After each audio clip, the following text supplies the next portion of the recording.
This program that you're about to listen to is the result of a dream that both Deepak and myself have had for a long, long time. We have been friends for many, many years. We have been colleagues. We have consulted together on many, many projects. We have traveled together around the planet. We have spoken to the same audiences. And always we spoke to each other about someday putting together a program where both of us could dialogue and make presentations and talk about each other's work and literally contribute one particular project or selection of tapes in which people could hear how they could create the kind of world that they really wanted for themselves, not just in their own personal lives, and not just in their own groups and in their own country, but in their own planet and universe as well. And so what we have completed here in this program on creating the world the way you really want it to be is a series of 3 separate dialogues and presentations over a period of several months in which Deepak and myself spoke to large audiences individually and then took the questions and some of the response.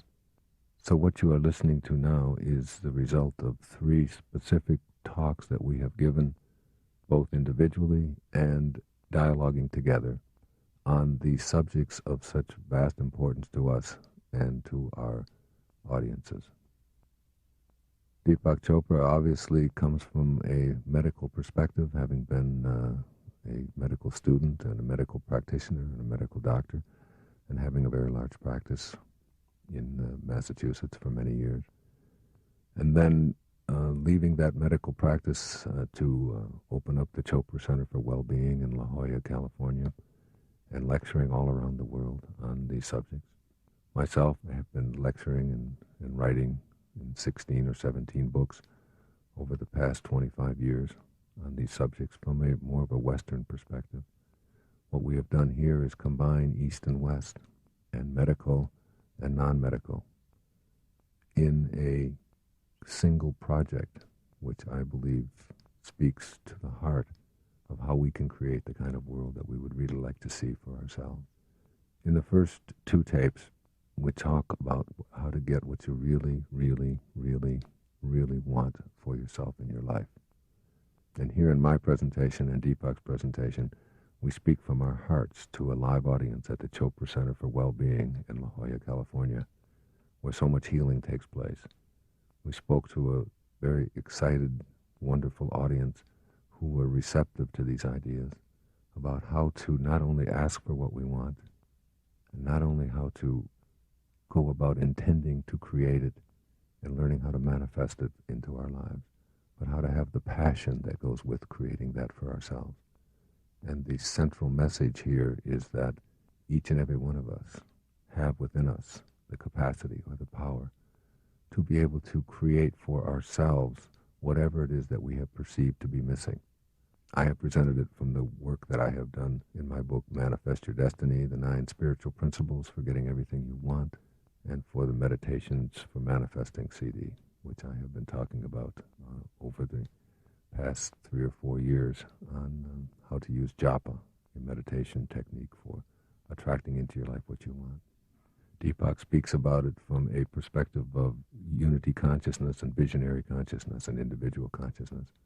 And we dialogue together using humor and using our own commitment to these principles into not only creating the life that we want for ourselves, but the life that we want for the rest of the planet as well.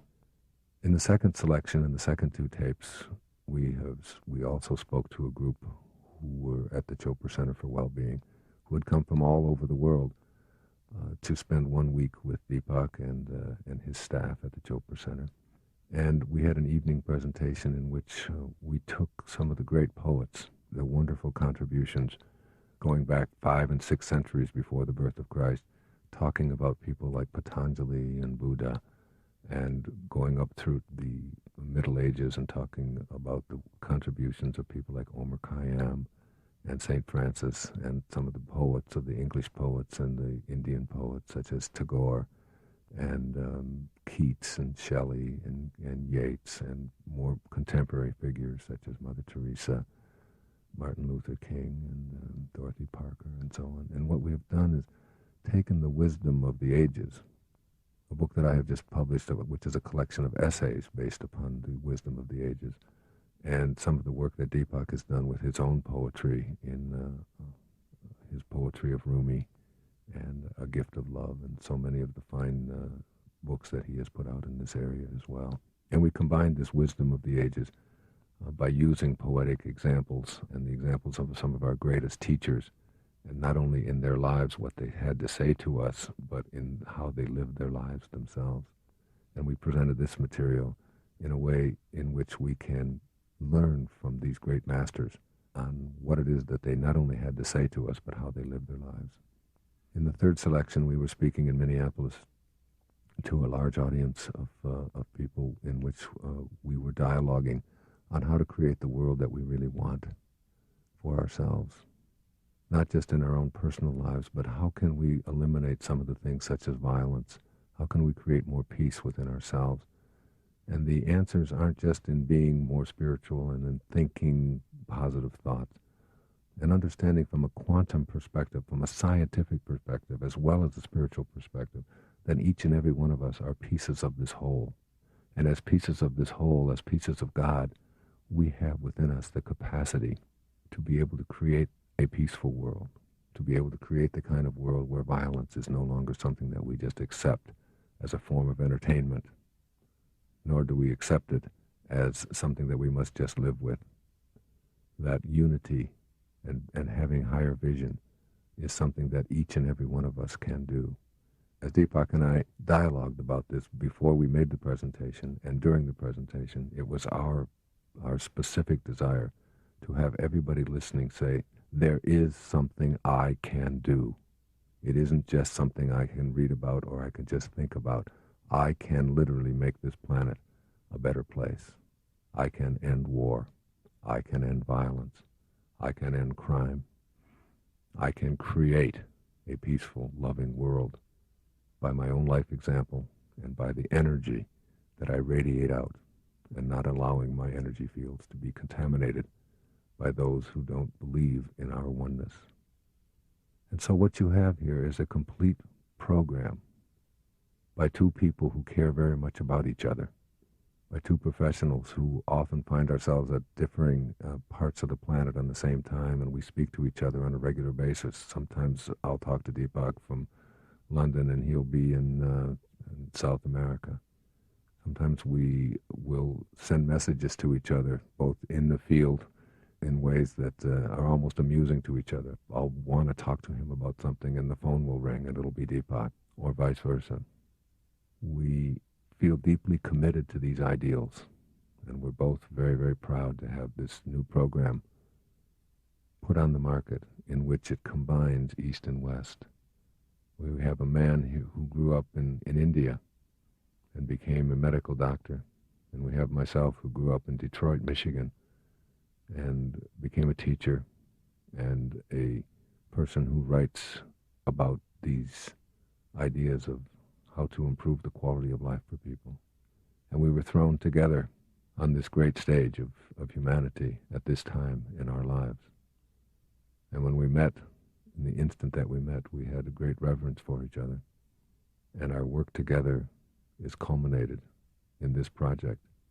I am certain that you will find much to think about as you listen to these tapes and re-listen to them over and over again. Some of the great insights that Deepak offers here, I have listened to many times already, and each time I marvel at the brilliance and the conciseness and the way that he expresses it. I have great admiration for this man.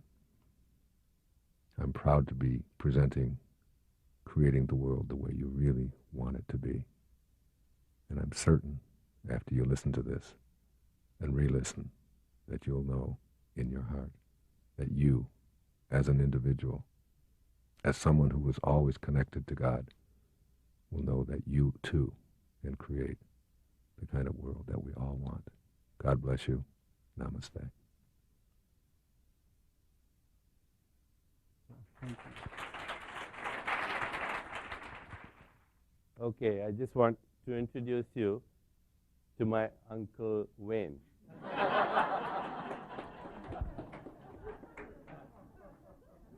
it's always intrigued me that people like Aristotle and Plato and people like Shelley and Keats and Yeats and people like Einstein and Pascal and Byron and all of the great poets and thinkers and so on, there's something about the idea that they were breathing the same air that we're breathing.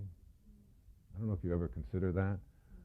And they were warmed, their bodies were warmed by the very same sun, and they looked at the same moon and they watched the same stars. And there's a sense of the energy that they sent to us that we still are connected to, and that all of them had great messages to give us. And as I studied all of these people, what I found to be most intriguing is that all of them were really weird.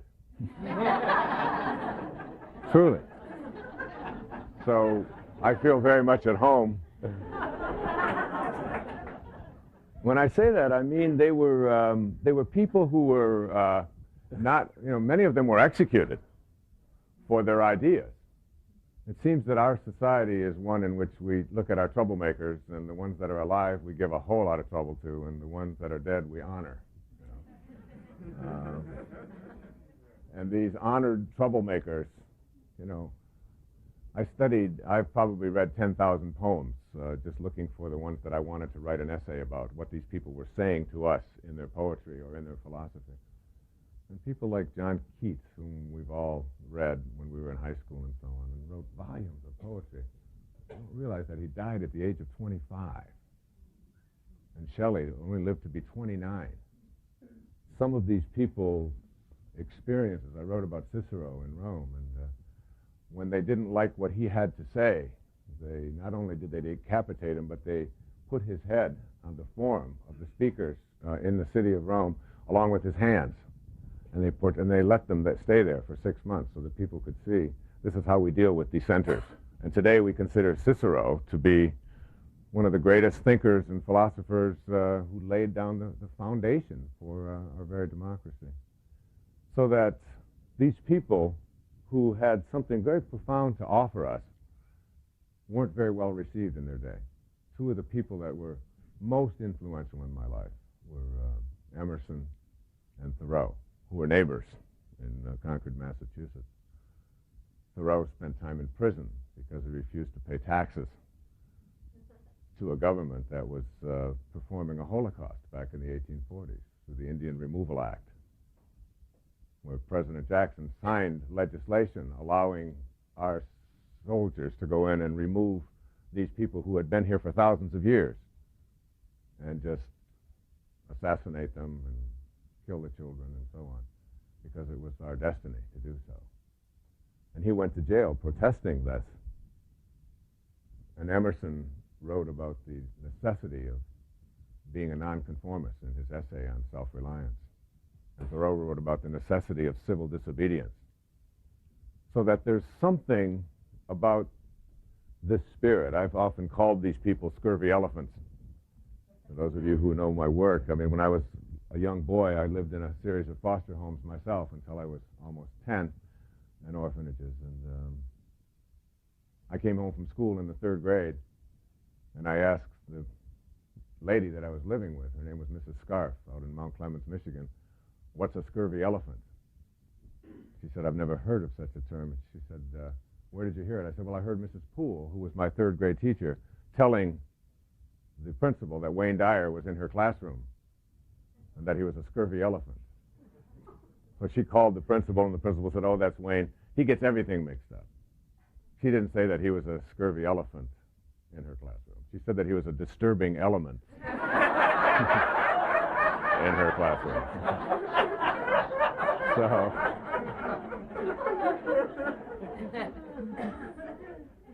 there's a part of us that has to be scurvy elephants. I use this term. And when I looked at 60 of the greatest thinkers and contributors and philosophers and people who gave us eternal truths, virtually every single one of them were people who were independent of the good opinion of other people. They were not concerned with fitting in, with being what somebody else thought that they should be. I think probably the most quoted lines in all of English literature is from Hamlet's soliloquy, to be or not to be. And it's the most quoted line because it's probably the most profound question you can ask yourself. But what follows it is even more profound. Whether it is nobler in the minds of men to suffer the slings and arrows of outrageous fortune, or to take arms against a sea of troubles, and thus, by opposing, end them. And it really is a fundamental question. And it's a question that I would like to talk about here in the time that I have at the beginning of this program. This whole idea of what it means to be, however you phrase it, whether you talk about marching to your own drummer or being the person you want to be or whatever. And I think that there is a level of consciousness, a level of awareness that has many names. And Deepak has written a lot about it and spoken about it. We've spoken about it together in conversations and on programs we've done before. In the East, some call it Siddhi consciousness. West, some call it Christ consciousness, transcendent consciousness. My teacher, Maslow, talked about it as self-actualization. You know, that there is a level of living that goes beyond just what we think of as everyday, ordinary human awareness. Last Easter Sunday, I was invited to be on the Today Show up in New York, on the Weekend Today Show. And it was at the time when right near here, all of those suicides had taken place, as you recall. The 40 people in the Heaven's Gate, and that's like headlines all around the world. How could 40 people just follow somebody, you know, to their death? And I thought I was going on there to promote a book that I had written, which was called Manifest Your Destiny. I might as well get that plug in. But really, they didn't want to talk about that. They were asking me about what happened and what my reaction to it was, which was a normal thing. It was a spiritual book that I was there to talk about, and it was Easter Sunday.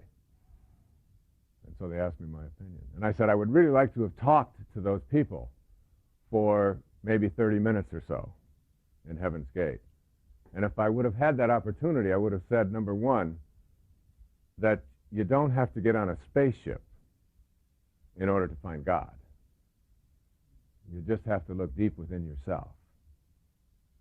And I think the second thing that I would have told them is that in order to get to the next level, which he was promoting, you don't have to leave your vehicle, which is also what he was promoting. That it's possible to reach the next level in this vehicle, because this is the time to honor this incarnation, to honor who you are and why you are here. And one of the great things that my earliest teacher, Abraham Maslow, taught me was that there are really three things that separate out these highly functioning people that he called self-actualizers from the rest of us in ordinary human awareness. He said the first thing is that these people are independent of the good opinion of other people. And as I studied these great contributors that I've written this book of essays about, I found that every single one of them sort of marched to their own drummer, the music that they heard. Independence from the good opinion of others. The second thing he said is that these were people that were detached from outcome. That is, they didn't do what they did in their life in order to receive something for it. They weren't on outcome. They were in what we call process. They were just doing what they do because their heart told them, this is what your heroic mission is. This is what you're here for. And the third thing he said that separated these people out from ordinary human awareness is that these were people who had no investment in power or control over others. This wasn't what their life was about. That their life was much more about being on purpose and letting other people's opinions and how they dealt with things be something that others handled. And if you look at the people in the Heaven's Gate and the people who belong to cults and so on, they violated all three of those principles. Certainly they were not independent of the good opinion of others. That's what they lived for, was this charismatic leader's opinion. And certainly they were attached to outcome. They were headed towards a better one.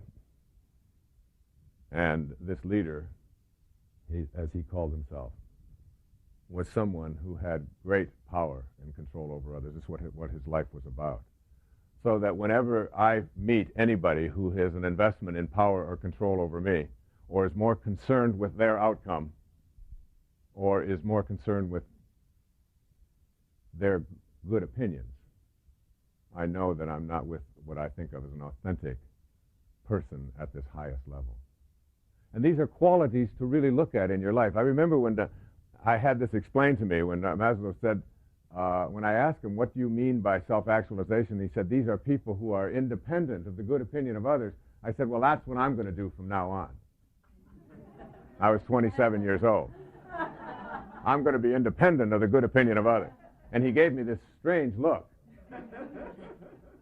And I immediately worried about what that look meant.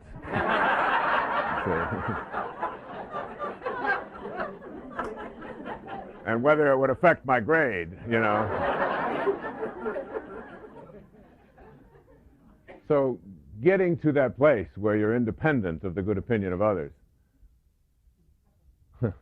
Back in the 70s, in the late 70s and the early 80s, I was a regular on The Tonight Show. I did that show 30-some times, and it was about every 3 or 4 weeks I would go up there and do the show. And then I would go home, and I had written this book called Your Erroneous Zones. And it was all about not worrying about other people's approval and all of these kinds of things. And I would go home, and I would go on the show, and when you go on a show like that, you have 7 or 8 minutes, and you have to say something quick and something light and something funny if you want to get invited back. I would go on, and I would tell a little joke or say something amusing or whatever, and then I'd get home, and I'd have 500 or 600 letters from people from all over the country angry at me about what I had said and how I had said it and so on. So I used to think to myself, why do I let these things bother me? Because they did, and I would find myself, all of the nice letters, I would just set aside and say, that's nice, but the people that were saying something, I would want to defend myself to these people.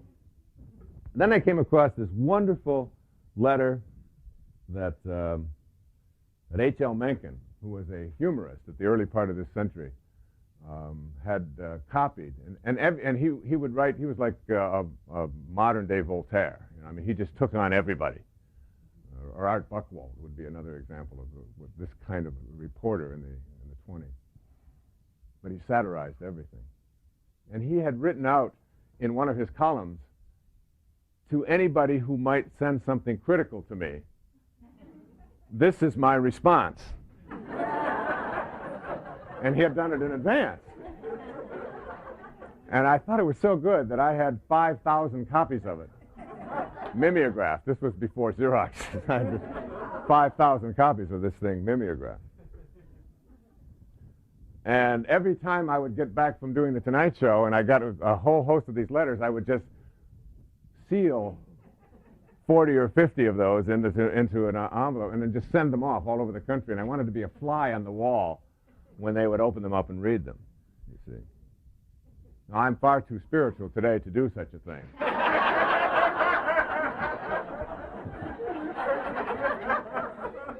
But the fact that I like to tell this says I think a lot about me. And here's what the letter said. I am sitting here in the smallest room in my house. Now, you all know what room that is.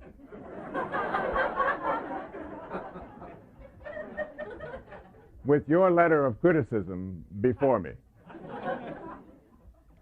Soon it will be behind me. H.L. Mencken. I wouldn't do that today. But it's a great anecdote for talking about how to get yourself to this place in your life where you literally become independent of the good opinion of other people. without having to make them appear foolish. And what I want to speak about here is something that I have called in some of my writing and tapes and so on, manifesting. This idea of Siddhi consciousness or Christ consciousness is a place in our lives where the definition of it that I like best is a definition that says that Siddhi consciousness is a consciousness in which there is an absence of a time delay between what it is you are thinking about and having it materialize on the physical plane. So in the New Testament, this is referred to as the gift of fish and loaves. Okay, so that when you want to feed somebody and you don't have any food around and you can't get to a grocery store, if you're living at this level of consciousness, you put your attention on food and you are somehow, your energy connects with that food and it appears. It's called materializing or manifesting or whatever. Now, I'm not saying that here in this program, when it's over, you'll be able to put your attention on having a new BMW in your driveway when you get home, and it'll be there. Although I'm not saying it won't happen. My wife knows how to do this.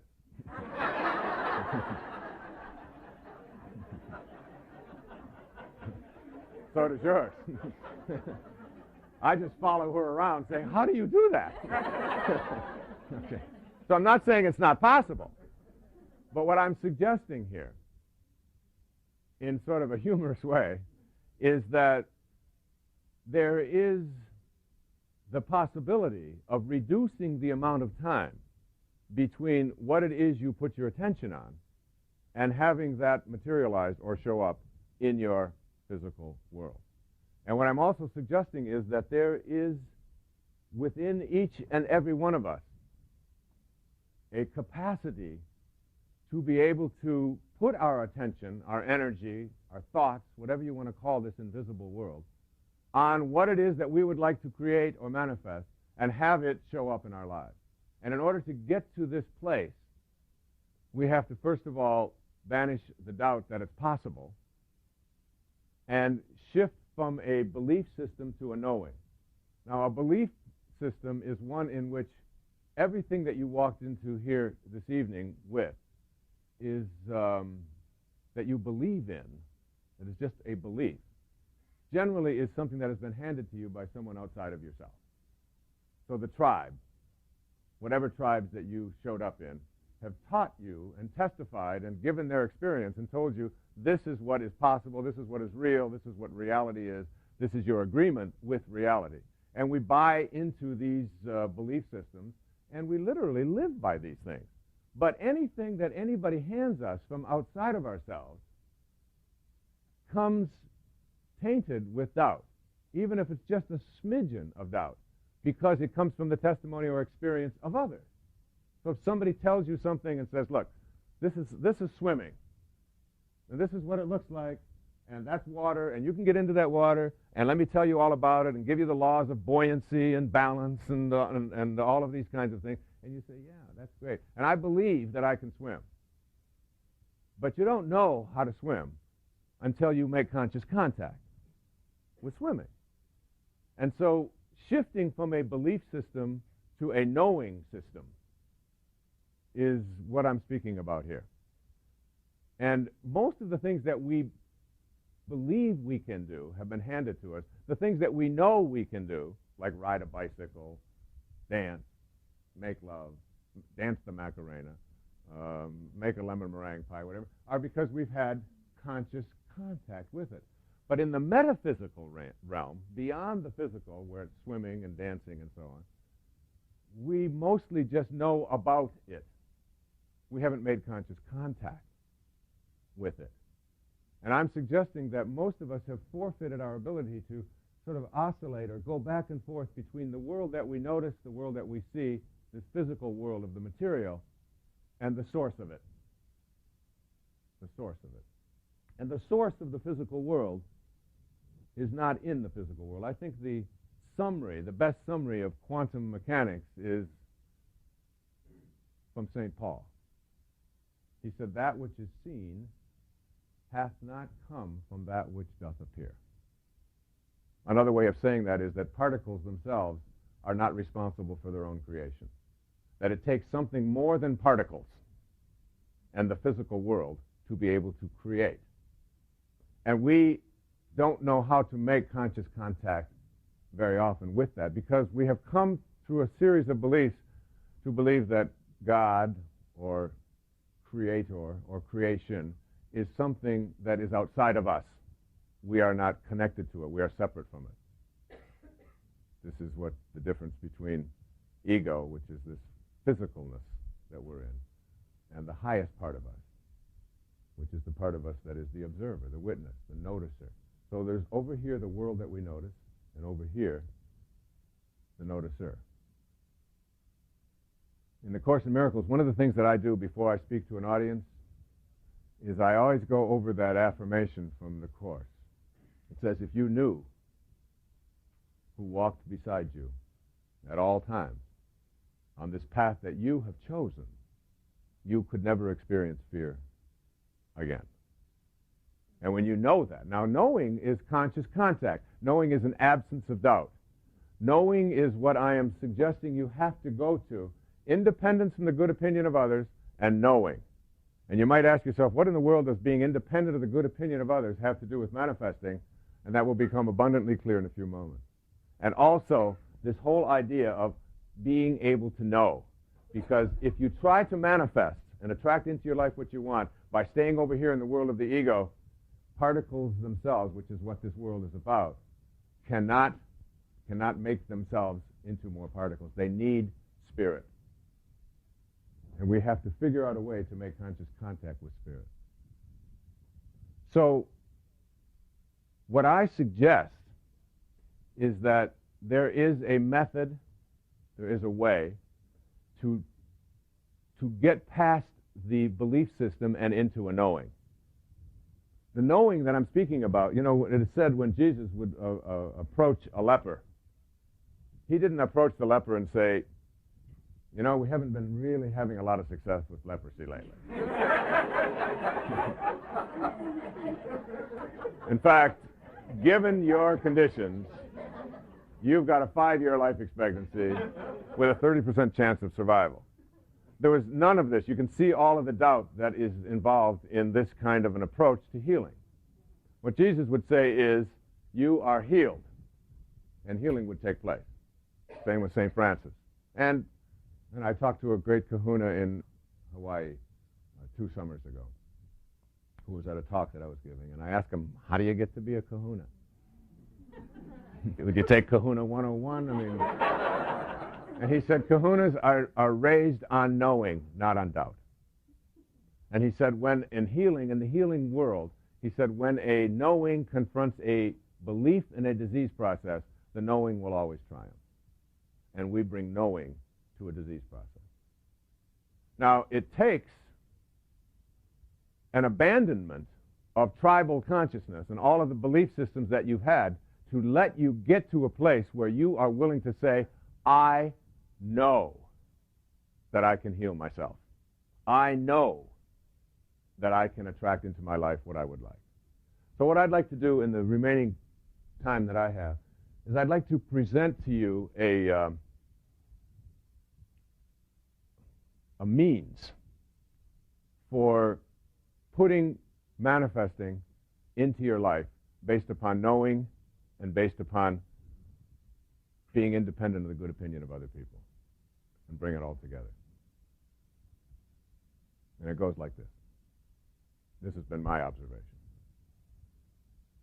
What you really, really, really, really, that's 4 reallys, want,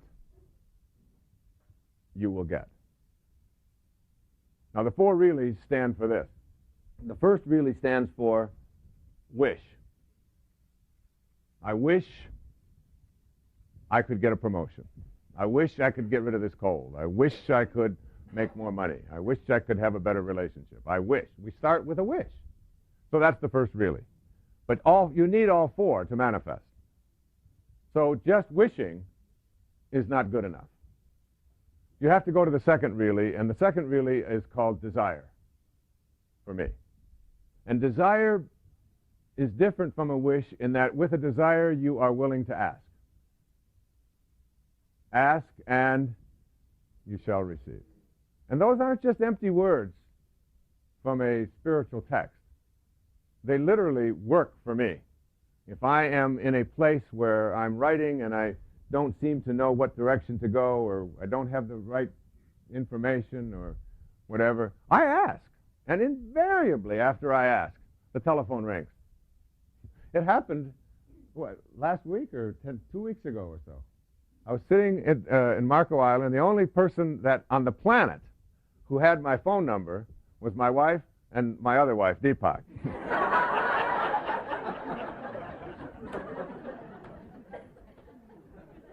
And I'm sitting there thinking about, I'm not sure how to say this, I'm not quite sure, and I'd really like to have a good quote, and the phone rings. And it's Deepak. And I said, I was just thinking about you and asking if I could get information. He said, well, I got your message in the field. I'll let him explain the field, all right?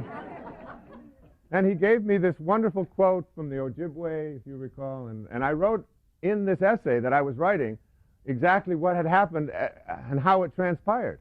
And I have found that when I stop wishing, I don't stop wish, but I add to my wishing asking out loud, please cooperate with me in helping me to create what it is that I would like to have in my life. Asking out loud, asking God, or whatever God means to you. And then stepping back and just watching and just noticing. It's called managing coincidences and synchronicity and some of the things that Deepak will be speaking about. The third really stands for will or intention. You shift from I wish I had it to would you please help me to have it to now adding to that I will create this in my life. I will have this show up for me in my life. I intend to get it. There's no doubt there. And the fourth really stands for passion, or what I call hardening of the will.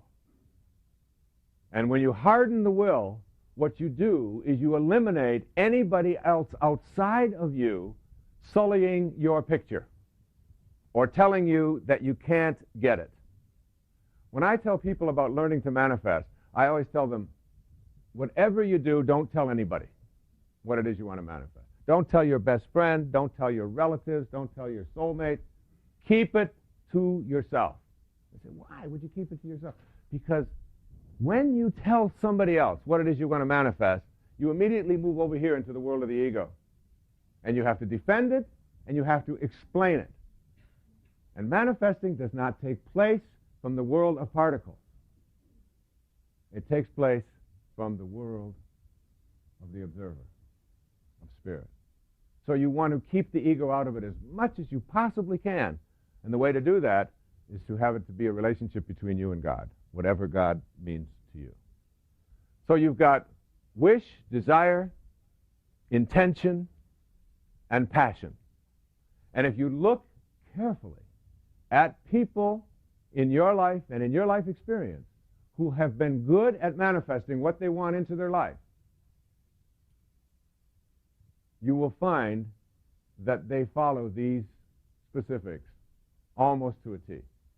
And they never allow anybody else's opinion or negative assessment to influence them in any way. They have a passion about what it is they want to create. Today, there are no new cases of polio in the world today, or just an isolated few, because of the passionate will and determination of one person who was told, you can't get funding, you can't do it this way, this is not possible, This isn't the way we do things. This is the way the scientific community works. And Jonas Salk didn't care about that. I mean, he had that single... And when I was reading about people like Michelangelo and Da Vinci, I mean, all of the people who told him that the Sistine Chapel couldn't be painted, you can't do such a thing. Imagine laying on your back for 4 years, not ever thinking about it not being possible to do. Now, that's the good news. If you can learn to put your attention on what you want, to ask for it, and to intend that it will attract into your life, and be passionate about it, independent of whether anybody else likes it or doesn't like it, you literally will create it. Because you think, what you think about is what expands. You act upon your thoughts, as it says in the Old Testament. As you think, so shall you be. It is out of that invisible world that you attract things into your life. So that's the good news. Here's the bad news. What you really, really, really, really, for really, don't want, you will also get.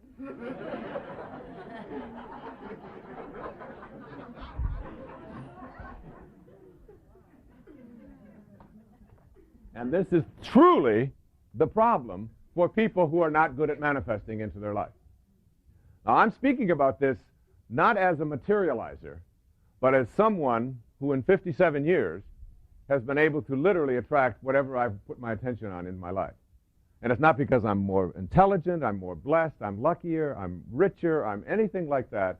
It's because I have followed these principles in my life. I have always been a scurvy elephant. And I've never listened to anyone out there telling me, I mean, I listen and I'm polite about it, but I left the tribe. I left the tribe a long time ago. They don't know I've left. They don't. They still send me invitations to all tribal functions. And I rarely attend. And they explain that away by saying, oh, that's Wayne. That's just the way he is. You know how he is.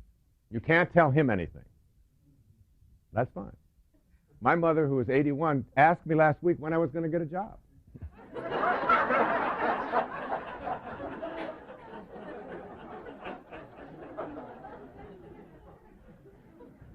Now, here's what I mean by what you really, really, really, really don't want. And this is the crucial part of it, and then I'll sit down and let Deepak talk.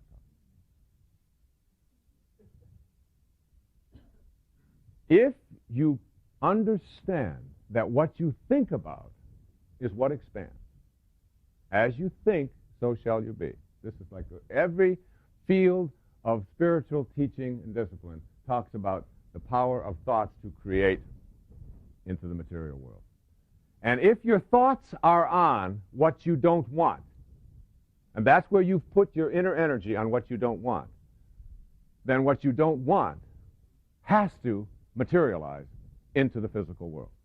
So if you think that you can lose weight by putting your attention on despising being fat, you have to understand that despising being fat is what you will continue to manifest into your life. And if you put your attention on not having enough money, being poor, and disliking being poor, and expect to manifest prosperity into your life from an inner energy system which says, I despise being poor, you have to understand that despising being poor is what you will continue to manifest into your life. And if you put your attention on what is in your life, just what is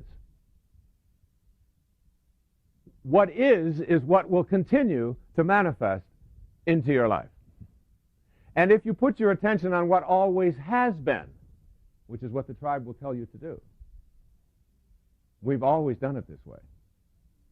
If your attention is on what always has been or on the circumstances of your life, then the circumstances of your life and what always has been is what you will continue to manifest into your life. So what we have to do is, this is like a multiple choice question. It's A, B, C. You can put your attention on what you want. You can put your attention on what you don't want. That's B. Or you can put your attention on what they want for you. That's C. You got those three choices. And if you don't understand that A is the right answer, this isn't going to help you. You have to think of your thoughts and your inner world and your capacity to be able to attract things into your life. You have to think of these things as like currency. The currency that you have for bringing into your life what you want is the way that you think. And if you use the currency that you have for bringing into your life what you would like to spend it on what you don't like, don't be surprised if what you don't like keeps showing up. And the people who are not good at manifesting, who will tell you, this is just a lot of nonsense. You can't do this. You can't just think something and then have it work out for you. And they keep wondering why it not working out for you keeps showing up for them in their life. And they will constantly tell you about all the reasons why it can't work, and you never stop to say, but this is how you think all the time. Here's a good way of thinking about it. In the material world, the currency that we have for attracting what we want in our life is called money. Whereas in the metaphysical world, the currency that we have for attracting what we want is called thoughts. So let's go into the material world just for a moment. In the material world, I give you $1 million. And I say, here's a bushel full of money. Go to the mall and buy anything you want. This is the currency you have for attracting what you want into your life. And you say, I love this game. This is great. So you take this $1 million and you go to the mall, and the first thing you come to is a store that sells plastic trees. And you look at this plastic tree. Let's say this one over here. You know, that's not plastic. And you say, you know, that's the ugliest tree I've ever seen in my life. That thing is hideous. I would never want that tree in my house. It is so ugly.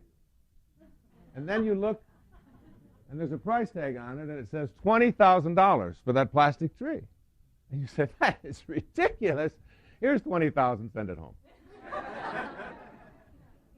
Then you go to the next store, and in the next store they're selling, I don't know, some kind of crazy lamps. And you look at the lamp and you say, oh, they want $10,000 for that hideous thing? I would never want that in my life. Here's $10,000, send it home. And every single store that you went to in the mall where you had the currency to attract what you do want, but every time you saw something you didn't want, you spent that currency on what you didn't want. You get home and you wonder, how come my house is full of ugly plastic trees and lamps?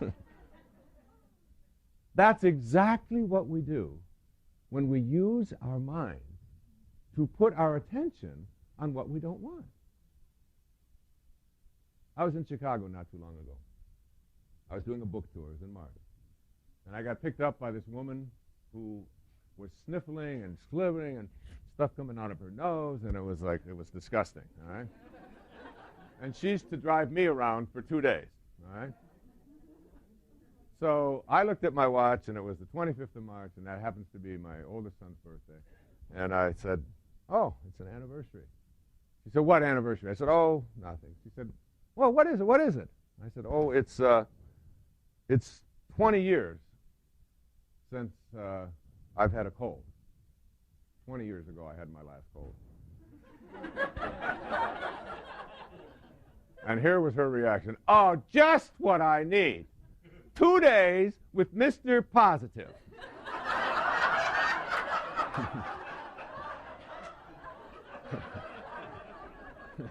He's going to tell me that all you have to do is think good thoughts and you don't have to get cold.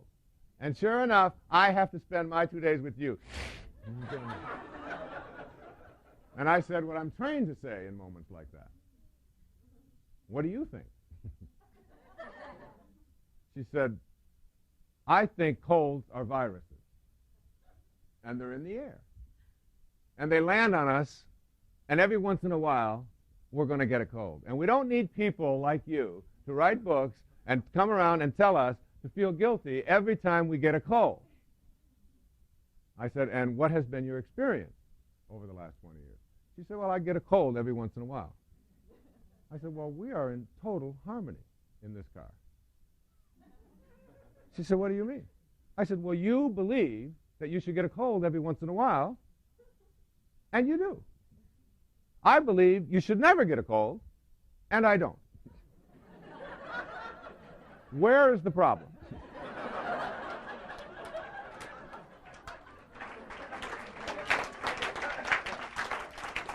She said, well, what do you believe? I don't understand it. What do you believe? I said, well, I think colds probably are viruses too. I don't know that much about it, but I think they're probably viruses.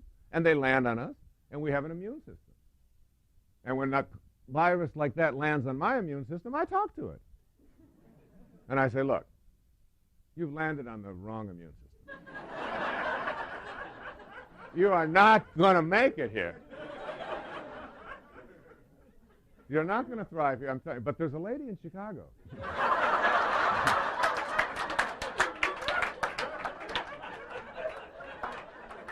Who's waiting for you. And so I send these people to you, these little viruses to you, about every 3 years or so. You see, you go around and you look at people who are good at manifesting and attracting into their life, and you try to get them to put their attention on what they don't want, you'll never get them to do it. They will never say it can't be done. No, I don't want to think like that. They know that if they think something can't be done. Now, if you're not doing what you love and loving what you do in your life, you can't reach city consciousness. Because unconditional love is one of the elements of this highest state of awareness. Now, for those of you who aren't able to do what you love, ask yourself why I am not able to do what I love or live the life I love. And what you will find is you will come up with reasons why you can't do it. And you will put your attention on those reasons. I got a mortgage. I've got all these responsibilities. I'm already stuck over here. I've been here for a long time. I can't make this change. I can't do these kinds of things. And instantly your attention shifts off of living the life that you love onto all the reasons why you can't. And all the reasons why you can't keep showing up. So I would suggest to you that what you do is you shift out of that tribal consciousness. See your life as like a boat heading up the river at 40 knots. And you're standing on the stern and you're looking down into the water and you see there, in this metaphor, the wake. And ask yourself these three questions. First of all, number one, what is the wake? The wake is a trail that is left behind. That's all it is. Just a trail that is left behind. Second question to ask, what's driving the boat? What's making my life go in this direction? Answer, the present moment energy being generated by the engine, and nothing more is what's making this boat go. That is, how I am processing these moments, these experiences, now. And nothing more is what's making my life go in this direction. And the third and most important question to ask yourself, is it possible for the wake to drive the boat? Can a trail that is left behind make a boat go?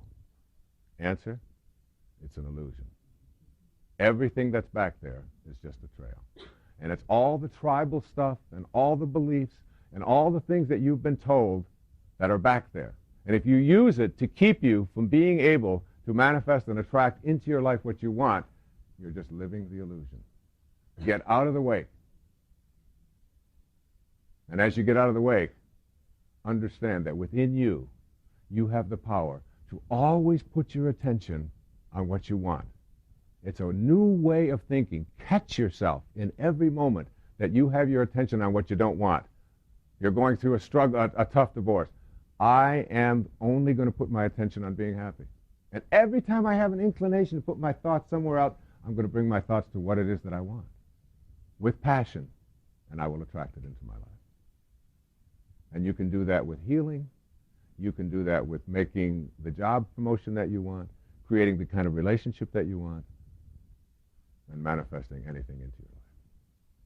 Thank you very much. God bless you.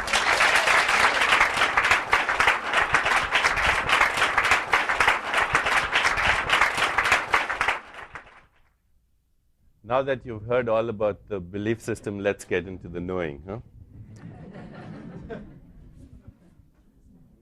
I think Wayne's basically laid out a very good map for how do we get beyond the belief system into the knowing. And that happens through the evolution of our own consciousness. What Wayne has been describing has actually a very beautifully laid out map in the great tradition of Vedanta. Wayne mentioned Jonas Salk, who was a great scientist in this area, great thinker, great philosopher. And one of the reasons actually I came to San Diego was because Jonas Salk was here. And in my first few weeks I met him shortly before he died. And Dr. Salk was already talking about meta-biological evolution. Meta, as you know, means going beyond. And meta-biological evolution, consciousness. He had just begun to talk about it. He was saying the old paradigm was about survival of the fittest. That was biological evolution. And he said the new criterion for fitness is going to be wisdom. So we're going to be talking about the survival of the wisest in the future. He did not get to articulate the roadmap that he was going to because he died before that could happen. And yet, if you look at the various perennial philosophies of humanity, what Aldous Huxley called the perennial philosophy of Emerson and Thoreau and all the great people that Wayne mentioned, and particularly if you look at Vedanta, which is the culmination of all Vedic thought, you see that there's a very, very clear map laid out for the evolution of consciousness. What Jonas Salk was trying to do was to define that map in biological terms, and that's why I was so attracted to him. Because what he was saying is that the ability to manifest and evolve into these other states of consciousness is a function of how our biology operates. For historical reasons, our biology operates mostly in what is called the fight-flight response. And the reason is that a long time ago in our evolutionary history, we were living in a very fierce environment. We were surrounded by predators. And in order to survive, we had to either run or we had to fight. And that's why we are here. That's why we happen to be around. When I was in medical school, the way we remembered the functions of the limbic system, which controls these very basic and important survival responses, are the 4 Fs: feeding, fighting, fleeing, and of course, procreation. And as a result of that, because of that, we are here. All you have to do is watch the news this last few days and you know what I'm talking about. The dominant activity is the 4 Fs. All our movies are about it, and all our magazines are about it, and all the books we read are about it. So, as a result of this, what has also happened is that we have become the predator on planet Earth. If you could look at our planet from somewhere, some good vantage point in space, and ask yourself, who's the most dangerous animal on this planet? I think undoubtedly the answer would be Homo sapiens, the human being. We are the only species that kills its own kind, and mostly in the name of God, from before the Crusades to now, in Sarajevo and Sri Lanka and everywhere else, in India as well, the land of spirituality. We're the only species that kills other species and has successfully caused the extinction of other species. We're the only species that desecrates and pollutes our own mother, Earth. We're the only species that is now contaminating even space. And yet, we are a paradoxical species. We are the only species who actually writes poetry and creates music and architecture and all kinds of art and science. We're the only species that wonders about the meaning of existence. We're the only animal that asks, where did I come from? What's my life all about? Is there a God? And if she exists, does she care about me? What happens to me after I die? So in a sense, we are a very paradoxical species. And we are at that place in our evolution where we are being asked to make a choice, at a crossroads, if you will.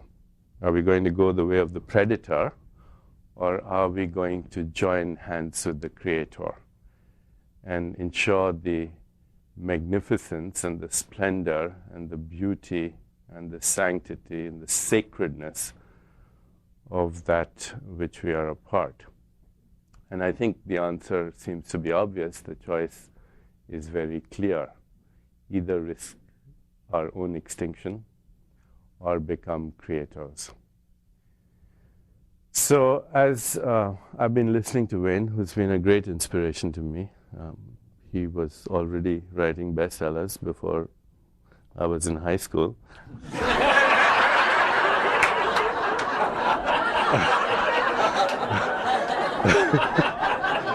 It's a very long time.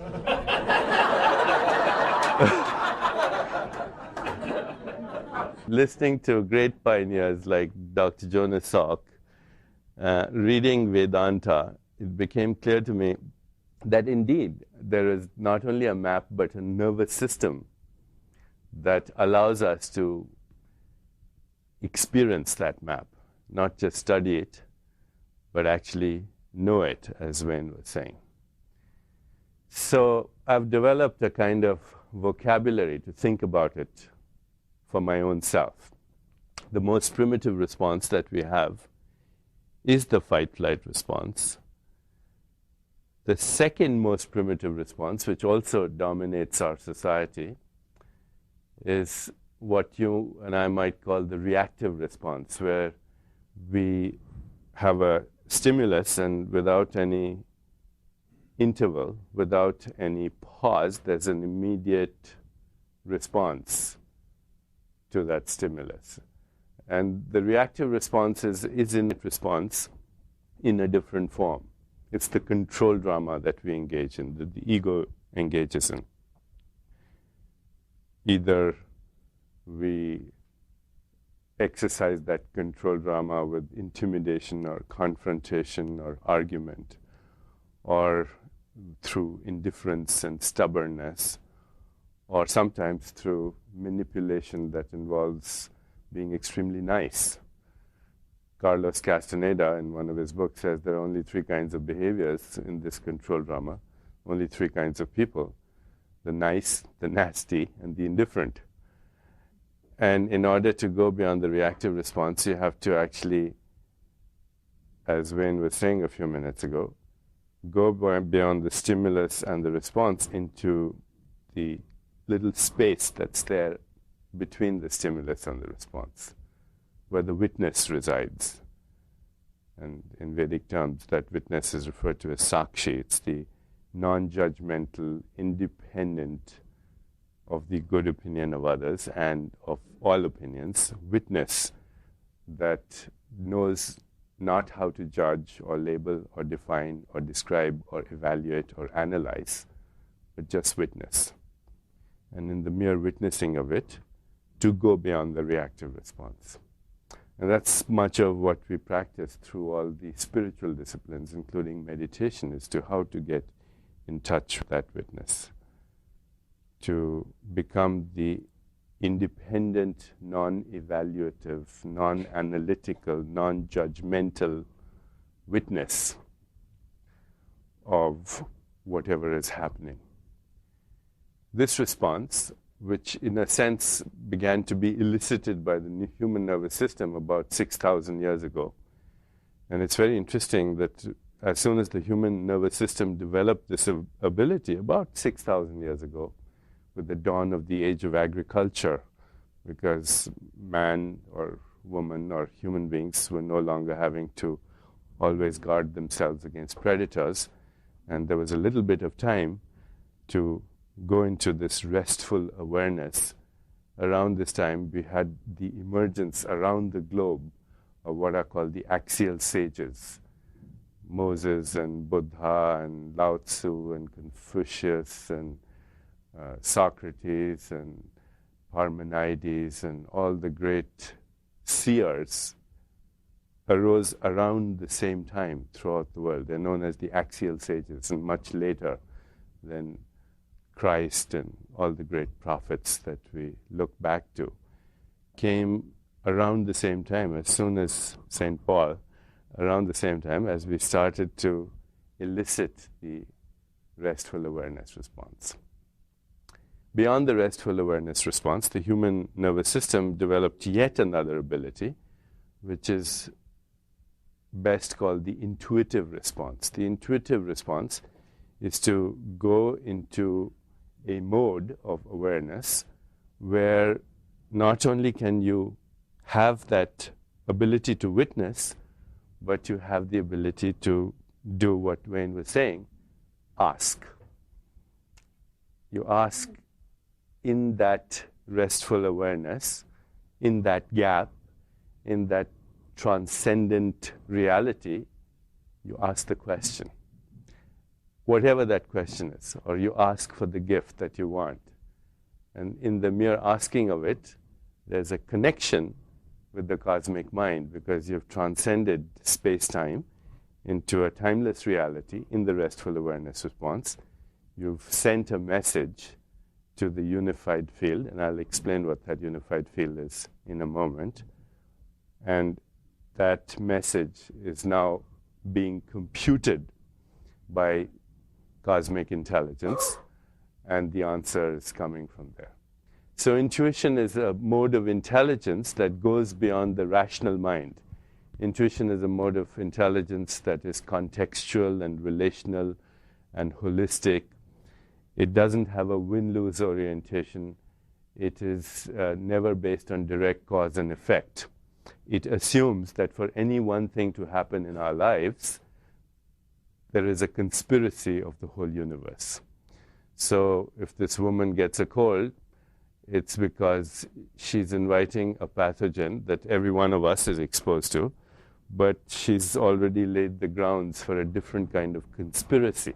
No illness, by the way, is ever due to a pathogen. That's a very, very misleading kind of idea in medicine, that pneumococcal pneumonia occurs because of pneumococcus, or that AIDS occurs because of HIV infection, or that cancer occurs from carcinogen, because lots of us are exposed all the time to all these things, whether they're viruses or carcinogens. Illness is always a conspiracy of improbabilities. It's a susceptible host that falls prey to a pathogen. And what we can do is to not be a susceptible host, is go beyond these responses, these fear-engendered responses. Intuition really is the kind of intelligence that taps into the cosmic mind. So that's the fourth kind of response that we have the ability to elicit. First one was fight-flight. The second one was reactive. The third one was restful awareness. The fourth is intuitive.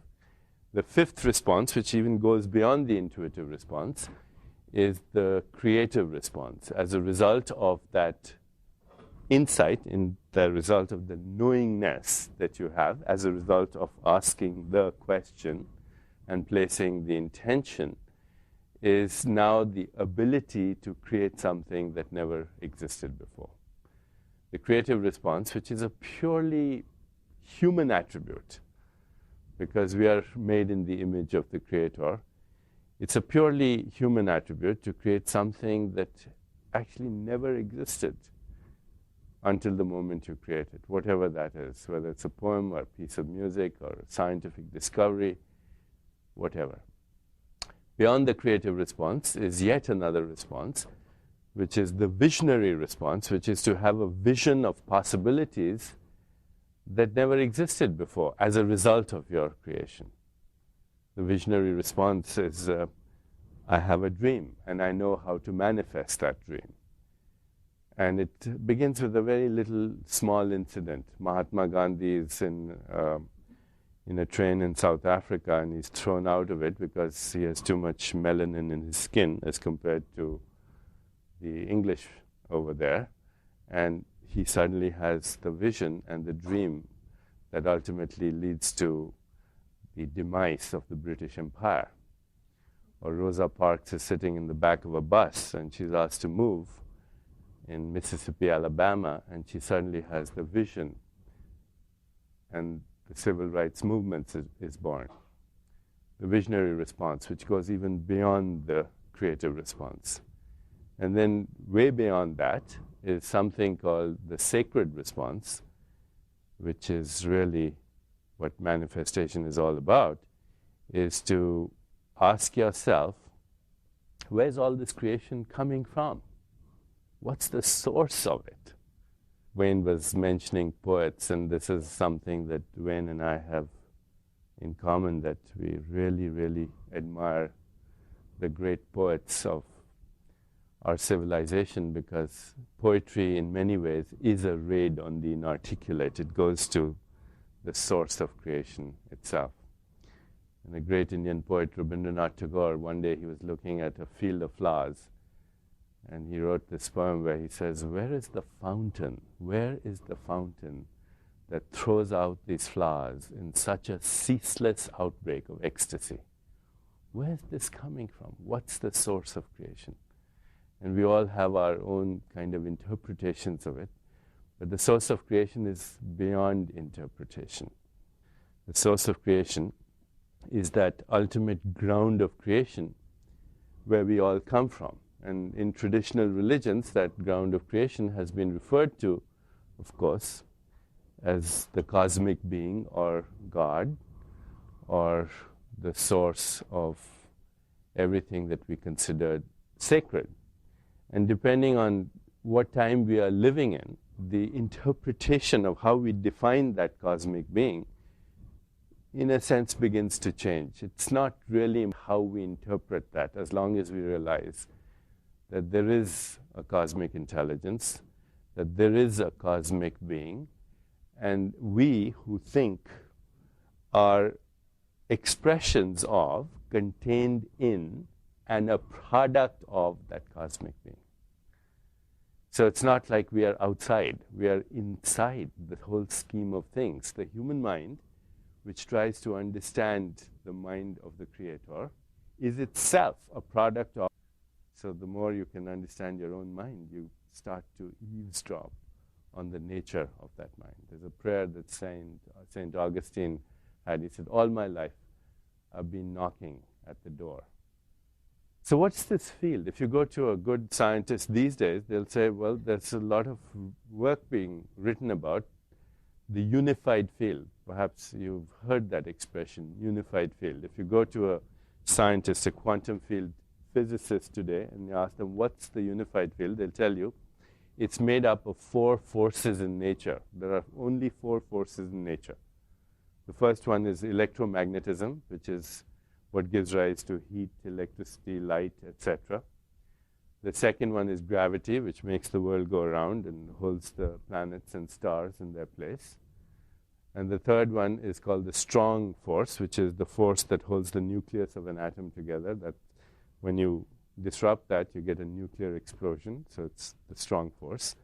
And then there's a fourth force called the weak interaction, which is basically the force that holds the arrangement of the subatomic particles, which aren't things, which are actually mathematical ghosts, fluctuations of energy and information.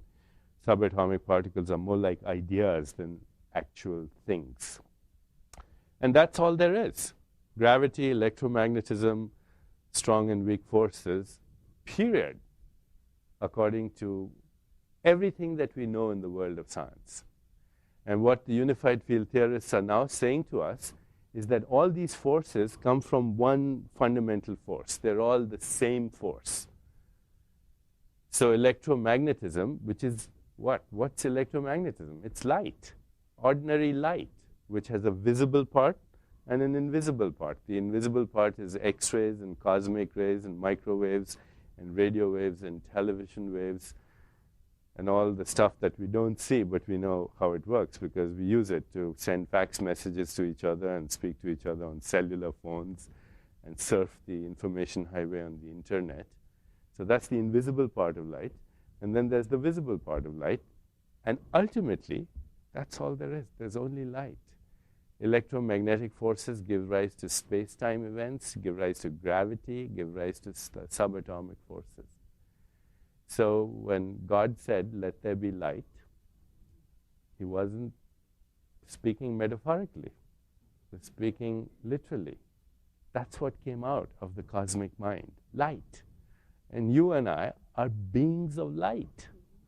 And when we go to that place in our awareness where we go beyond the appearance of Maya, of physical matter, then we do experience ourselves as beings of light, because that's what we are.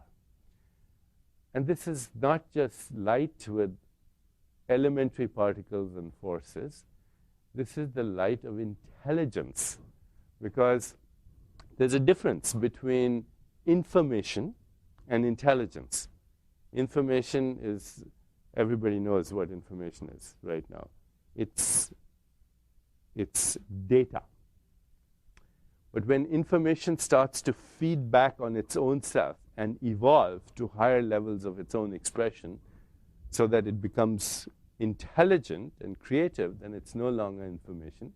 It's no longer dead information. It's intelligence. It's consciousness. So light is full of consciousness. And the unified field is a conscious energy field. It's literally the expression of the mind of God.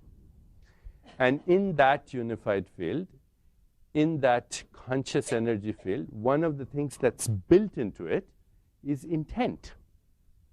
So if you read the book of Genesis, all you see is God said, "Let there be this," there was this. God said, "Let there be that," there was that. Because intent was introduced into that conscious energy field, which connects everything with everything else.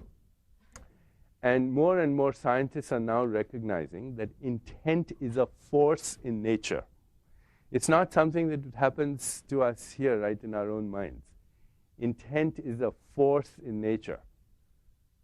There was a scientist around the time of Darwin. His name was Lamarck, and he coined a term called teleology. And ever since then, now scientists are aware that the best way to explain biological mechanisms is to understand the intent behind the spirit that was in that biological organism. So Lamarck said a camel has a hump because the intent was to navigate the desert for 7 days without water. And birds have wings because the intent was, I will fly. And that this is happening all the time. A giraffe has a long neck because the intent was, I'm going to reach up to that tree. And there are millions of examples of intent in nature, homing pigeons, and you and I have talked about monarch butterflies, and all the miracle of nature can be explained because there is intent built into that conscious energy field. One of my good friends, Michael Flynn, who lives in this area and is an attorney and really a great brother, spiritual brother. Whenever I go to his house, I open the door. He has a little parakeet.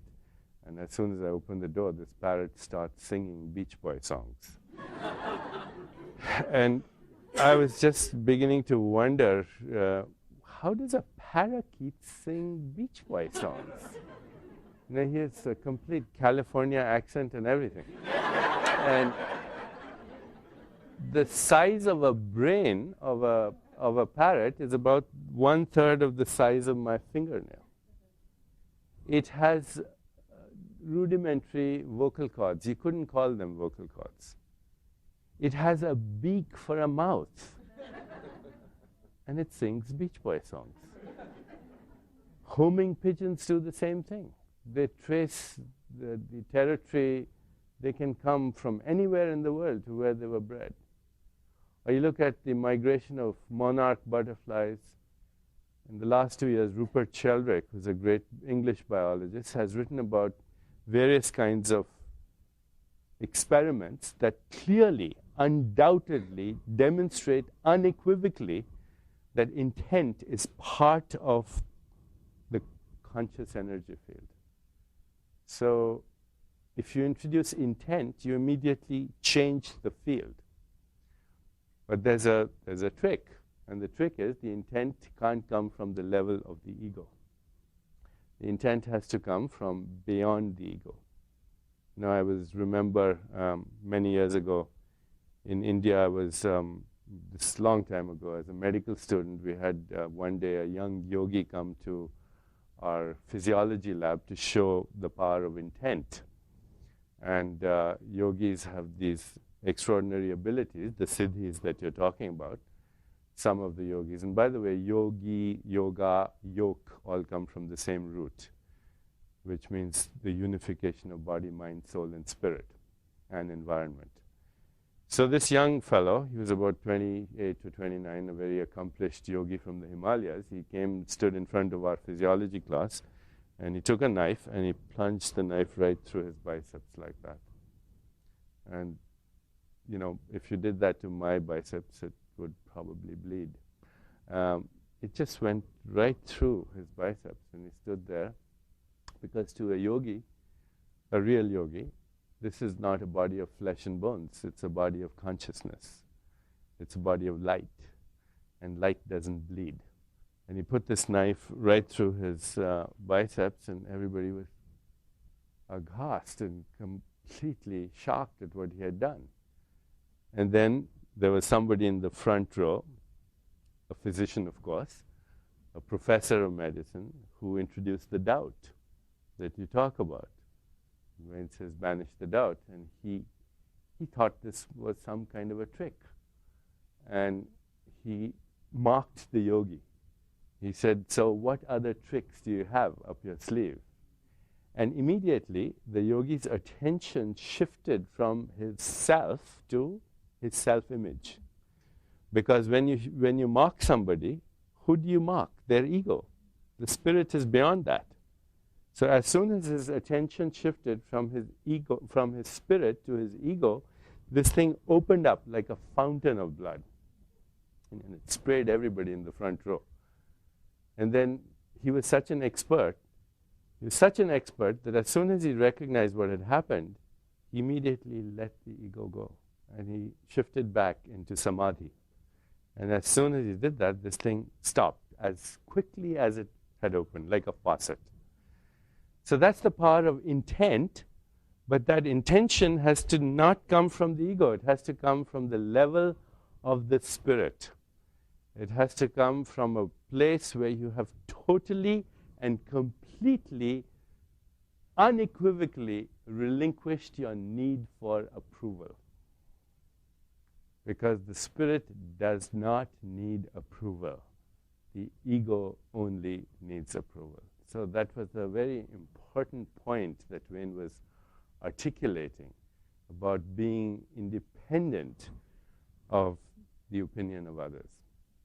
You know, a couple of years ago, or recently when I was in Australia, I was giving a lecture at the Australian Royal Society, and suddenly somebody in the front row interrupted me, and he said, this is a fraud, and this is this, and this is that. And I said, who are you, sir? He says, I'm the president of the Australian Society of Skeptics.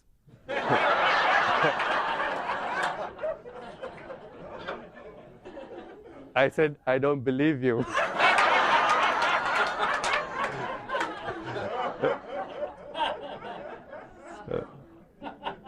The spirit is beyond the ego, has to go there. And once we start glimpsing that, just once we start glimpsing that, we start to go beyond our ordinary states of consciousness. And what the great Vedantic tradition was saying was that these states of consciousness actually create a certain way that the nervous system functions. And in each state that the nervous system functions, it creates its own physiology and creates its own reality. So you begin to escape from so-called ordinary reality. The so-called ordinary reality, which of course Wayne has been referring to as the tribal mind. It's the motley group of sages and psychotics and geniuses who can escape that tribal mind. And that's happened throughout the ages. You have to escape that tribal mind. And once you escape that tribal mind, then you begin to see that there are states of consciousness which are beyond the ordinary waking and dreaming and sleeping.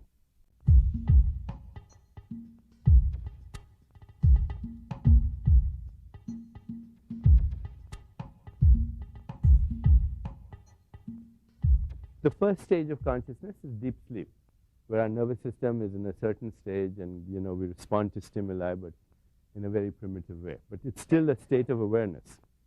Deep sleep is a state of awareness because you can respond to a stimulus. The second state of consciousness is dreams, where you wake up from that deep sleep into a dream-like state. And you start having some experience in the dream. There's some repertoire of experience. And then when you wake up from the dream state into the third state, it's called the waking state, which is presumably, I hope, what we're in at the moment, at least. Okay? Now we look back on the dream and we think, oh, that was just a dream. It wasn't anything real. It was all in my head. And the Vedantist comes along and he says, so is this, all in your head. Okay, you think that there's an external world out there. It isn't. It's the projection of your own awareness. This so-called very physical world is the projection of your awareness in waking state of consciousness. And if you could wake up from this, then it would be as ephemeral, as transient, as temporal as the dream was when you were dreaming. But you woke up from the dream, and then you said, aha, that was a dream. You can wake up from this into the fourth state, which I'll talk to you about in a moment. And then you look back at this and say, aha, waking state, how interesting. Now, people have experienced that now and then in the so-called near-death experience. And, I mentioned this patient of mine that I had many years ago. One day he was repairing an antenna on the roof of a neighbor, and he touched a wire that he thought was dead, but it had 12,000 volts of electricity in it. So he got electrocuted. The current went through his body, went through his heart, caused ventricular fibrillation, and he died. That's the mechanism of death in electrocution. He fell from the roof 15 feet below to the ground. That's it.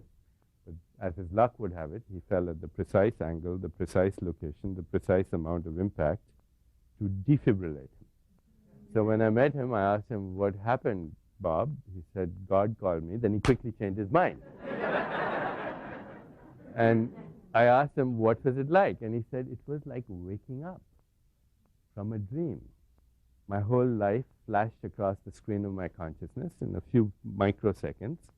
And then I went through this tunnel, and you've probably read all this stuff anyway now. There's so much literature. And then I was in the light. And then beyond the light, a new dimension of existence. Now, since this is many years ago, since then there's been a spate of literature about this experience. But all of the literature says the same thing, all of it. Doesn't matter whether it's coming from Hindu tradition or Christian tradition or Islamic tradition or Sufi tradition, it all says the same thing. A review of the life process as if it was a dream. The whole karma of a whole life kind of flashes across, then a little travel, then the light, then a new dimension of existence. It is literally the experience of waking up. Gautama Buddha, who is the founder of Buddhism, on his deathbed, people got around him and they said, who are you? Are you the Messiah? He said, no. Are you a prophet? He said, no. He says, are you enlightened? He said, not really. The Buddha said this. He says, then who are you? He said, I'm waking up. I've just woken up from this dream that you call life. He says, this lifetime of ours is as transient as autumn clouds. To watch the birth and death of beings is like looking at the movements of a dance.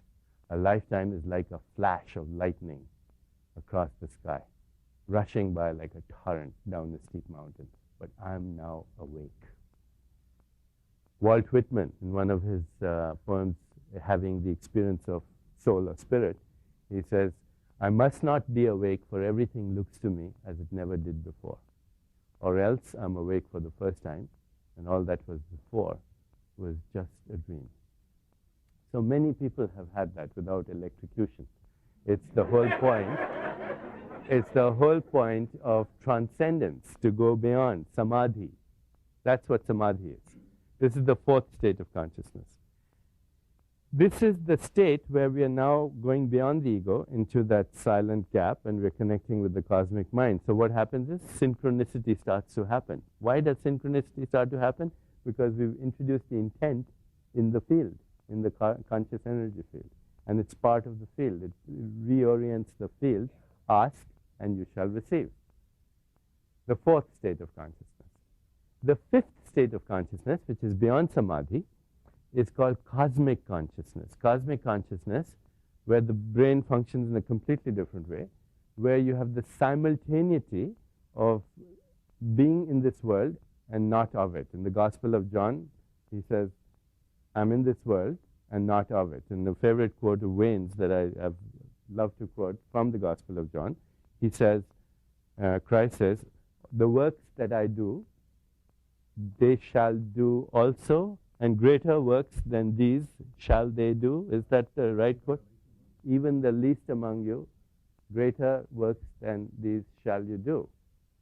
That happens when you are simultaneously operating in both worlds, in the material world and in the spiritual world. That's called cosmic consciousness. It is to have the witness alive and awake in sleeping, dreaming, and wakefulness. So you have the sakshi or the witness fully awake in dream state, in sleep state, and in waking state, which means your body and your mind are in deep sleep, but the witness is watching that. Your body and your mind are in the dream state, but the witness is watching that.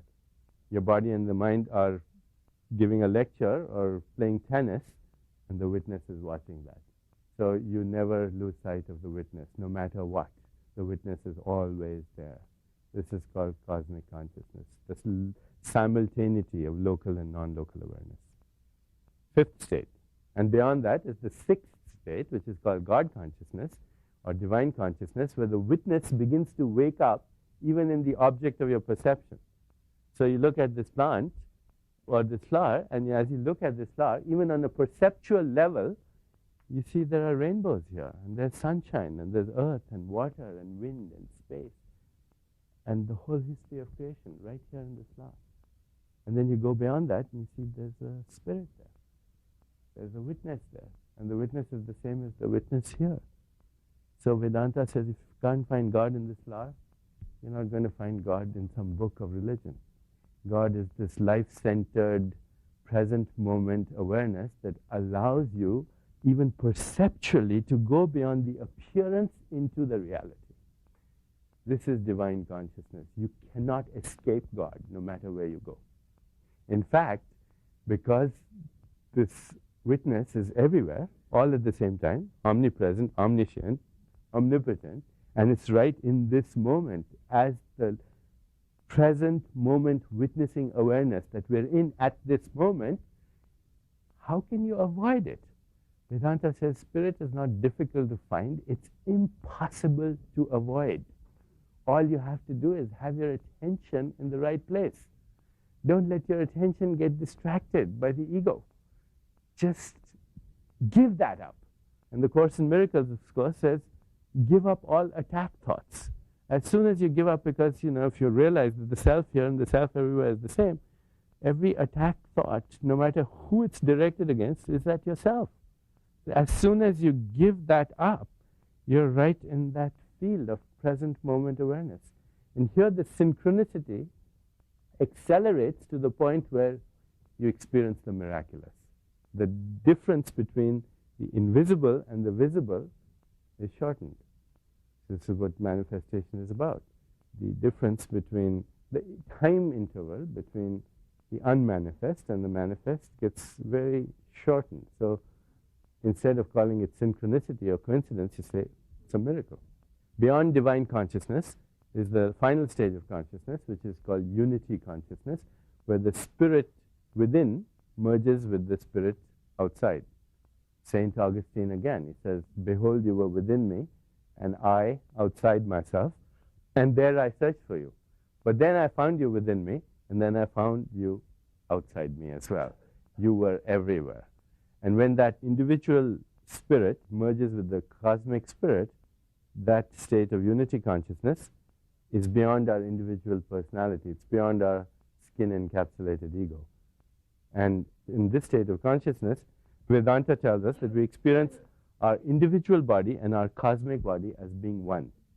Normally, we don't experience that. Normally, we say, this is me, and then this is everybody else. Or this is me, and that's the world. But in unity consciousness, you say, this is me, and that's me, and that's me. The expression, Vedantic expression, I am that, you are that, all this is that, that's all there is. And if you really, really, really get that, then of course there's nothing more to say. Good night, thanks for coming. In unity consciousness, the universe is experienced as our own body. It's also this experience of immortality. Rumi has a great poem about that. He says, "Let the waters settle, and you will see stars and moon mirrored in your own being." This is the state where we go beyond the miraculous. So there's a roadmap, and that's the nice thing. The roadmap has been explored by Walt Whitman, by Emerson, by Thoreau, by all the great sages of the East, by all the great prophets. And now we are beginning to understand that not only is the roadmap has been explored, but the human nervous system changes its physiology to create those effects. You can actually study brainwaves in cosmic consciousness, very different from ordinary waking state of consciousness. So I just wanted to add those words to what a great foundation you laid, Dwayne. Thank you very much again.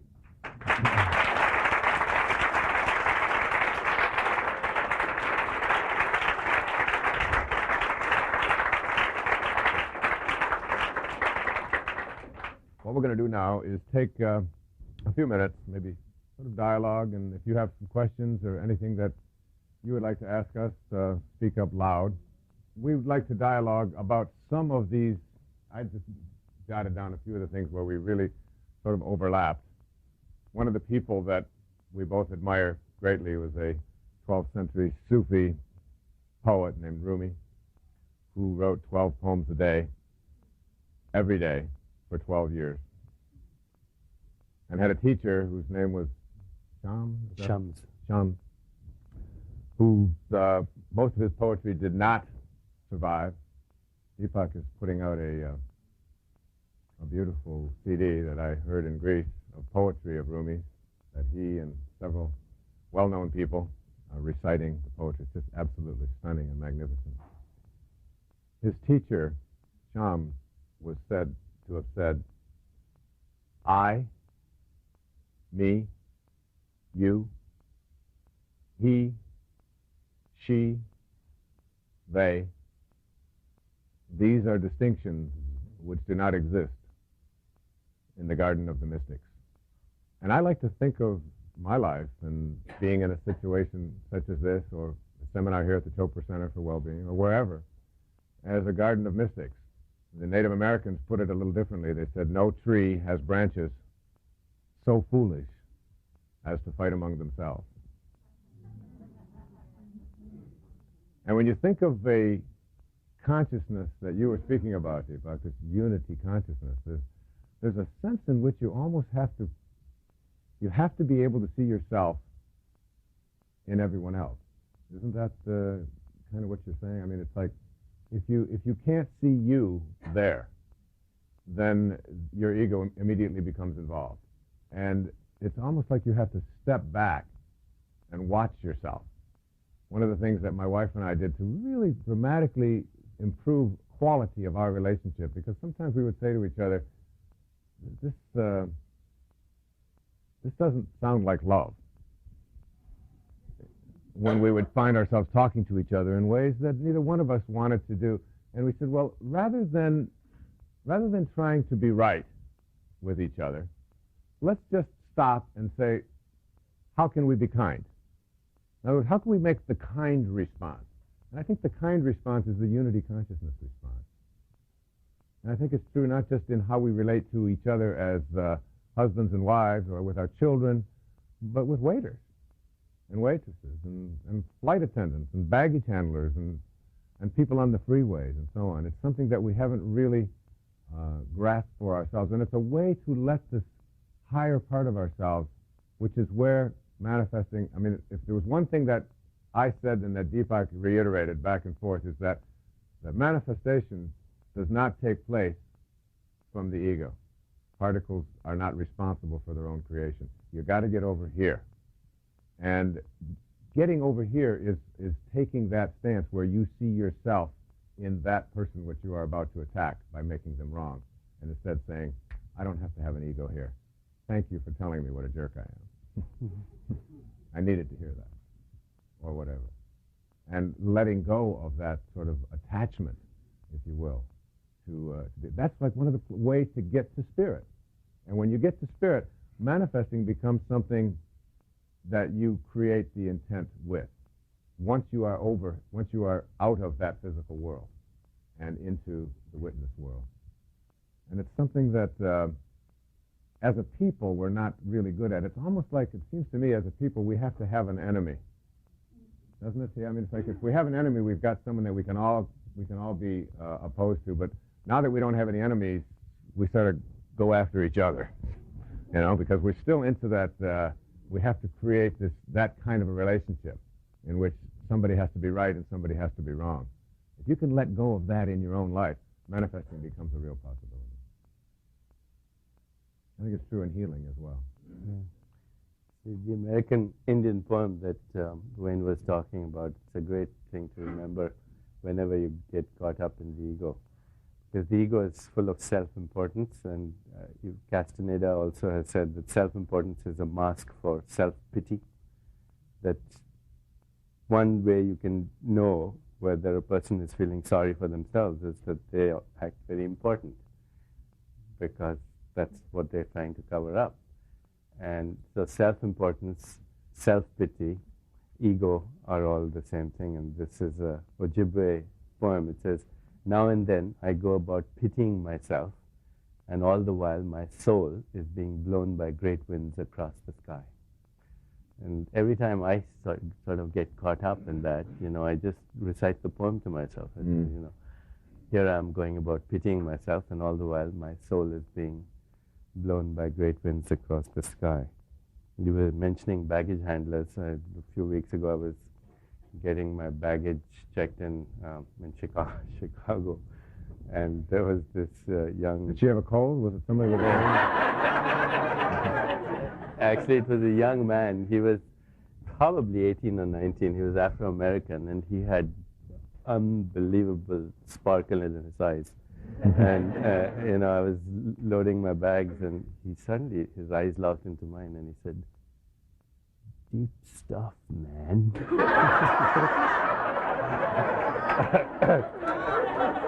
I said, what? He said, deep stuff, man. So I said, oh, so you understood it? He said, no, but it sure sounded true. And that's the difference between knowing and rationalizing. Yeah. You don't have to know this. A child knows this. This is the kind of thing that doesn't need experience, because it's timeless. I had a great experience this summer, Deepak. I don't know if I talked about it in Greece, but I don't know if you were in the audience at that time.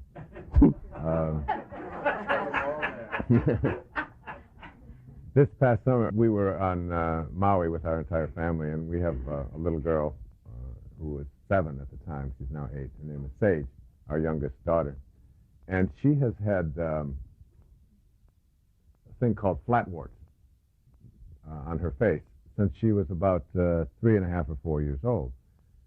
And every time we would take her to any medical doctor, they would always tell us the same thing. These are flatwarts. They can't be treated. There's no known cure for it. We don't want to burn them off because they could scar her face. They will go away. and so on. And she's heard this, but 3.5 years later, not only has she still got them, but they're progressively getting worse. And this past summer, I noticed when she was out in the sun that they were not only around her mouth and around her nose, but they were moving up around her eyes now. So her whole one side of her face was covered with these flatwarts. And she never liked the word flatwarts. She didn't think that that was a nice thing to call them, so she called them her bumps. You know, the person that called them flatwarts was her sister, Serena. You know, ugh, you know, you got flatwarts. You know, and she hated to hear that word. So we were over on Maui, and there's a doctor over there. His name's Kenny Mallett, and he's a person who has decided to practice where he loves to be. He's a surfer, and he's also a dermatologist. So he decided, I'll open up a practice on Kihei. And he comes to a lot of talks, and he reads the books and the kind of things that Deepak and I do, and so on. And he's always sending me things, and I send him things, and so on. And a really young, bright, spiritual guy. Very unusual in the medical community. I mean, for him to be attending my lectures.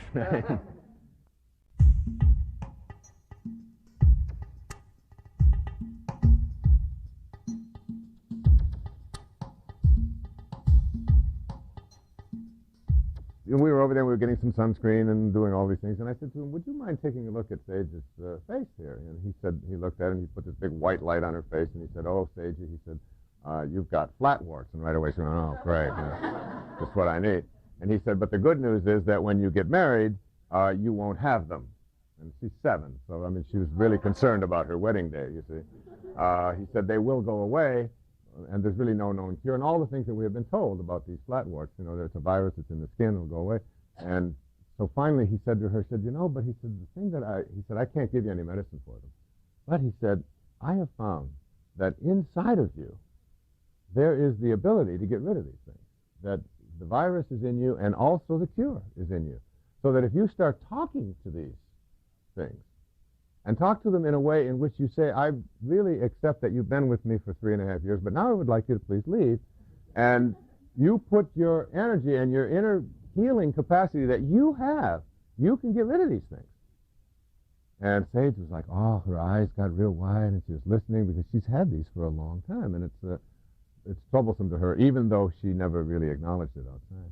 And we went back to the place on the other side of the island where we're staying, and when we're on Maui, the kids kind of go to bed when they want, and they get up when they want, and they have their friends over, and the rooms are filled with people. They eat pretty much when they want. It's a freedom time, all right?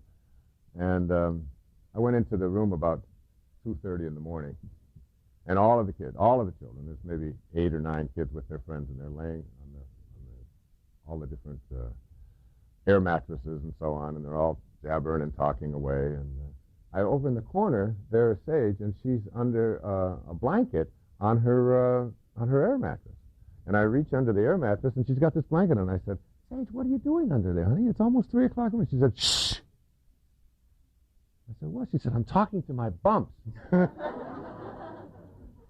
And I left, and I walked into the bedroom in the other room, and I said to my wife, I said, hey, guess what? You're not going to believe this. Sage is in there talking to her bumps. Isn't that great?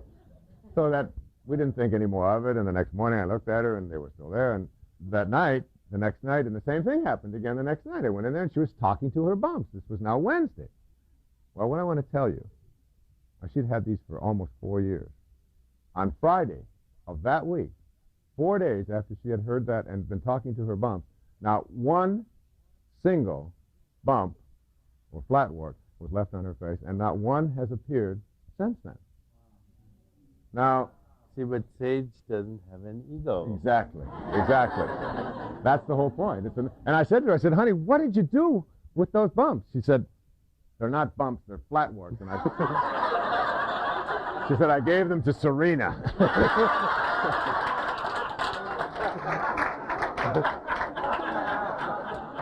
But inside of us is that knowing, is that little child who doesn't say, oh, you know, I can't really heal myself of these things. I don't have the capacity to do that.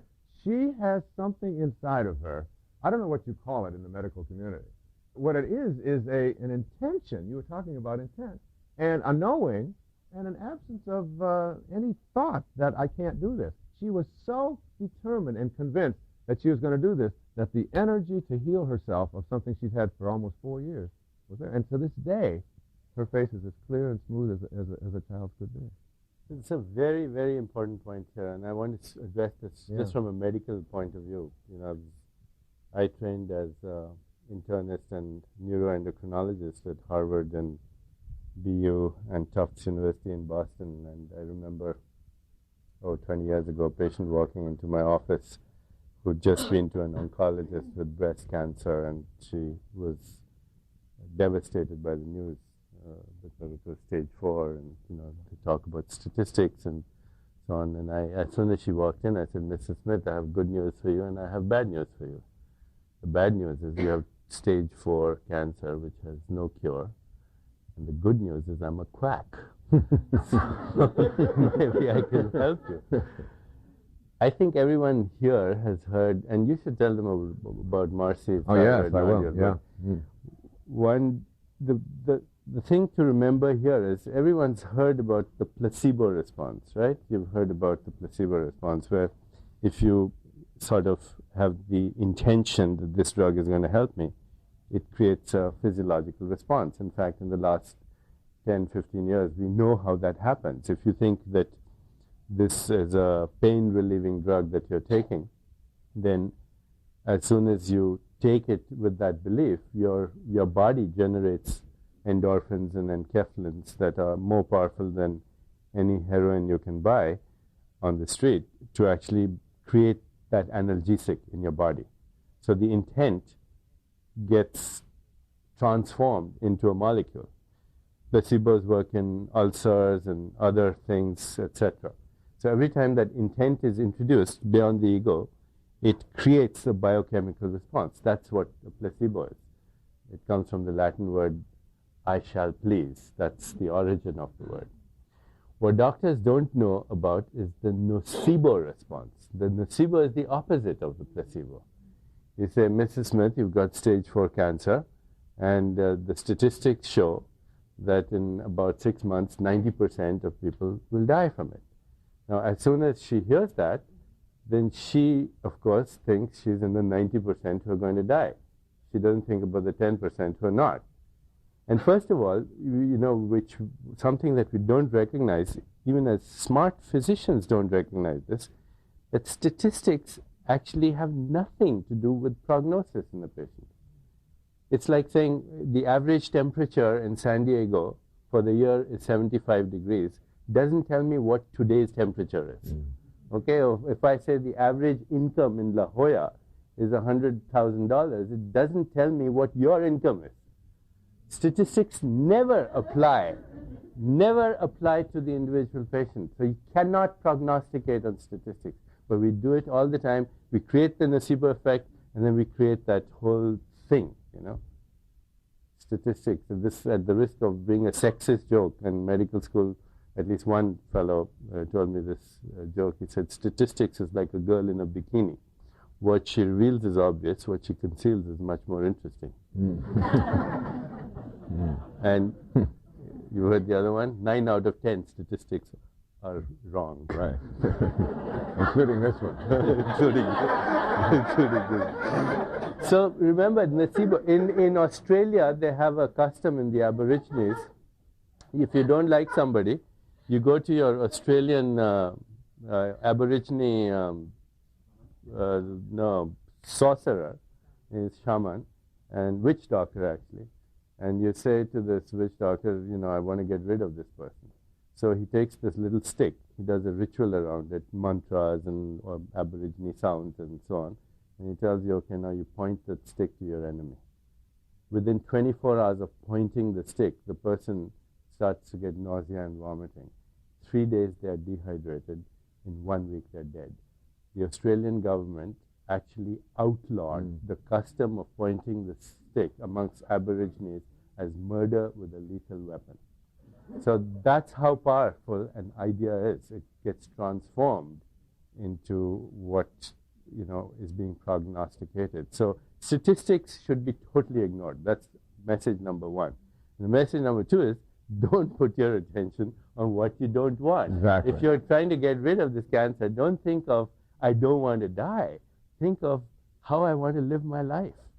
And be cautious about all of the places where you're going to run into the kind of information that will help you to put your attention on what you don't want. Because and that's called the energy field. So whatever field of energy that you are in, if you allow it to be contaminated by other people who are bringing you down, you will find yourself, buying into the very thing that you don't want to create for yourself. So it's like keeping your energy field really clear. That's why you don't share it. If the doctor tells you, you've got 6 months to live, you don't tell anybody about that, because people are starting to count the days. And where there's a will, there's a relative. They're going to...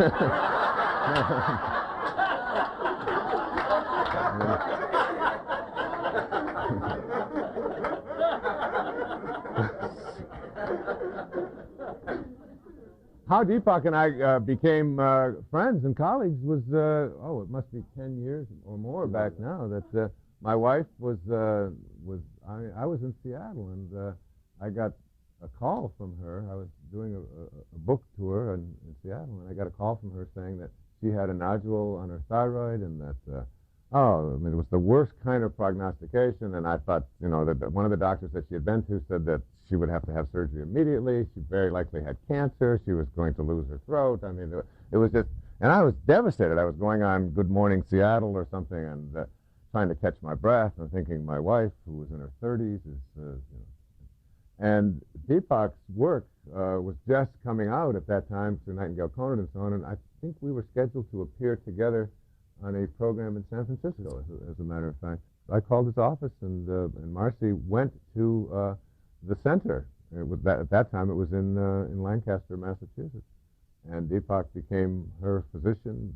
She went through the whole Panchakarma treatment and learned to meditate. And she had never meditated before. And when she learned this meditation process, and when she went through all of the various massages and all the lectures and the whole intense thing that they offer at the Chopra Center, today, she was told that she would have to be on thyroxine, an artificial thyroid supplement for the rest of her life. She doesn't take anything like that at all. Her thyroid is normal, and she's been healed of that. And my friend Dr. Chopra here is someone that my wife believes saved her life. It's a true story.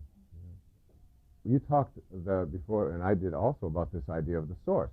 What is the source? I remember being a little boy living out at this foster home in Mount Clemens, and we had this practice in the spring where Mrs. Scarf would take a big bag full of dried tomato seeds. I was little. I was 4. My brother Dave was 5. He was with me, and I was the digger. I had this little hand shovel, and I would dig a hole, and Mrs. Scarf would take the dried tomato seeds and put them in the ground, and then I would cover it over, and Dave would take the sprinkler can and he'd pour water on it. We'd put a stake in there, and then we'd move 3 feet away, and then we'd do it again. And we did it through this whole plot of land. And I can remember asking, as if this were yesterday, I said to Mrs. Scarf, I said, "Where do these tomatoes come from?" And she said, "Oh, God brings us the tomatoes."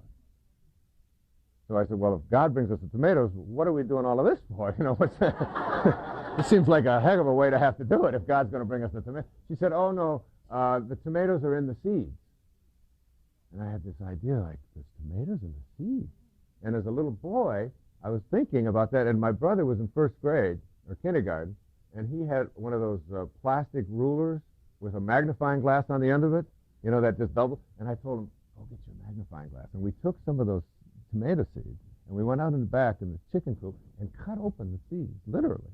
And I took his magnifying glass, and I'm looking in there for little miniature tomatoes. Now, 50 years and more have come and gone, and I know now that what Deepak was talking about, when you take that tomato seed and you put it under a microscope and turn up the magnification, first you'll find molecules and mostly spaces and atoms, and then you'll take the spaces out and you put an atom under the microscope and you'll see mostly spaces, and now you see electrons and protons and protons and neutrons and whatever those things are that are in there, right? But it's mostly spaces. Then you take the electron and you put it under an electron microscope and you turn up the magnification, more spaces, mostly spaces, and you take out and you get subatomic particles, and you keep going. All you're doing is looking for where the tomato comes from. What's the source of tomato? You get to the tiniest subatomic particle. you put it in a particle accelerator, you increase it up to 250,000 miles an hour and collide them, you open up the accelerator and you realize there's nothing there. There's no thing there. And the weirdest part of all is that when you look at it, it changes it. That the observer really affects the creation process. Now you take the same seed that began you. You thought you started at some quantum picnic, right? 9 months before your birth. So you take the seed that began you, and you do the same experiment with it. You just keep turning up the magnification and taking out the space, and guess what? Guess where you came from? No thing. No thingness. The source. See, in India, they talk about these people that we've been referring to, people like Jesus, people like Buddha, people like Muhammad, these great spiritual, they call them non-dual beings. Somehow they've transcended this duality of the physical plane. You know, the physical plane, you've never seen a person with a front who doesn't have a back, have you? You know, a person who is an outside who doesn't have an inside. Everything in the physical world has its opposite.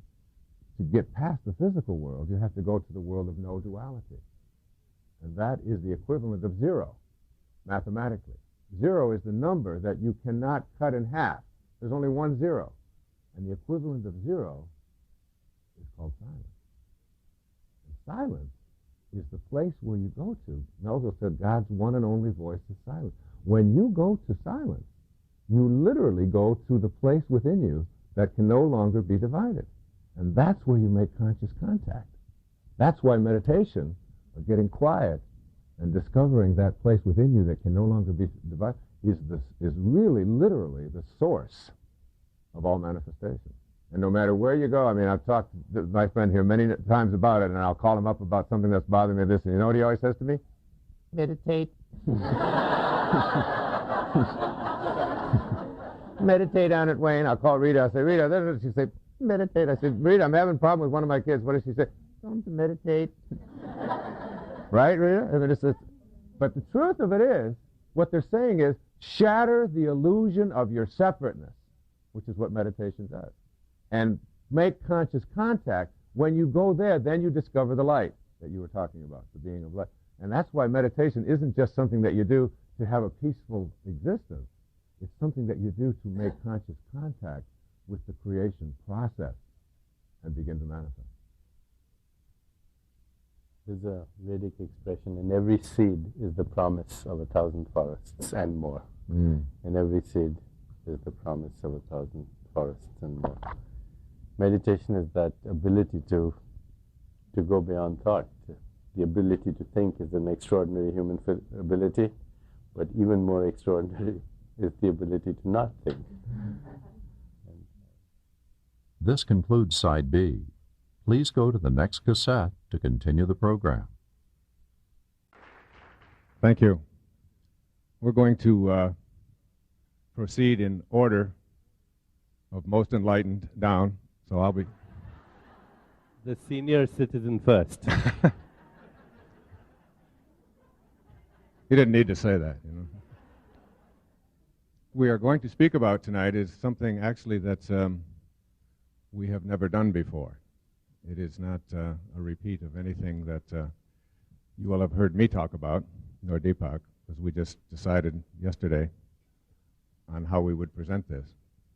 We spent the first 10 days or so of December of last year on Greece together with our wives, and we spoke to around 1,500 Greek citizens for 3 days and had a wonderful time. And then we had a couple of days in which we were just touring the ancient city and all of the artifacts and so on of Athens.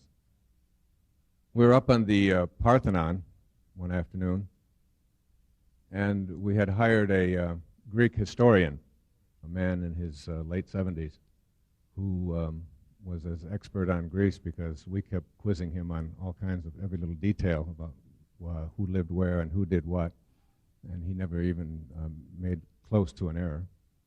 And we had a wonderful, wonderful afternoon, and we were holding objects in our hands that had been created 5,000 and 6,000 years ago. this man would point out that over here is where Socrates was forced to sit and drink hemlock. And I had this awareness at that time that we were walking on the very same ground that Socrates and Aristotle and Pythagoras and Alexander and Demosthenes and so many of the people that we have revered as our ancient teachers, that we were looking at the very same moon they looked at. We were, if you understand even a little bit about quantum physics and quantum mechanics, we were literally breathing the same air that they were breathing, the same molecules. Our bodies were being warmed by the very same sun that warmed their bodies. And I had decided that I was going to take January and February off to write a book, but it wasn't the book that I came to write. I decided at that time, when we were up there amongst all of these ancient artifacts and walking through these 1,000-year-old buildings, that these people who were here before us are still connected to us. And even if we can't see the connection, even if we can't get a hold of it and process it with our senses, nevertheless, there is that connection. And we're beginning to understand that as we learn more and more about subatomic particles and so on. But what they did is that they left us a legacy. And there was something about these people where they were forced by their own passion to write down or record in some fashion what they felt deeply in their hearts. And some of them, for exercising these rites or these activities, were executed. It was a dangerous time to be saying what was on your mind if it didn't agree with what the state thought, as Socrates learned, and so on. And so I went away in January and February and made a decision that I would take 60 of the greatest masters who have been influential in my life, and I would immerse myself in their literature and what they had to say. And I would take one selection from them, and then I would write an essay about what it is that they were trying to tell us. And I decided that I could do that in 60 days, 60 essays. Because when you really know what you really, really, really, really want, and you have a passion about that, there's absolutely nothing that can stop you from doing it, which is true of so many of these people that I'll be speaking about in my opening remarks. Many of them were poets. I'll give you the list and the names in just a few moments. And as I immersed myself in their literature and read as much of their poetry and read as much about their lives as I could, and then I would take a portrait or a photograph, if the photographs were available, of these people who had lived over the last 25 or 30 centuries, and I would put it right in front of my writing table, and I write on a yellow pad. And I would look at their face, and I would ask them, what is it that you would like the people who are now living in the year 1998 to know? What would you say? And it may sound strange to some of you, but when you meditate on that and you see their face and you let yourself surrender and let go, what happens is that you begin to reach a different state of consciousness. And I began to feel the presence of these great masters.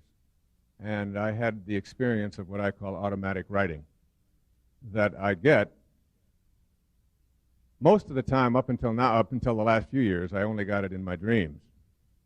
When I'd be in a dream state, when I was totally free of my body, I could compose, I could write just endlessly, and I'd wake up and try to recapture that. I'm sure many of you have had that experience, writing great music or reciting something and just not missing a beat, and then waking up and your tongue is all twisted and you can't remember a word of what it was.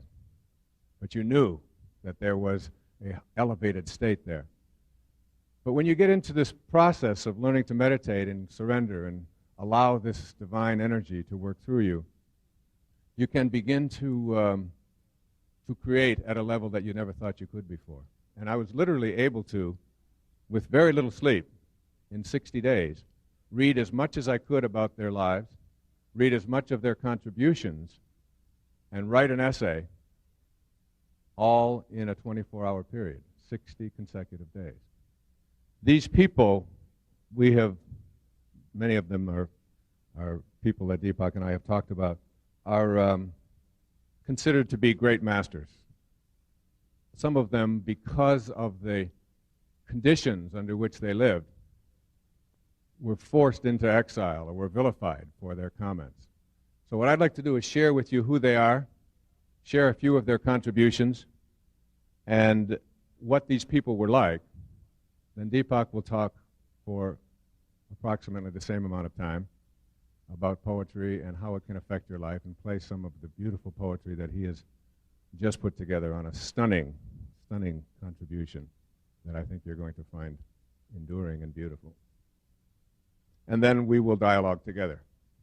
The people that I included were Pythagoras and Pascal and Buddha and Lao Tzu, Confucius, Patanjali, Cicero, Jesus, Epictetus, Omar Khayyam, St. Francis, Rumi, Leonardo da Vinci, Michelangelo, Shakespeare, John Donne, John Milton, Alexander Pope, John Keats, Percy Shelley, William Blake, Goethe, Coleridge, Wordsworth, Elizabeth Browning, Henry David Thoreau, Ralph Waldo Emerson, Longfellow, Emily Dickinson, Robert Browning, Herman Melville, John Greenleaf Whittier, Lord Tennyson, Walt Whitman, Lewis Carroll, Stephen Crane, Algernon Swinburne, William James, Joyce Kilmer, Ella Wilcox, William Jennings Bryan, Khalil Gibran, Rudyard Kipling, William Butler Yeats,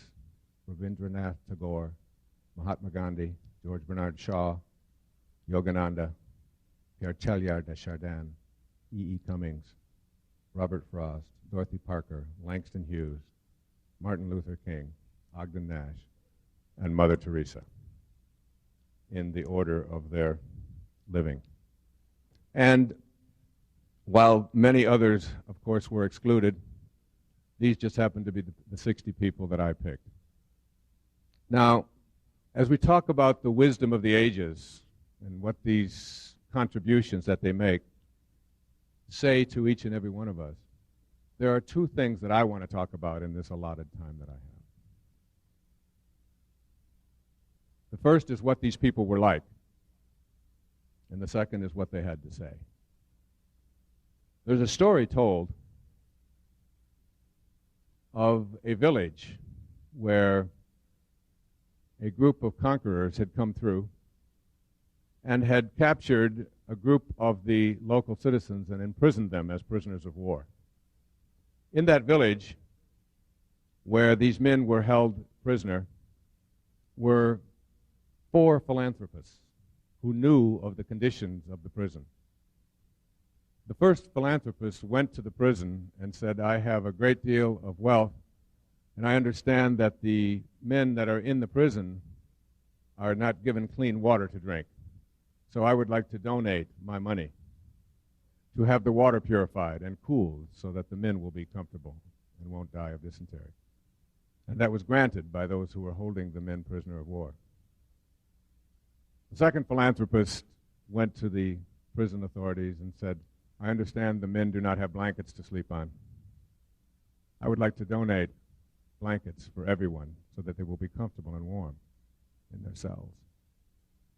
And he left feeling that he had fulfilled his dharma. He had done what was expected of someone who had wealth. And he felt good. The third philanthropist discovered that the food that the men were eating was not healthy, and they weren't getting enough of it. And he had a farm, and he said, I would like to donate my farm and all of the crops to go to the men who are being held as prisoners and be sure that they are well fed. And so it came about, and he felt good about his contribution. The fourth philanthropist was a great avatar, a saint, a great teacher. And what he did is he went and discovered and found out where the keys were. And he went to the prison cells and he unlocked each and every one of the cells and freed the men. So there's a difference between those of us who are philanthropists, who are doing good work, but basically are helping everyone else to suffer in comfort. And those of us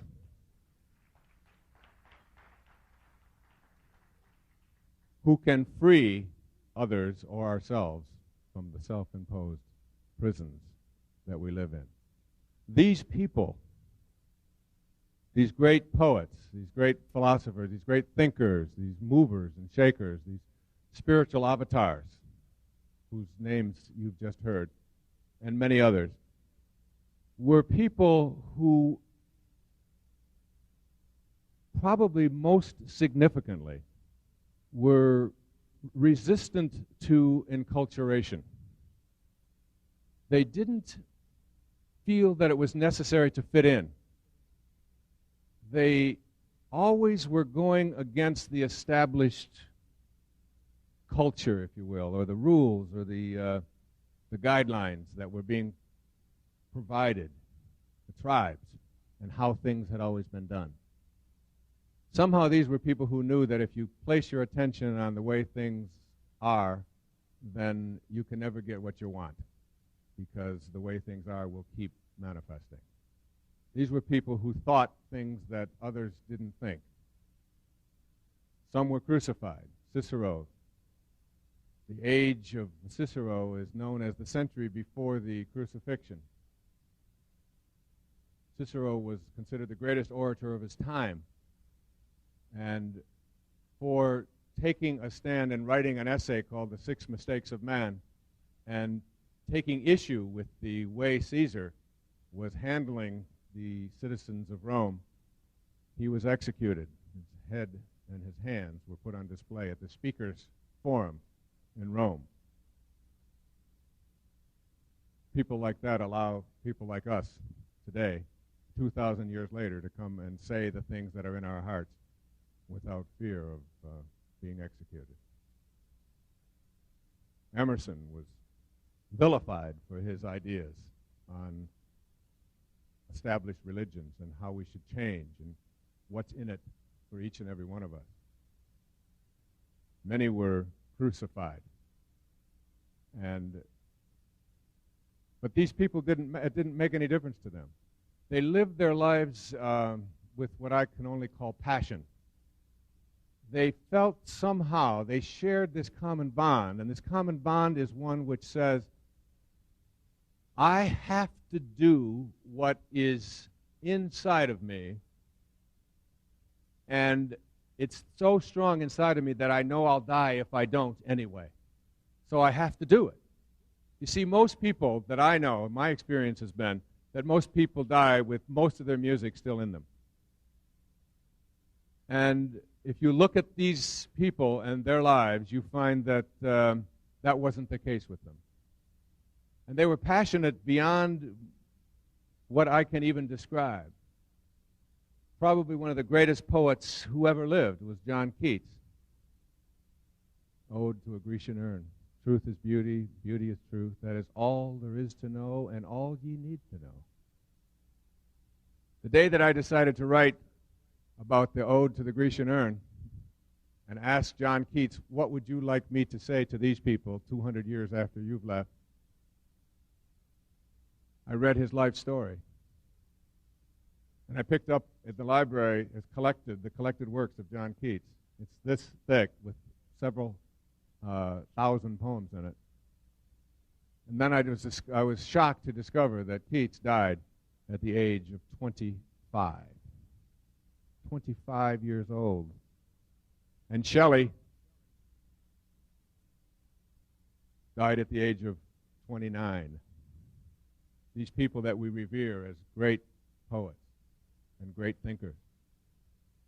So what they shared is this somehow this need, this desire to be able to say it and to do it regardless of what others might think. They were, as I've said so many times in many of my talks, they were independent of the good opinion of other people. They were not consumed with whether it was going to be approved of or not approved of. They lived on the edge, but they said what they had to say. This is what they were like. Passion. And living the life fullest. And not dying with their music still in them. As so many people have been trained to do. What they had to say, I think, is even more profound. And it's the basis of the wisdom of the ages. I think probably the most significant thing that these people had to offer us is that they lived what Aldous Huxley called the perennial philosophy. And the perennial philosophy is one in which Huxley looked at all of the different cultures that have ever existed, whether they're primitive or whether they're modern, Eastern or Western, and he looked at all of these people. And he discovered that there was one thing that virtually every culture, every tribe, every organization, every grouping of peoples have in common. And that is that they all had a very strong belief that there is a world beyond the world of the changing. When Lao Tzu was asked the question, "What is real, Master? What is real?" his response was, "That is real, which never changes." So there's the world of the changing, and if you ask yourself the question, what part of me is real by that definition, it certainly can't be your body, can it? Certainly not mine. I was looking in the mirror. I was in Baltimore not too long ago, and I was giving a talk there, and I was just jotting down some notes about what I wanted to say, and I was sitting at this desk, and alongside of me to the right was this mirrored wall. The whole wall was a mirror. So every time I would just get through writing something, I'd look up and I'd look into this wall. And there I'd see this face looking back at me. And I'd jot down a few notes and I'd look up again, and I kept seeing myself. Finally, I just stopped and I started looking real close. And I said, "Damn, there's an old man renting my face."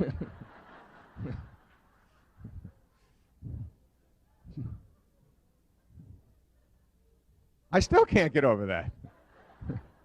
Every time I shave, I say, "Who is that in there?" Because the me in here that is looking out at you and is talking to you hasn't aged at all. I don't feel a bit old. I don't think old. I don't run my life on any principle of having aged at all. There's no boundaries in here. And these poets, these philosophers, let me share a few of what it is that they offer in this world, in this area of the soul. One, of course, is one of my favorites. His name is Rabindranath Tagore, who won the Pulitzer Prize for Literature in 1927. And he's talking to God, Krishna. And he says these words. And I wrote them out, and then I wrote an essay about it. He says, "I went out alone on my way to my tryst. But who is this me in the dark? I step aside to avoid his presence, but I escape him not. He makes the dust rise from the earth with his swagger. He adds his loud voice to every word I utter. He is my own little self, my Lord. He knows no shame, but I am ashamed to come to thy door in his company." There's so much in that little passage. I wrote an entire book about this a few years ago called Your Sacred Self. And the basis of it is that there's really two people in every one of us. There's an ego which is just an idea. You'll never find an ego in an x-ray or an autopsy. It's not anything you can get a hold of. It's just an idea. It's an idea that we carry around that says who I am is separate from you. Who I am is in competition with you. Who I am is what I accumulate, how much stuff I have, how much it's worth. That's who I am. But there's also within each and every one of us another self. And that self is called the sacred self or the higher self. And this higher self doesn't really care whether you're better than anybody else. It's not interested in whether you win or lose or how much you get or who you're better than or how much more stuff you have or how many merit badges you've accumulated. It's not interested in that. It only wants one thing. It just wants you to be at peace. That's all it wants. And as you think about these two selves in you, the one that needs to be right to make somebody else wrong, and the one that wants to be at peace, you can really make a shift instantaneously in your life by just in every interaction that you have, as frequently as you can in your life, practice being kind rather than being right. Wherever you are, with whomever, whether it's your spouse or your ex-spouse or your children or your in-laws or your flight attendants or people on the freeway, if we could just begin to look at the part of us that wants to be at peace and let it triumph, let it subdue this part of us that needs to make someone else wrong. And that's what Tagore was talking about, that inside each and every one of us there is that which makes the dust rise from the earth with our swagger, adds a loud voice to every word it utters. And I am ashamed to come to thy door in its company. It's a very powerful message. A couple of the other selections that these people wrote about soul, I've picked 3 or 4. One is by Herman Melville, great American novelist, 19th century. Listen to this. It's just an observation from Moby Dick. For as this appalling ocean surrounds the verdant land, so in the soul of man there lies one insular Tahiti, full of peace and joy, but encompassed by all of the horrors of the half-lived life. The horrors of the half-lived life. Isn't that a beautiful message? That an insular Tahiti, surrounded by an appalling ocean. It's been said that it's the space between the bars that holds the tiger. It's the silence between the notes that makes the music. The soul.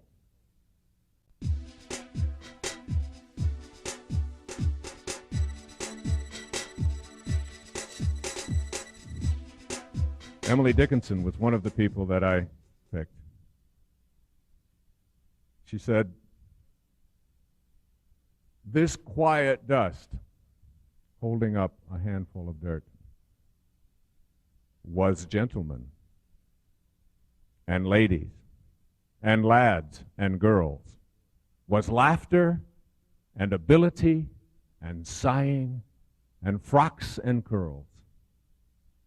This passive place, a summer's nimble mansion where bloom and bees fulfilled their oriental circuit, then ceased, like these." Think of that.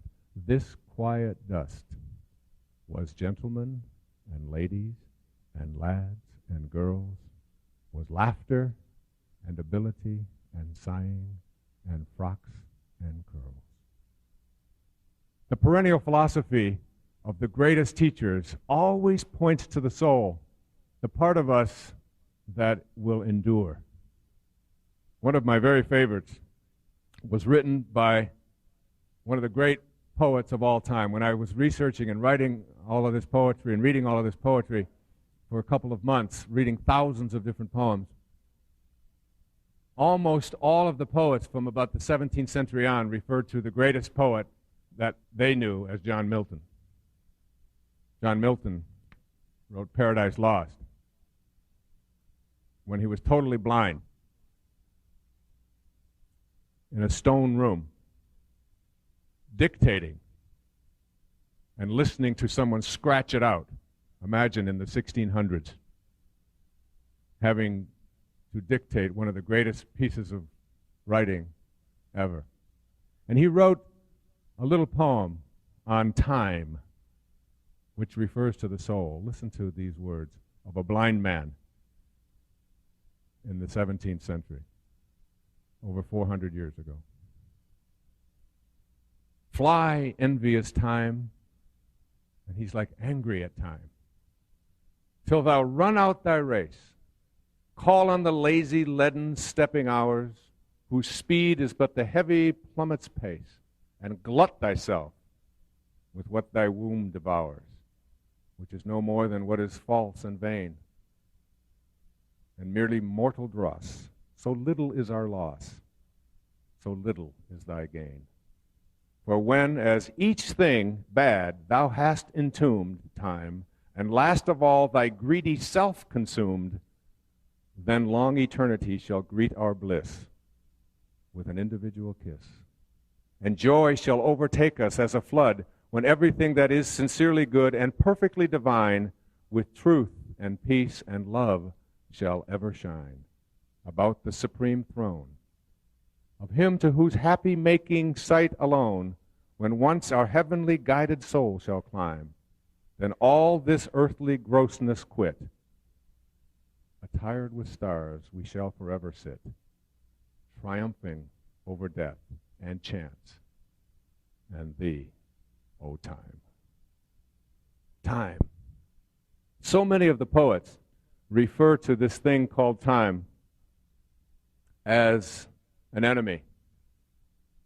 And they refer to the internal part that time can never get a hold of.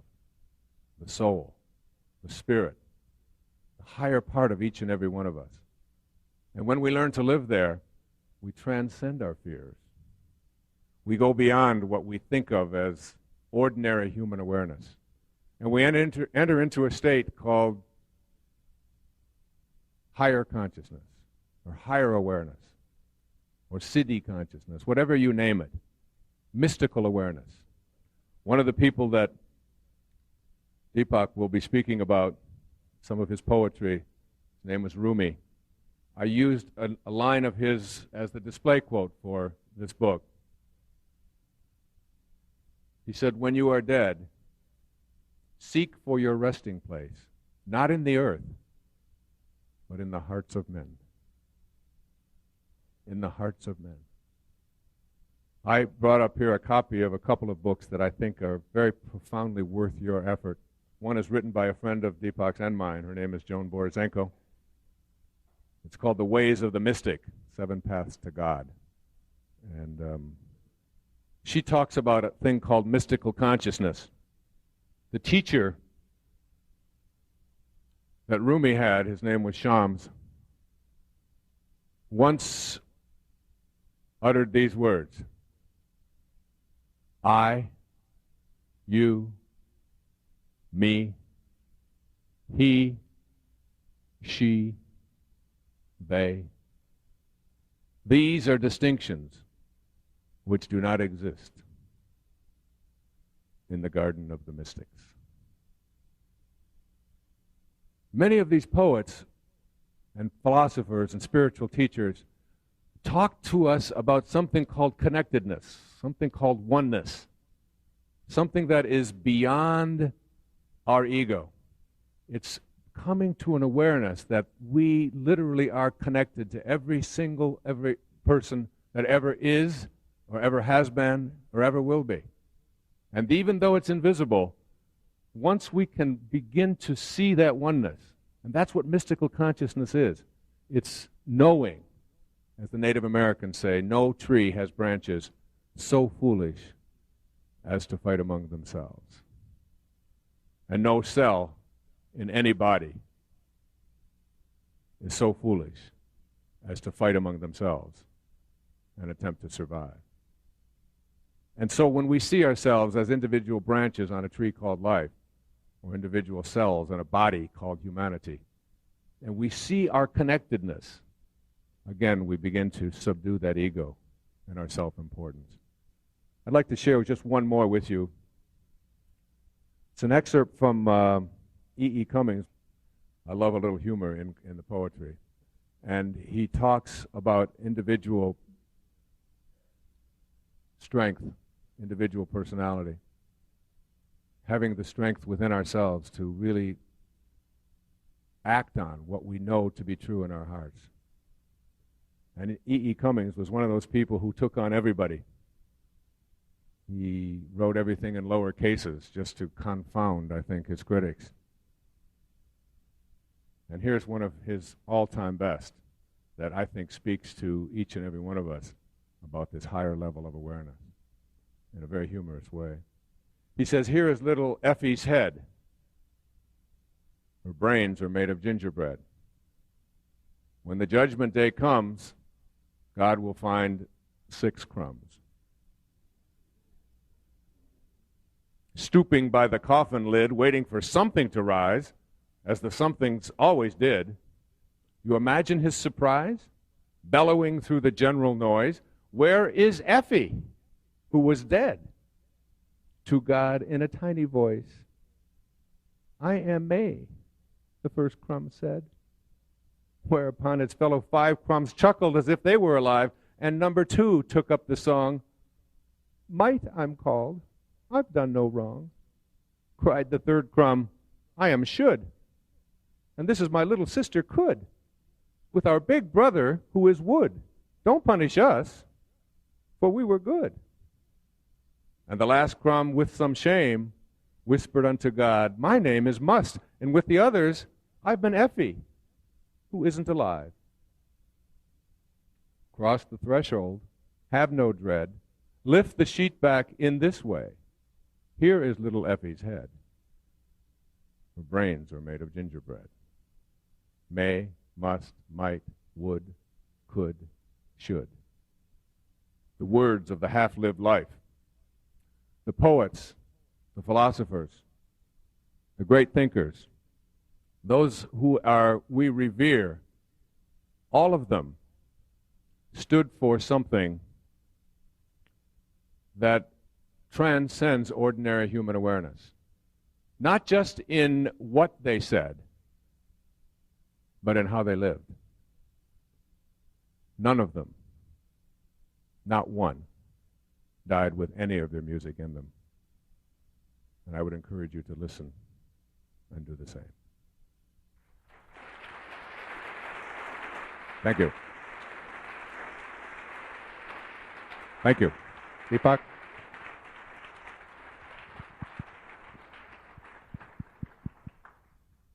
It's so interesting that if you talk to anyone that has been able to have a vision and you ask them what triggered that, very, very frequently you'll hear the response that it was a song they heard or a poem they read or some little verse that came to them from their childhood that triggered a whole vision.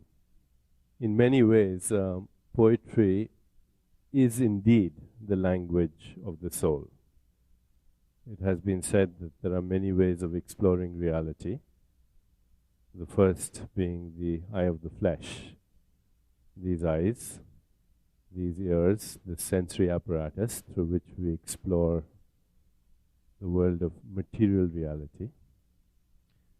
If I want to know, are there craters on the moon? Are there rocks on Mars? Then I use the eyes of the flesh and the prostheses of the eyes of the flesh, which are the extensions, my scientific instruments. But there's a deeper way of exploring reality, and that's through the eyes of the mind. If I want to know what's the theorem of Pythagoras, what does it mean? I have to know principles of Euclidean geometry. In my mind, I have to understand Euclidean geometry.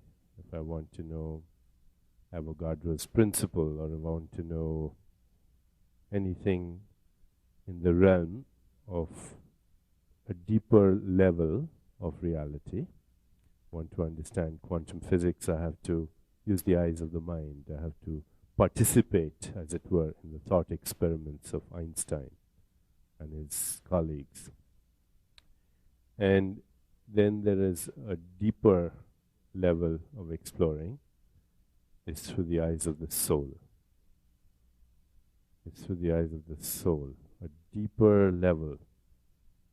So William Blake, who's a favorite poet of, I know, Wayne, said we are led to believe a lie when we see with the eye that was born in a night to perish in a night, while the soul slept in beams of light.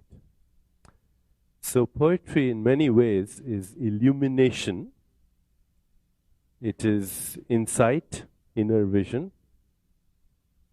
It is epiphany.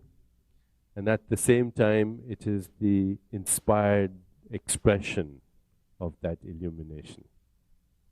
Definitely, poetry is the eye of the soul. If you want to trigger what I'm learning to understand as the sacred response, just read a great poem, and you'll see that it will almost act as a little button in that holographic template inside you, which has all the knowing of everything that has ever existed in the universe. So that whilst it's great inspiration, the word inspiration literally means to be in spirit, inspiration. And incidentally, the word enthusiasm means to be in touch with God, antheos, to be one with God. Whilst it's great inspiration to read the poems and listen to the poems of these great people that Wayne mentioned, every single one of them exists right this moment inside each one of us in this room. I'll go into the science of that in a moment. Growing up, I was brought up literally with the poetry of Rumi and the poetry of Tagore. Many, many years later, of course, I was exposed to Shakespeare and Coleridge and E.E. Cummings and Emily Dickinson and Robert Frost and Thoreau and Emerson and all the great people that Wayne spoke of. But I remember reading a long, long time ago something that Rumi said. Rumi, this 13th century Sufi mystic, he said the most important thing you can have in your life is passion. And he said you have to learn to become a passionate lover of life. He said if you can be a passionate lover of life, then you will be a lover in death, you will be a lover in the tomb, you will be a lover on the day of resurrection, you will be a lover in paradise, and you'll be a lover forever. And if you have not learned how to be a passionate lover, then don't count your life as having been lived. On the day of reckoning, it will not be counted. Another time he said, I am so mad with love that madmen have to stop me and say, be still. So I have felt a deep debt of gratitude to this great poet Rumi. And from what I read, Rumi wrote 12 poems every day for the last 12 years of his life. And all of his love poems were written to God. All of this beautiful love music that you hear is written to God. This thing that Deepak has put together, called Deepak and Friends, A Gift of Love, he won't talk about, he won't do commercials, but I think it is so profound and so beautiful, and it's just come out today. And some of those people, the voices that you heard, include Coleman Barks and, Goldie Hawn and Madonna, you may have recognized, and Demi Moore and Rosa Parks and Martin Sheen, Deborah Winger, and others. It's a beautiful, beautiful collection. There's 2 CDs and a little book in there, and it's available. And that's all I want to say about that. It's really worth your listening to. Yeah.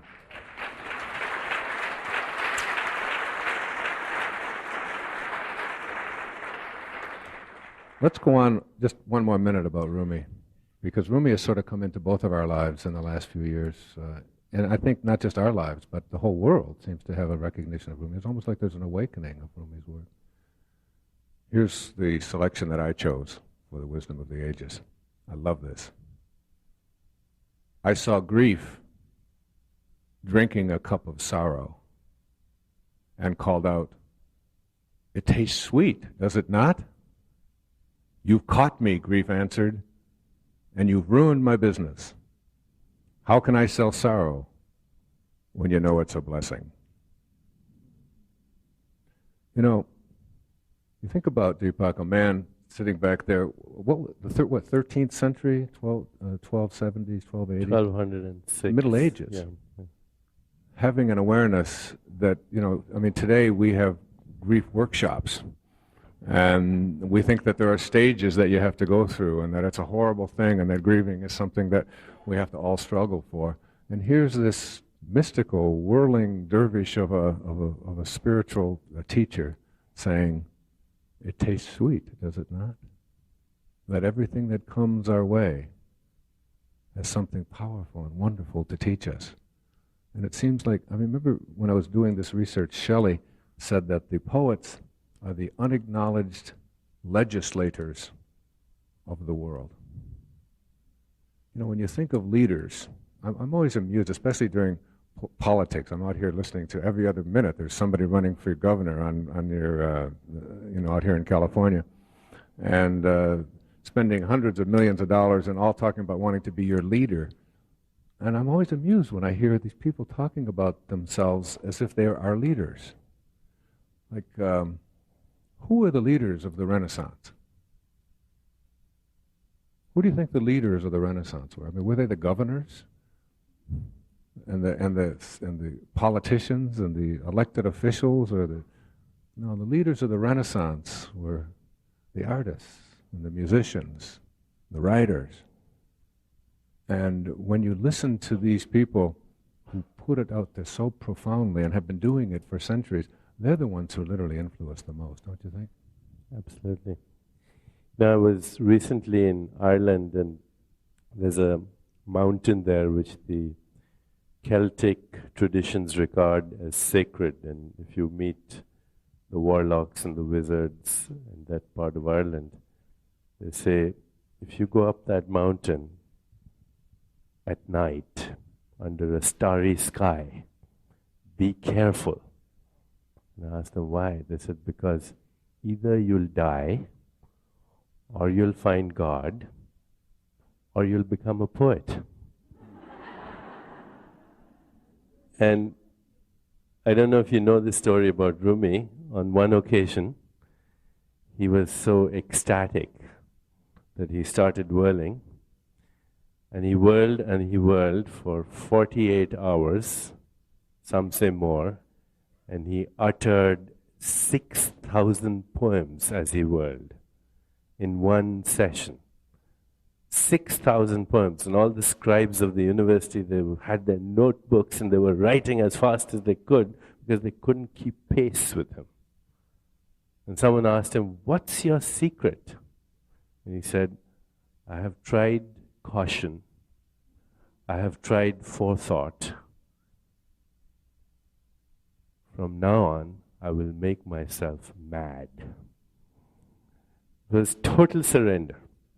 And I want to talk a little bit about where this all comes from, where this comes from for any one of us. Because as I said earlier, and Wayne was talking about us being in Greece, and we are inhaling the same molecules and the same atoms, and of course we are the same, as Emily Dickinson would say, the same recycled dust that is going in and out, and this brain is made up of the same carbon and hydrogen and oxygen that went into the brain of Pythagoras or Christ. And right this moment, quantum physics would have us believe that right this moment you have in your body at least 1 million atoms that were once in the body of Christ, or Moses, or Socrates, or any of the great poets that were mentioned earlier.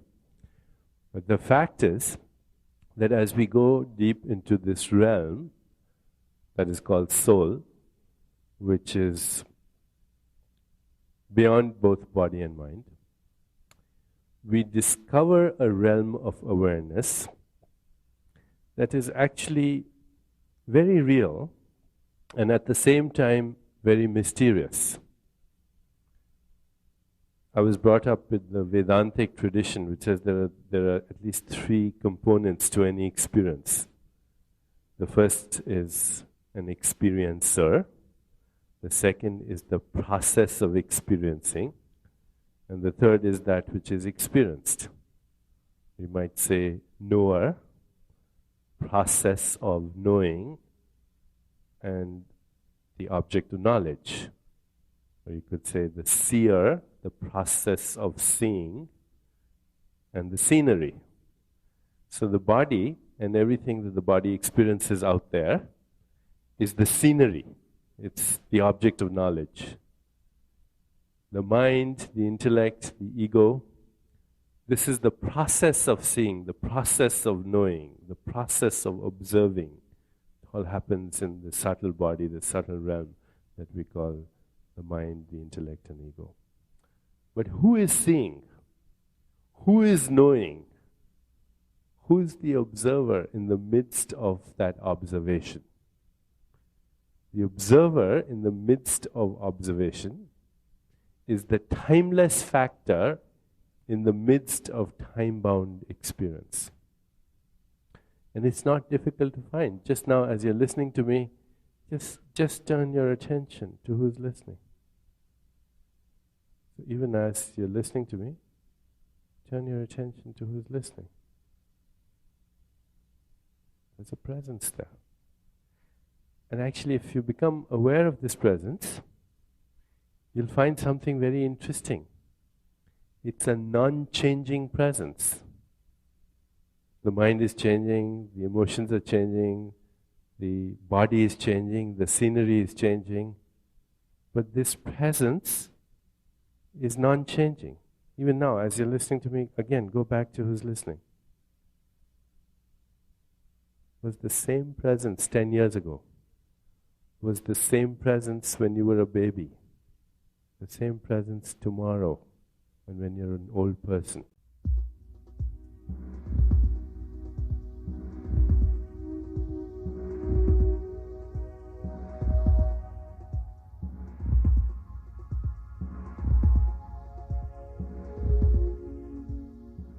And if you become intimate with this presence, if you befriend it, then you will recognize that this presence is beyond body and mind. It's the timeless factor in the midst of all this time-bound, changing experience. The experiencer is not contaminated by the experience. In fact, again, as you go back to the silent witness behind the scenes, you will recognize that there's a freshness to it. The mind gets burdened with emotions, the physical body gets fatigued with effort. But go back to this witness behind. It's fresh as when you were a baby. Rumi says, you are that freshness, and I'm with you now. Nowhere again inside the majesty. Nowhere again. Because actually as you peel the layers of the soul, you find first there's the mask of the ego, all our object referral, all the things, as Wayne said, we have accumulated all the things that we identify with.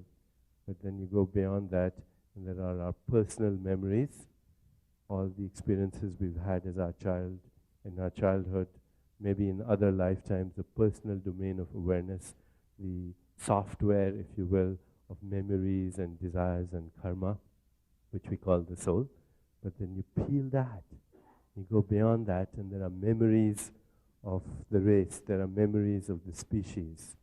And go beyond that, there's the memory of all other species, all other beings. And then you go beyond that, and there's the memory of the creator, of the source of creation.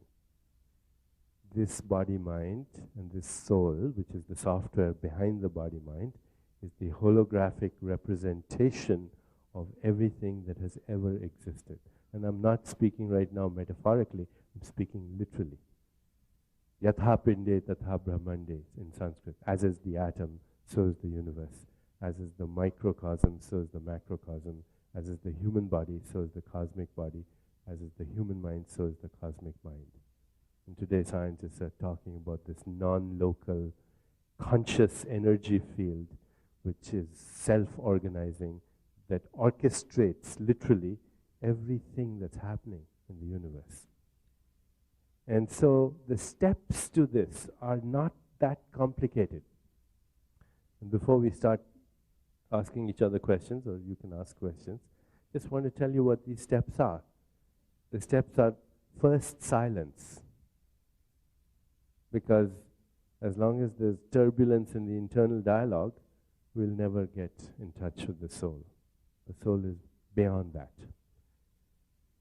Silence, meditation. Second step, surrender. Surrender simply means that I have lost my need to wish that things were not as they are.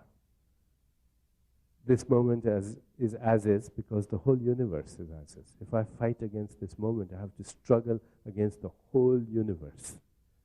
Surrender means that I let go of my idea of how things should be.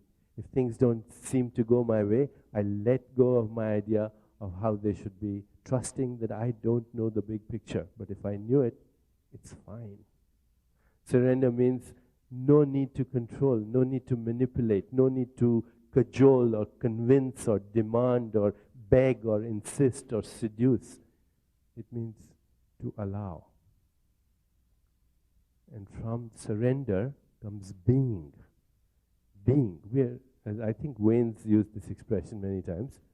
Sometimes, we're so much together, I don't know if I'm speaking or he's speaking. And actually, then I realized it doesn't really matter. It's the same being anyway. Same molecules. Same molecules. So from surrender, being. Being means that when I surrender in the silence, I realize that I'm not a human thinking, I'm not a human doing, I'm a human being. And when I'm just being, the core of my being, the ultimate ground of my being is also the ultimate ground of every other being. That when I'm just being, then I'm in touch with the principle that is responsible for all the activity in this body-mind. But believe it or not, as I get intimate with that principle, I recognize that it's the same principle that is responsible for all the activity in the whole universe. Same being. Same being. And from that state of being comes vision. What it means to be a seer. A poet is a seer, and the inspired articulation of that seeing. It is to go beyond bits of sensory experience. With bits of sensory experience, we can never see. We can only perceive. We are led to believe a lie with the eye. That was born in a night, to perish in a night. Seeing means to see the totality. To understand that with bits of sensory experience, I can never understand the whole. But when I dive into my soul and go into the spirit, I do see and experience the whole. And in that wholeness, which is healing, the word healing, the word holy, the word wholeness, they all come from the same root. In that healing and in that wholeness, I recognize that my intent is actually the intent of God, of the universe. That in that seeing, I recognize that even my little intent is so powerful that the whole universe begins to orchestrate its fulfillment. Intent, and in that intent, if I ask a question, that's what intuition is. In that vision of being, if I ask a question, you've heard the expression, ask and it shall be revealed, knock and the door will open, seek and you will find. Just to ask a question, that's the intuitive response. And from that intent comes action which is spontaneous and effortless, what is called spontaneous right action. Not action in anticipation of somebody's response, but the right thing at the right moment, the intuitive response, effortlessly orchestrated, because it is the intent of the cosmic mind that is going through you. And in that action, which Vedanta says is without karma, it's not bound by karma, there's the fruit of action. And when you experience the fruit, you know that it is not your fruit, that it came from somewhere, and you have it for a little while, and it'll go, and you're totally detached from the outcome of that. And just to recapitulate, silence, surrender, being, seeing, intent, action, and fruit in that order. We usually go about it in the reverse direction. I'll do this, then I'll have this, and then I will be happy. Vedanta says, reverse the whole thing. Just be in bliss right now. And then you will automatically go through the sequence of intent, and your own intent will have the infinite organizing power of the cosmic mind. And even when you have the fruit, you will know that it is the fruit of that cosmic mind. In this vision, it is in this vision that Tagore, the other great poet that I was going to quote today, Tagore says, "The same stream of life that runs through my veins runs through the world and dances in rhythmic measure. It is the same life that is rocked in the ocean cradle of birth and death, in ebb and in flow. It is the same life that shoots in joy through the dust of the earth into numerous blades of grass and tumultuous waves of flowers." He says, "My limbs are made glorious by the touch of this world of life, and my pride is from the life throb of ages dancing in my blood this moment." Right? This moment, the life throb of ages is dancing in our blood. And all we have to do is to surrender to it. And in that surrender, to not even want to take the credit for it. Just as I was coming here this evening, I happened to look at some of my old notes, and I came across this very simple thing from the great Ramakrishna, who is an Indian seer, an Indian poet. And this is what he says. Don't mind my beautiful glasses. He says, the great Indian saint Sri Ramakrishna declared of himself, "I am the machine, and you, O Lord, are the operator.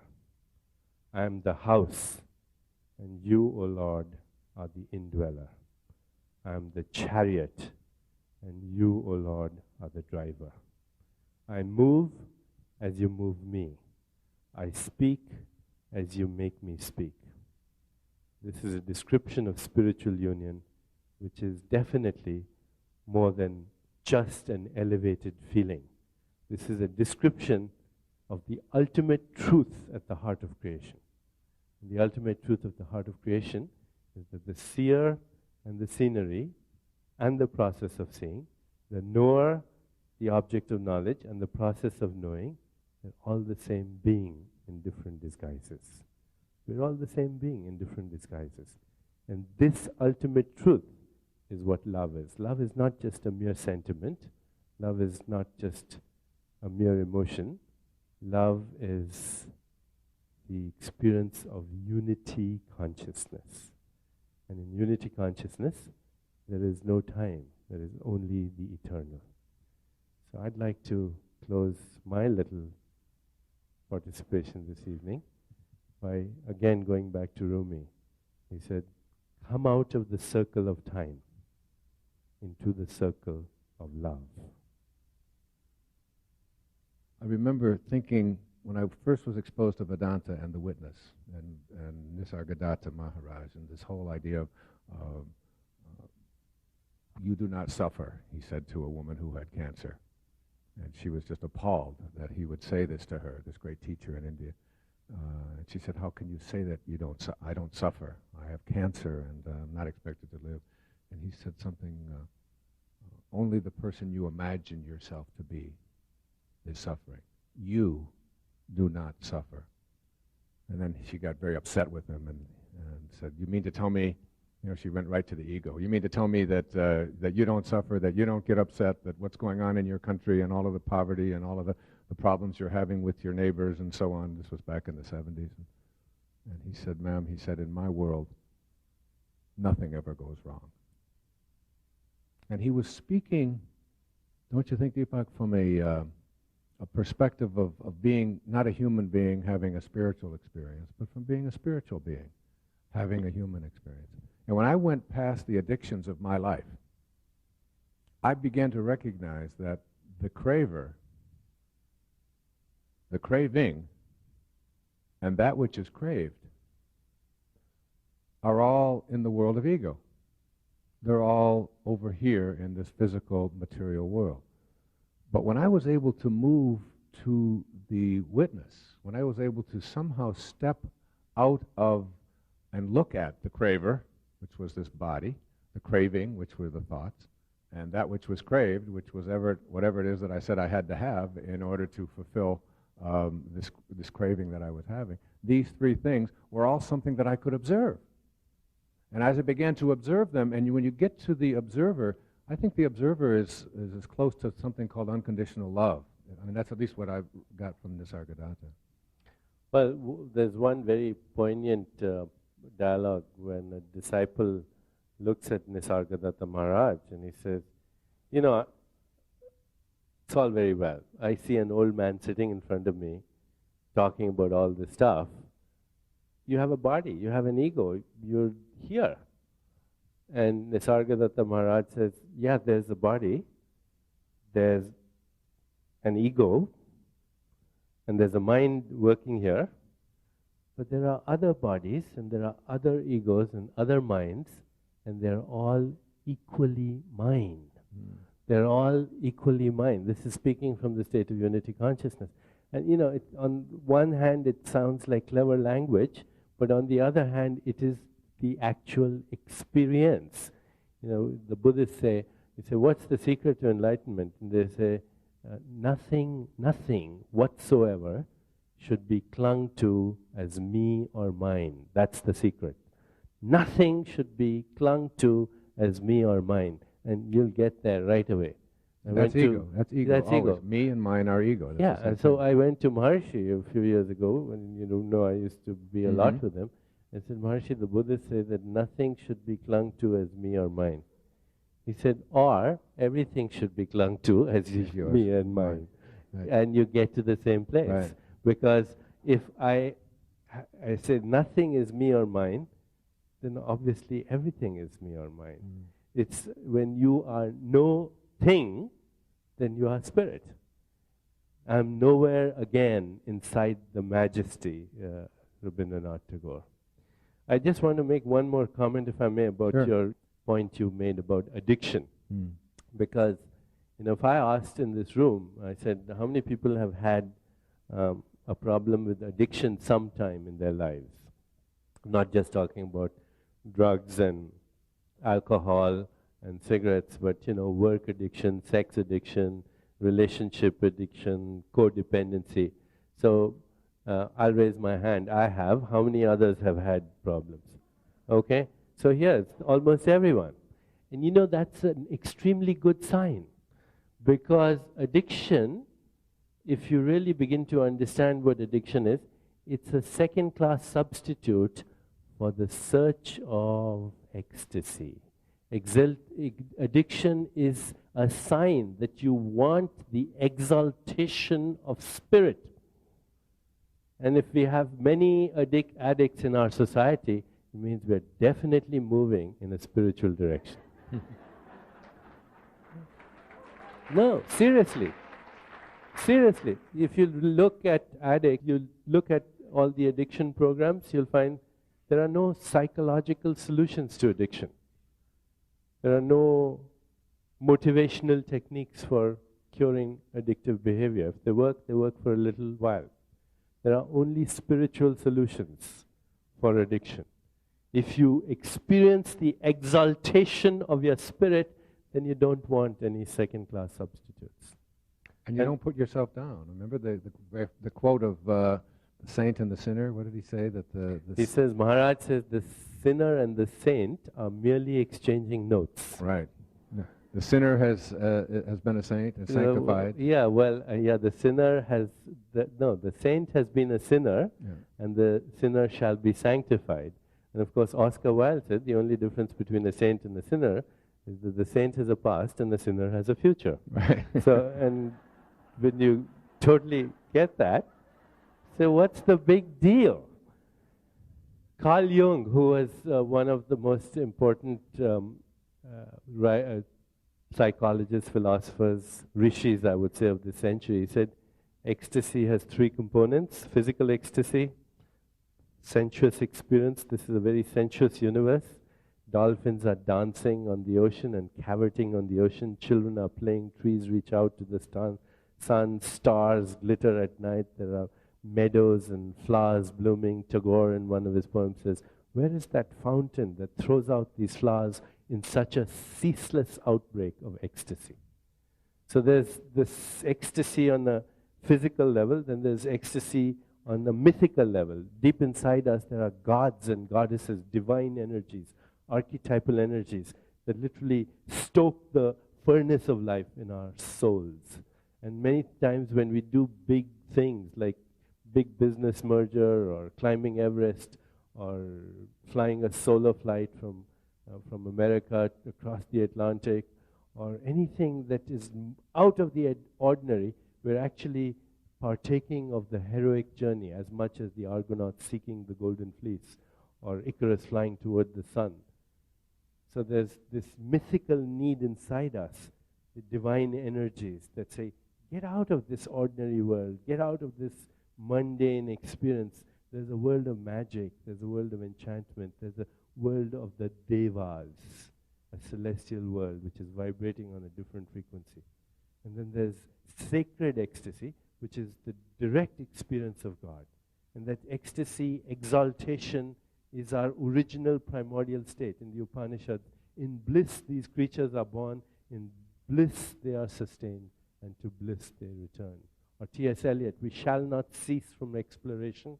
At the end of our exploring, we arrive at the place that we started from and know the place for the first time. All these are descriptions of ecstasy.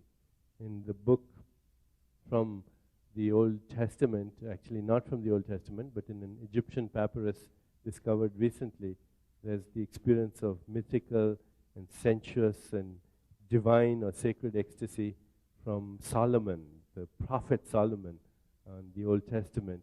He's speaking to God, and he's gotten rid of his addictions, and he says to God, he says, you split me and tore my heart open, and you filled me with love. You poured your spirit into mine. I knew you as I know myself. My eyes are radiant with your light. My ears delight in your music, and my nostrils are filled with your fragrance. You have made all things new. You have made all things magical. You have made me see all things shining. You have granted me perfect ease. I have become like paradise. That's what we're seeking for. Addiction is just a second-class substitute. But it's good that at least we're seeking that. Well, there's a big difference, I think, Deepak, between knowing about something and knowing something. Knowing about something is a belief system, and all of us in this room walked in here with a set of beliefs, and these beliefs were handed to us by the tribe and by all of the people that we've been exposed to in our lives, and we have a tendency to just buy into all of this stuff, and we carry it around with us, and we're conditioned by it, and it becomes our way of reacting to things. But there's in the world of the physical, there's nobody in here who knows how to swim, who learned it by watching somebody else, or by having somebody else tell them that they could do it, or by seeing movies of somebody else, or whatever. You may believe that you could swim, but you know how to swim when you get in the water and blob about and finally do it. And the same is true of virtually everything. Then we get into the metaphysical domain, into beyond the physical domain, and we try the same kinds of things that we have, all these tribal beliefs or all these things that are based upon the experiences or the testimony of other people in our past, and we try to live that in the spiritual world. And so we get hung up on, and I heard someone saying to me before about all the fears that I have, that if I do this, this isn't going to happen, or I'm going to end up being punished, or my tribe isn't going to like me, whatever it might be. There's a wonderful poem. It's not written by an ancient master. It's written by a woman who lives up in Seattle. Listen to this. It's called The Cookie Thief. Some of you may have heard it. Valerie Cox. A woman was waiting at an airport one night, with several long hours before her flight. She hunted for a book in the airport shop, bought a bag of cookies, and found a place to drop. She was engrossed in her book, but happened to see that the man beside her, as bold as could be, grabbed a cookie or two from the bag between, which she tried to ignore to avoid a scene. She munched cookies and watched the clock as the gutsy cookie thief diminished her stock. She was getting more irritated as the minutes ticked by, thinking, if I wasn't so nice, I'd blacken his eye. With each cookie she took, he took one too. And when only one was left, she wondered what he'd do. With a smile on his face and a nervous laugh, he took the last cookie and broke it in half. He offered her half as he ate the other. She snatched it from him and thought, oh, brother, this guy has some nerve and he's also rude. Why, he didn't even show any gratitude. She had never known when she had been so galled, and sighed with relief when her flight was called. She gathered her belongings and headed to the gate, refusing to look back at the thieving ingrate. She boarded the plane and sank in her seat, then sought her book, which was almost complete. As she reached in her baggage, she gasped with surprise. There was her bag of cookies in front of her eyes.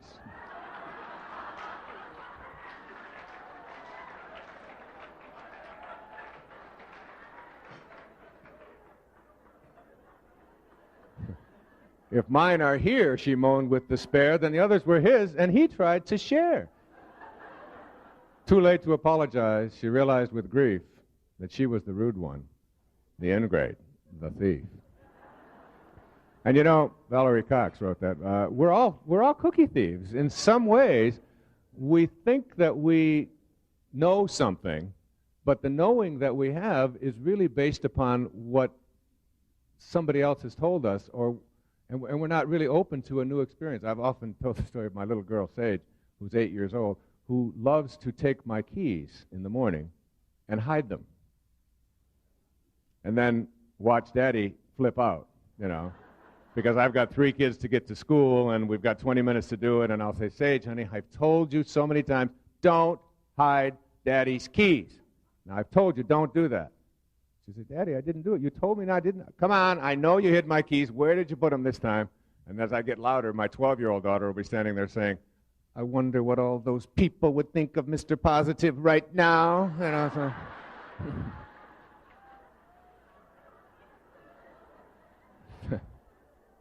So I've got them coming at me in all ways. So finally, because, when you're a guru, you practice, mindfulness. It's called mindfulness. And when you put something down, you always know where it is. You don't lose things when you reach this elevated state of consciousness that we're talking about here. And I place my keys always in the same place, and I make a note of them being there.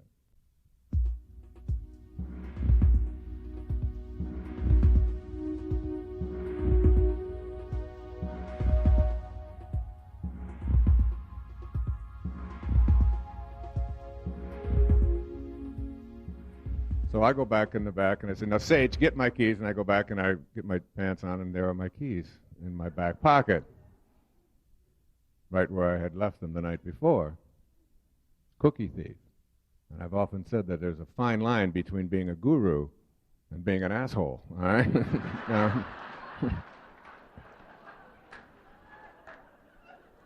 It's a line that I probably cross more frequently than I should be admitting here on tape, especially.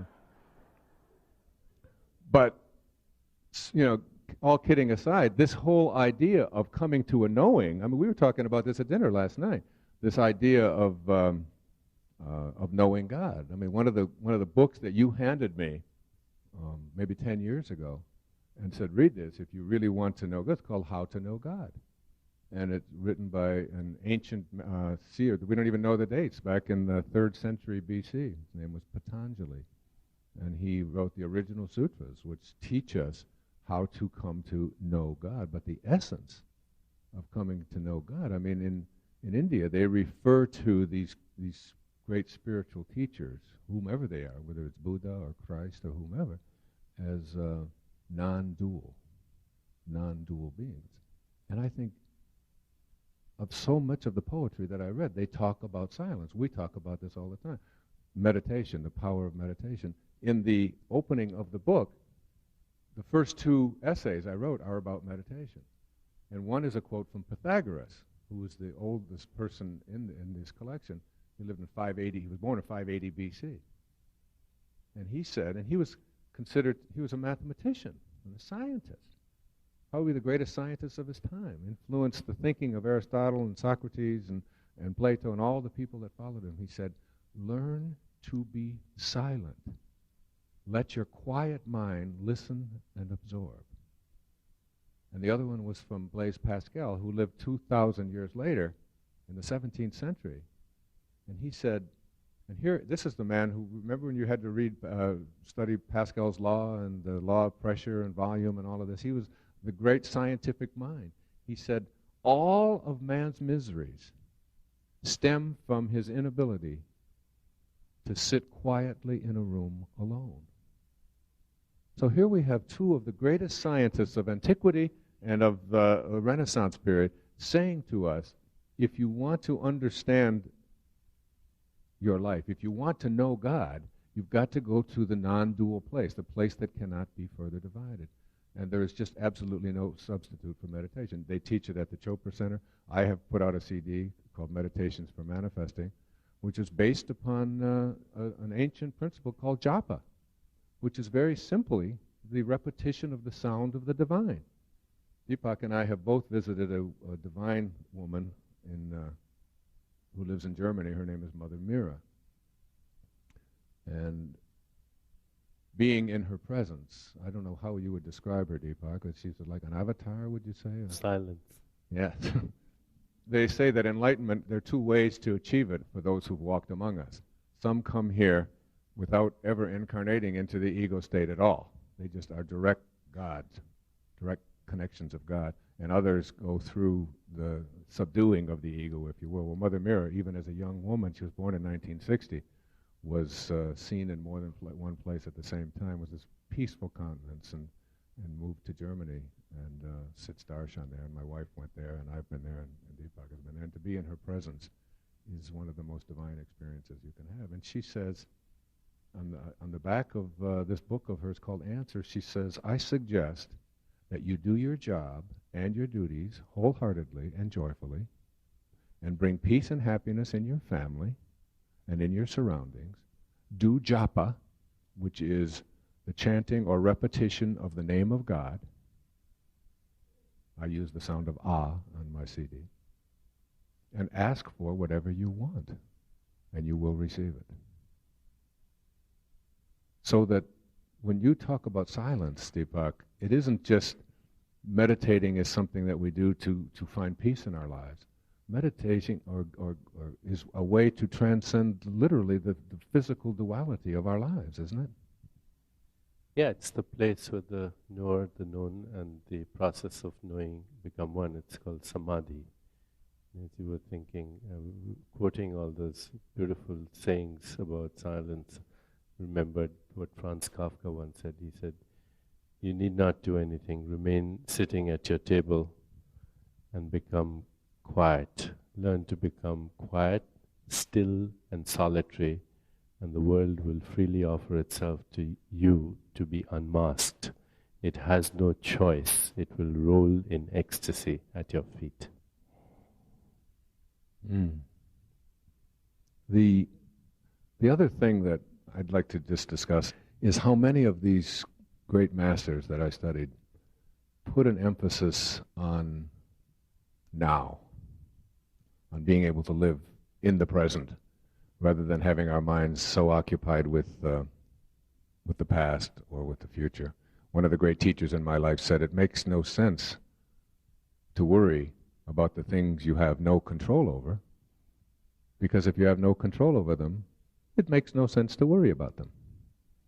And then he said, it makes no sense to worry about the things that you do have control over, because if you've got control over them, it makes no sense to worry about them. And there goes everything that it's possible to worry about. You either have control or you don't. So worry becomes like this neurotic exercise of leaving the present moment.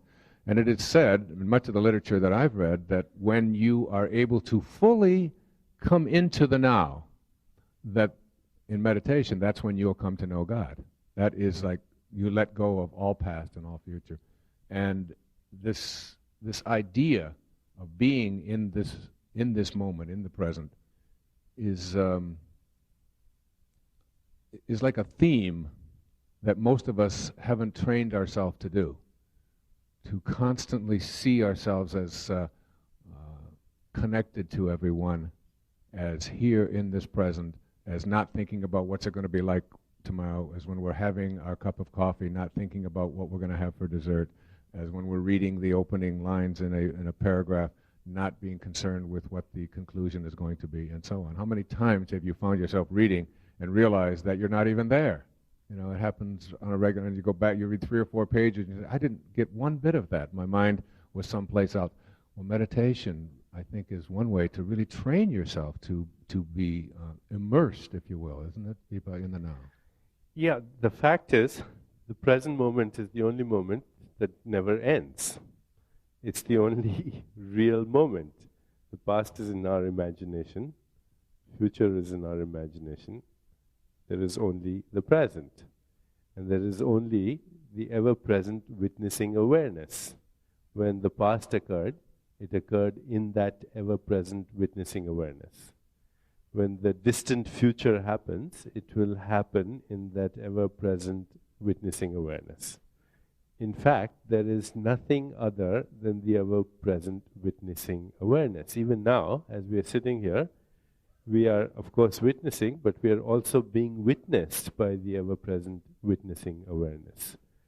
This space, for example, is that ever-present witnessing awareness. You can imagine the destruction of this room, the creation of this room, but try to imagine the creation or destruction of this room, of this space that we're in. And the space is the reality. The room, the other walls, and the ceiling, these are the boundaries that we have given or shaped this. So ever-present witnessing awareness is actually the spirit. And the Vedic expression is, have your attention on what is, and you'll feel the presence of God. Have your attention on what is, and you'll feel the presence of God. So if you can't find God in this flower, you're not going to find God in a book of theology. And if you have your attention on this flower right now, with your totality of your awareness, you'll see the flower, but you'll also see rainbows and sunshine and earth and water and wind and space and the void of space and the history of creation in this flower. And if you go beyond that, you'll see that actually there's spirit, there's God in this flower. And if you can't find God here, then God is not going to be found by studying theology. You know, one of the reasons we can't find God in the flower is because we're so often preoccupied with labeling it. You know, what is, you know, you go out into the woods and you look at a flower, you say, what is this flower? What's it called? And instead of looking at it and enjoying it and perceiving and being with it, we want to figure out what category it belongs to and what's the name and what's the label and so on. And, you know, Krishnamurti often said that when you go out into the woods, you know, forget about the labels. Forget about what things are called and just be there with them. But there's 2 poems that that talk about the now, they put it poetically. One is Omar Khayyam, back in the 11th century. The moving finger writes, and having writ, moves on, nor all thy piety nor wit shall lure it back to cancel half a line, nor all thy tears wash out a word of it. Once it's done, it's gone. But our minds have been trained, and one of the reasons we can't know that ecstasy of the present moment is because we have not trained ourselves in silence.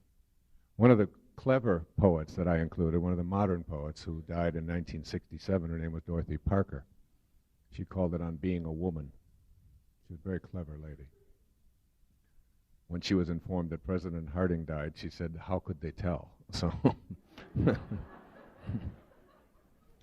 and she was supposed to have said of Katharine Hepburn's performance in a movie in 1934, she had all the range of emotion from A to B. So she was a biting, sarcastic kind of fool. But here's what she said about the now.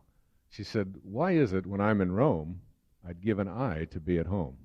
But when on native earth I be, my soul is sick for Italy. And why with you, my love, my lord, am I spectacularly bored?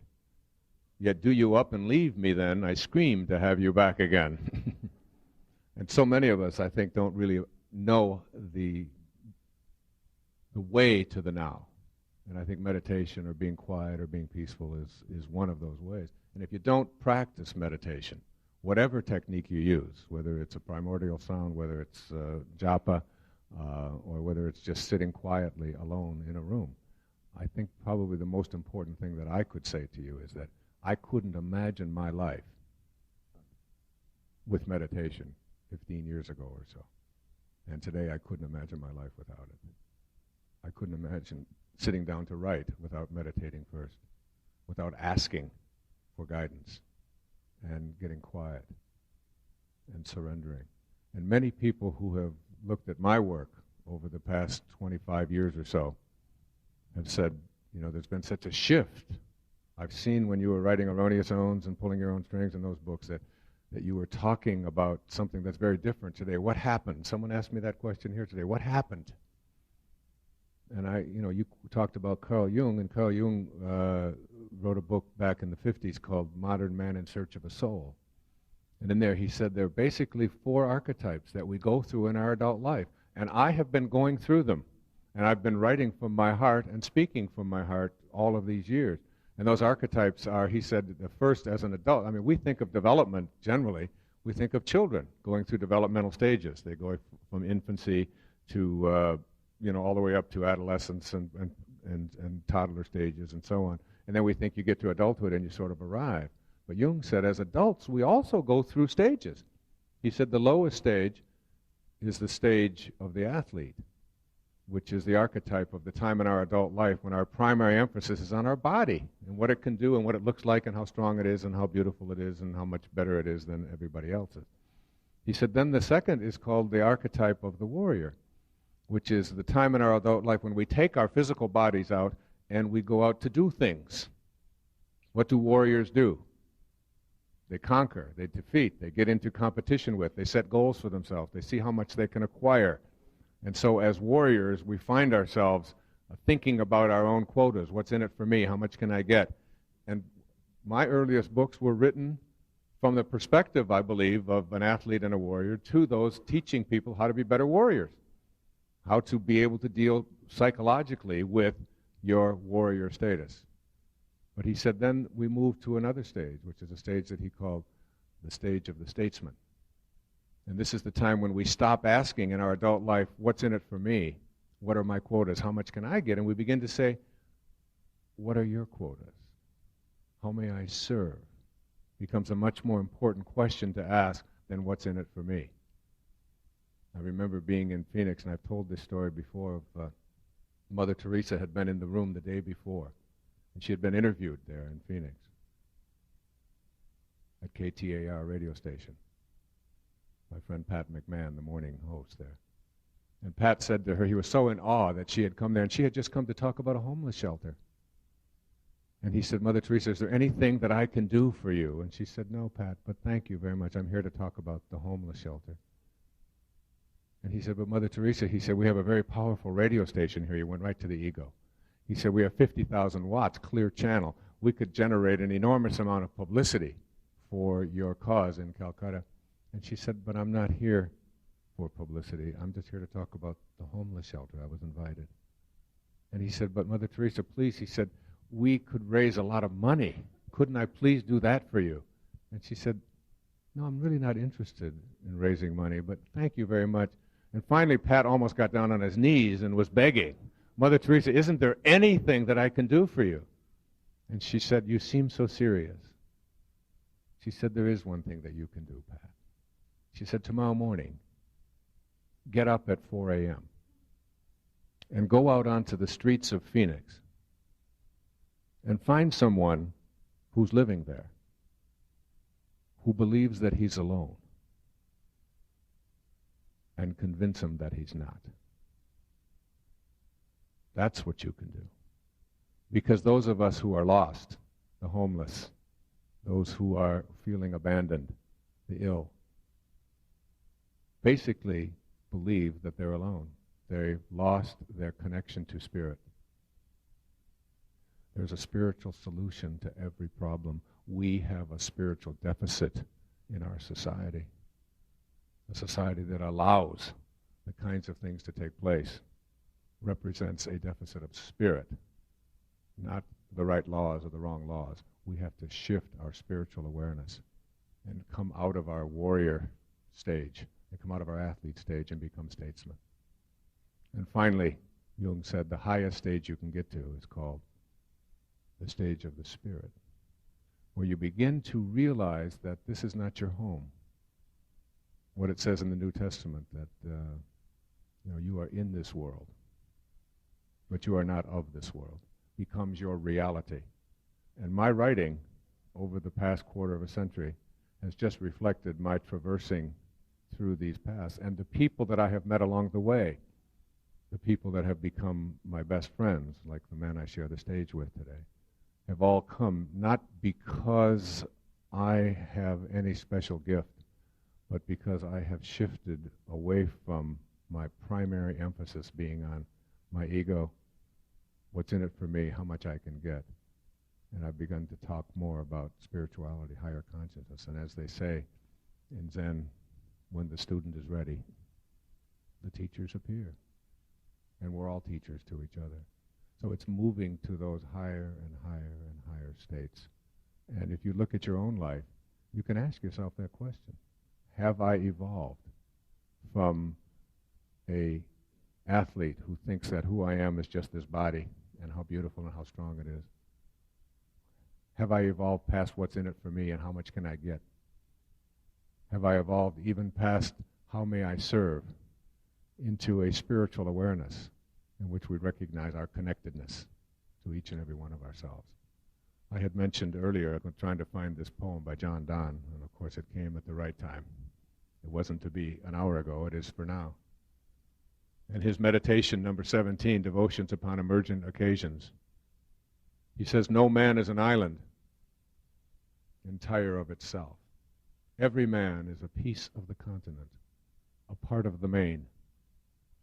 If a clod be washed away by the sea, Europe is the less, as well as if a promontory were, any man's death diminishes me because I am involved in mankind, and therefore never send to know for whom the bell tolls. It tolls for thee. We are all connected. No tree has branches so foolish as to fight among themselves. Deepak? In the Vedic tradition, the same evolution of consciousness goes from deep sleep to dreams to waking state of consciousness to glimpsing the soul to what is called cosmic consciousness, which is that state which Wayne referred to as being in this world and not of it, the alert witnessing of all the roles we play. And then from cosmic consciousness to God consciousness, where even the objects of our perception are literally even physiologically perceived in their local value, but also in their universal value. And then beyond God consciousness into unity consciousness, where the spirit here becomes one with the spirit here, and then the whole universe is experienced in our own being. Rumi's poem about unity consciousness, where he says, "Let the waters settle, let the waters settle, you will see stars and moon mirrored in your own being." So beautiful.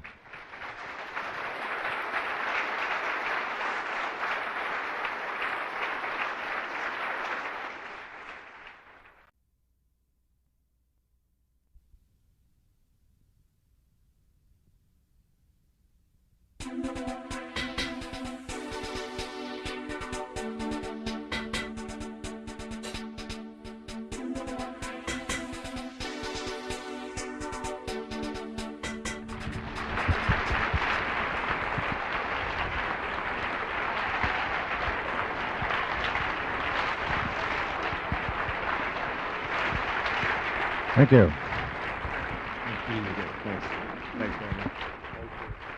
Thank you. We were fighting over who goes first there. We do it from the most enlightened to the least enlightened, so I'll start this. Or we do it from the oldest to the... I turned this mic off, so there won't be any... It's not going to work, Deepak.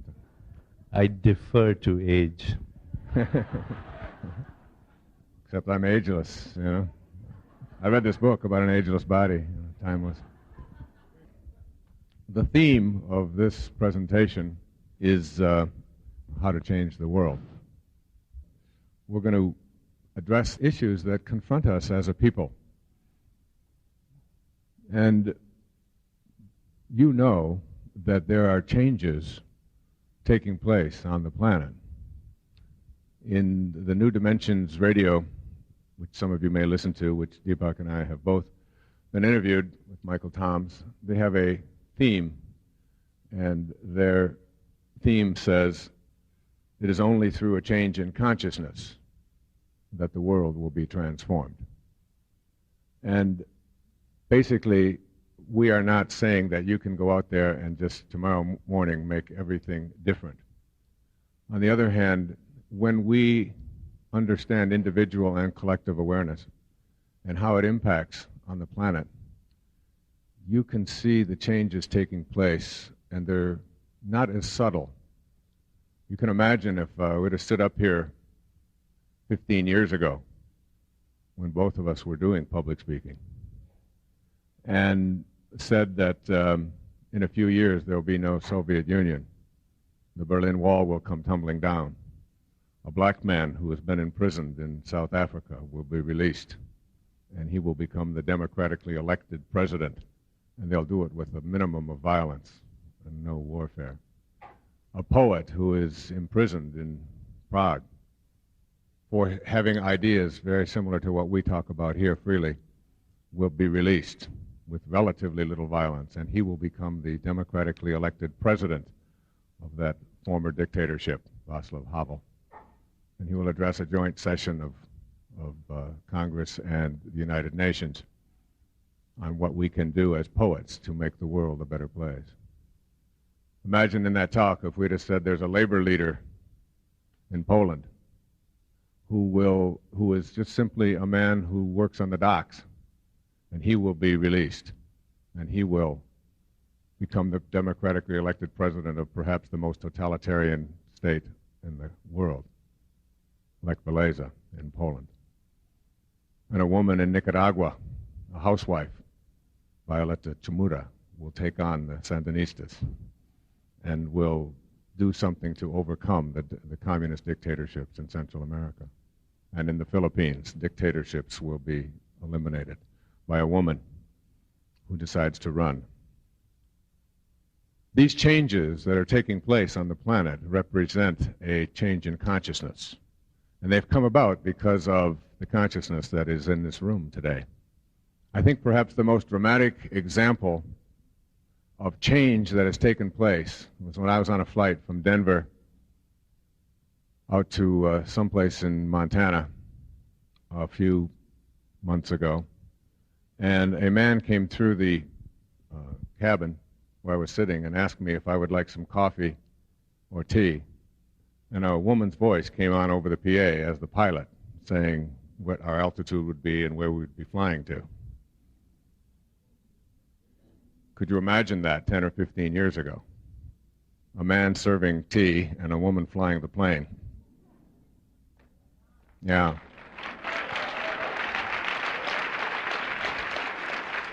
The changes have been subtle, and yet they're also very pronounced if you let go of some of our jaded perspectives and don't listen exclusively to what the media is trying to tell us, that race relations are at an all-time low and that violence is at an all-time high, that the world is all going to hell, and so on. Now, this is not to overlook some of the major difficulties and problems that we face as a people on this planet. But on the other hand, for every act of violence in the world, there are a million acts of kindness. And keeping our attention on what we want rather than on what we don't want is a big part of the message, not only that I presented last night, a big part of the message that Deepak and I have put together on the tape we were talking about. And it's a big part of what all of us have to really deal with in terms of not letting ourselves become victims of we can't do anything, the world is getting worse. I would suggest that race relations in this country are better than they've ever been. Certainly we have a ways to go. I can remember when I was in the Navy in 1958, my best friend was a black from Chicago. He was 17 and I was 17. Rayford Dudley, one of my best friends. And we were in Maryland and we walked into a restaurant and they wouldn't serve us. He was in his uniform of the Navy and he couldn't eat in a restaurant, a man who was representing his country. Those kinds of things are unheard of today, even though we have a long ways to go. And you'll see people intermarrying, you see people working together of all races and all persuasions, and it's not even getting a second glance any longer. And the idea of not being able to stay in a certain hotel or to eat in a certain restaurant because of our ethnic background or what color our skin might be is becoming something that we don't even think about much any longer, even though there is a lot of work to do. So changing the world is something that we are doing. It's happening. And yet, you look at the headlines and you see these troubling things. You see a young boy of 14 picking up a gun and wiping out his parents and then opening fire on his classmates. And we see that happening 8 times in the last 6 months in our country. And we realize that it's becoming something that we have to address. I think, I have my own view on it, and I'll talk about it a little bit later, but I remember in the 1992 election when Clinton was running against George Bush, and he had a sign that said, "It's the economy, stupid." Remember? "It's the economy, stupid." When they asked me the other morning on a talk show, "What do you think the problem is?" I said, "It's the guns, stupid." It's the guns. We have become a country that has 200 million handguns, one for every person over the age of 4, and an industry that is promoting death.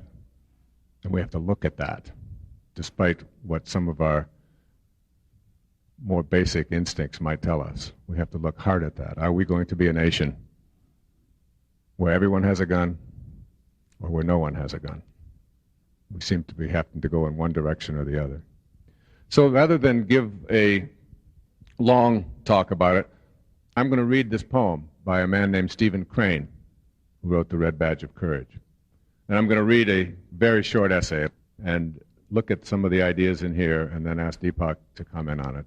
The first subject that we'd like to cover, which is the subject of violence in our society, in ourselves, and what we can do about it individually and collectively.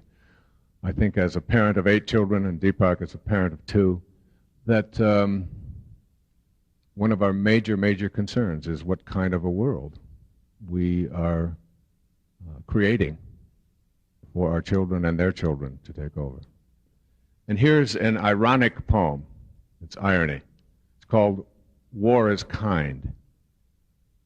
And it's written by Stephen Crane, an American novelist who wrote The Red Badge of Courage.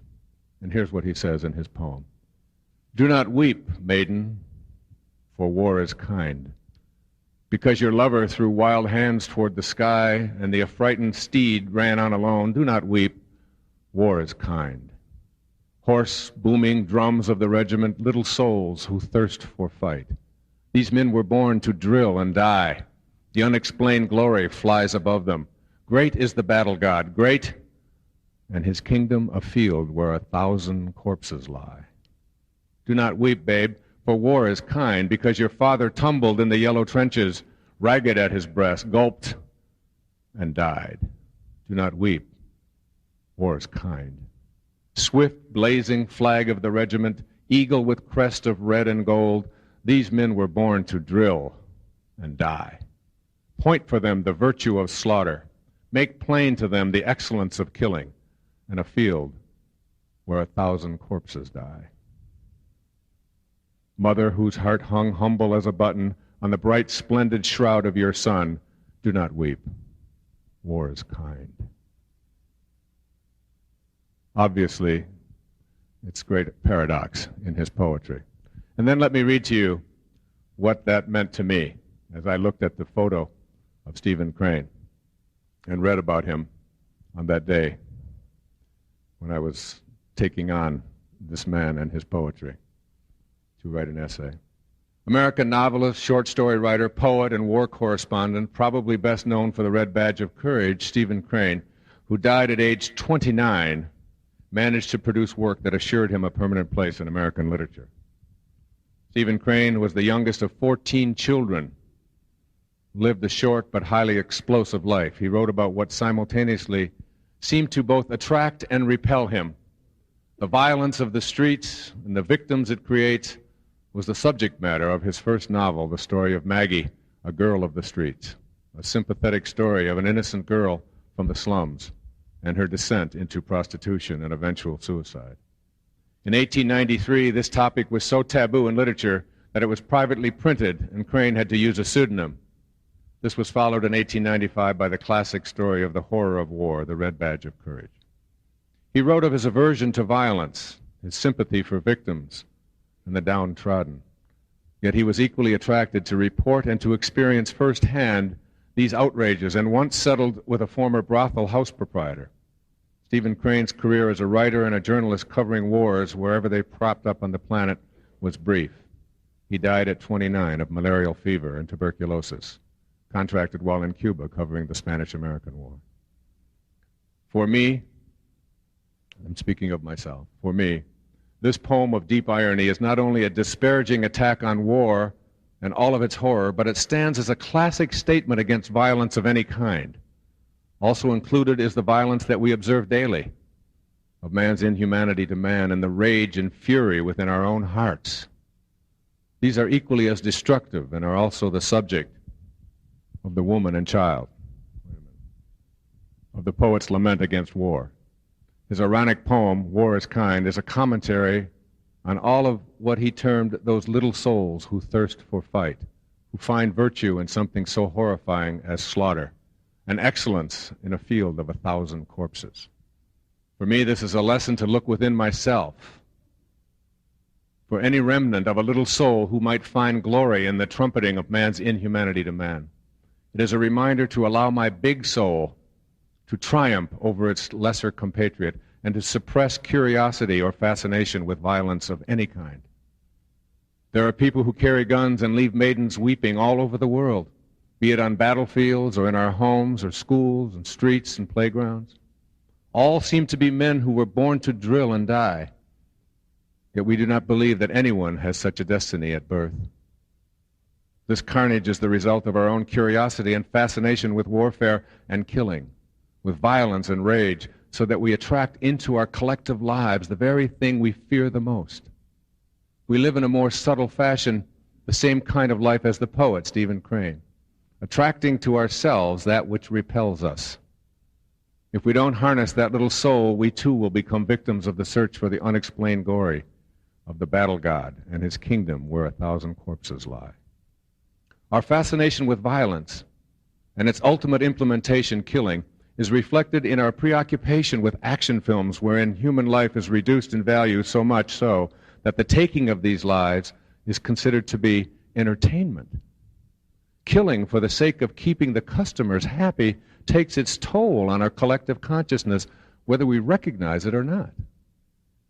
We defend the need and the right to carry handguns, and they therefore become a high profit item in the world of commerce. A gun for every man, woman, and child is now the goal of this industry, and we're getting closer each day. Do not weep. War is kind. Yet there is much to weep about, and there is no shortage of tears.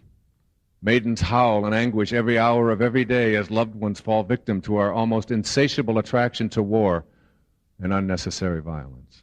We live in the most violent society on earth, where hundreds of thousands are killed and maimed yearly with barely a flicker of attention from our, quote, leaders, chastising everyone on human rights. Recently, state officials from China were not to be granted full diplomatic recognition in an official visit because their country was being bitterly criticized for their stand on human rights. Bitter irony, indeed. This seemed to me not as ironic as Stephen Crane's poem, "Do not weep, maidens, for war is kind." To make a huge dent in this kind of fascination with war, killing, and violence, we must first look within our own hearts and allow the big soul to triumph over those inclinations. We must find the place within ourselves where we know that in some non-earth-based way we are all connected by an invisible, organizing intelligence, and we need to live in this awareness. We must refuse to participate in any form of activity which purports to be entertainment, which trivializes violence and killing. We must teach our young sons that they were not born to drill and die, not born to throw their hands toward the sky in some kind of ego ritual of dying in battle as a badge of courage. We must raise them to have disdain for violence and to learn to check the impulses of fury brought on by an over-identification with ego's need to be triumphant in battle. We must teach them and ourselves the value of cooperation over competition, and to understand the great wisdom in the Native American homily, "No tree has branches so foolish as to fight among themselves." We must elect those who see the horror in having a world filled with weapons and live ammunition. They have to pursue at all costs with true courage the end of all weapons that are designed to kill, be it from megadeth nuclear bombs to low-caliber handguns. If they are meant to inflict death, we must find another way. And finally, we must look within our hearts to quell our little soul's attraction to violence, and instead find our fascination with kindness and love. All we need do is be a little kinder toward each other. This was Aldous Huxley's answer when he was asked on his deathbed for his advice to mankind after a lifetime of study and exploration of the human spirit. Simple words with a simple solution. All we need do is be a little kinder toward each other. War is most assuredly not kind. Being kind is the solution not only in the world as a collective whole, but in our individual lives where it all began.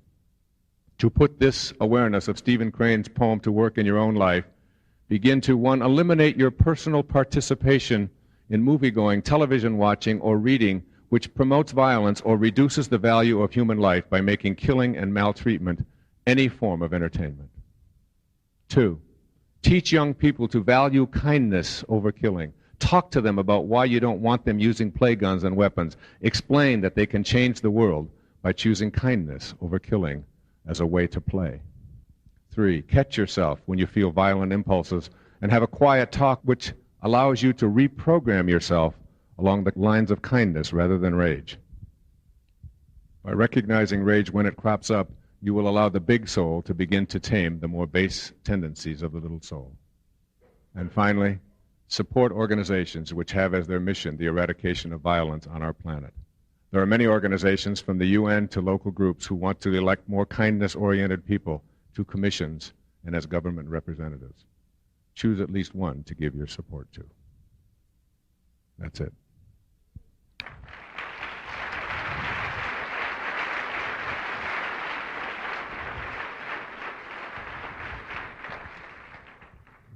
This message I very seldom read to an audience, but I wanted to put that out there exactly as I felt it after reading that poem. And it's exactly how I feel each time I see what we are doing in our society to promote and encourage violence as a form of entertainment. And some of the people that we look up to as heroes who play these roles in movies and television, when they're interviewed, very often they will say, well, they all know the difference between entertainment. But I don't think they all do. You see, when they asked me what the solution was to this thing that happened where the young boy picked up a gun and began to do the shooting, they said, is it because children are so frustrated now? I said, children have always been frustrated. My daughter, Tracy, who is here with us and lives in the Twin Cities, said when I was 14, I would be so frustrated at you and at my mother, and there were things that I just wanted to say, and I just was filled with rage, but I would just express it in some way, and I didn't have a weapon. This comedian that was just assassinated in his sleep, with 2 young children in the house, Bill Hartman. All of the analysis on television is about, well, it's marital difficulties, and we've got to learn how to be closer to each other in our marriages. There's no cure for marital difficulties. Marriages have difficulties. In any relationship in which 2 people agree on everything, one of them's unnecessary. All right?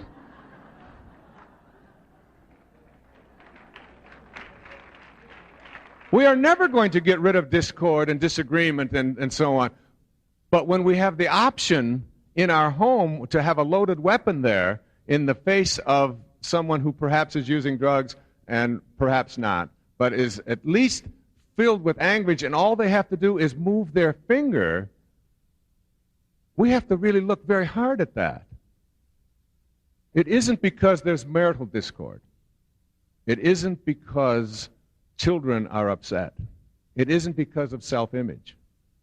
It's because we have created a society in which we have allowed guns and instruments of death to become something that is our way of life.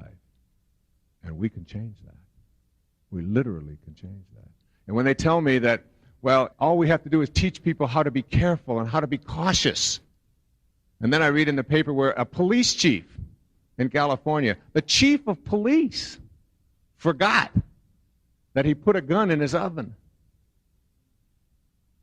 And he turned on the oven, and explosions started going off. Bullets started shooting out of the kitchen. This is the chief of police. If you have 200 million weapons, there are going to be children who find them. There are going to be accidents. There are going to be suicides. We have to really look hard at what it is inside each and every one of us that recognizes and almost literally allows instruments of violence, not only on an individual basis, but on a collective basis as well. You know, Deepak is from a country in the world, from India, where there's an enormous amount of conflict today about what is going on with collective consciousness, the outrage that is being felt around the world at the need of more and more countries to explode nuclear devices. And it comes from the very same consciousness. And I think we can address that here, Deepak. I'd like to turn it over to you for a few moments, and then we'll dialogue on it.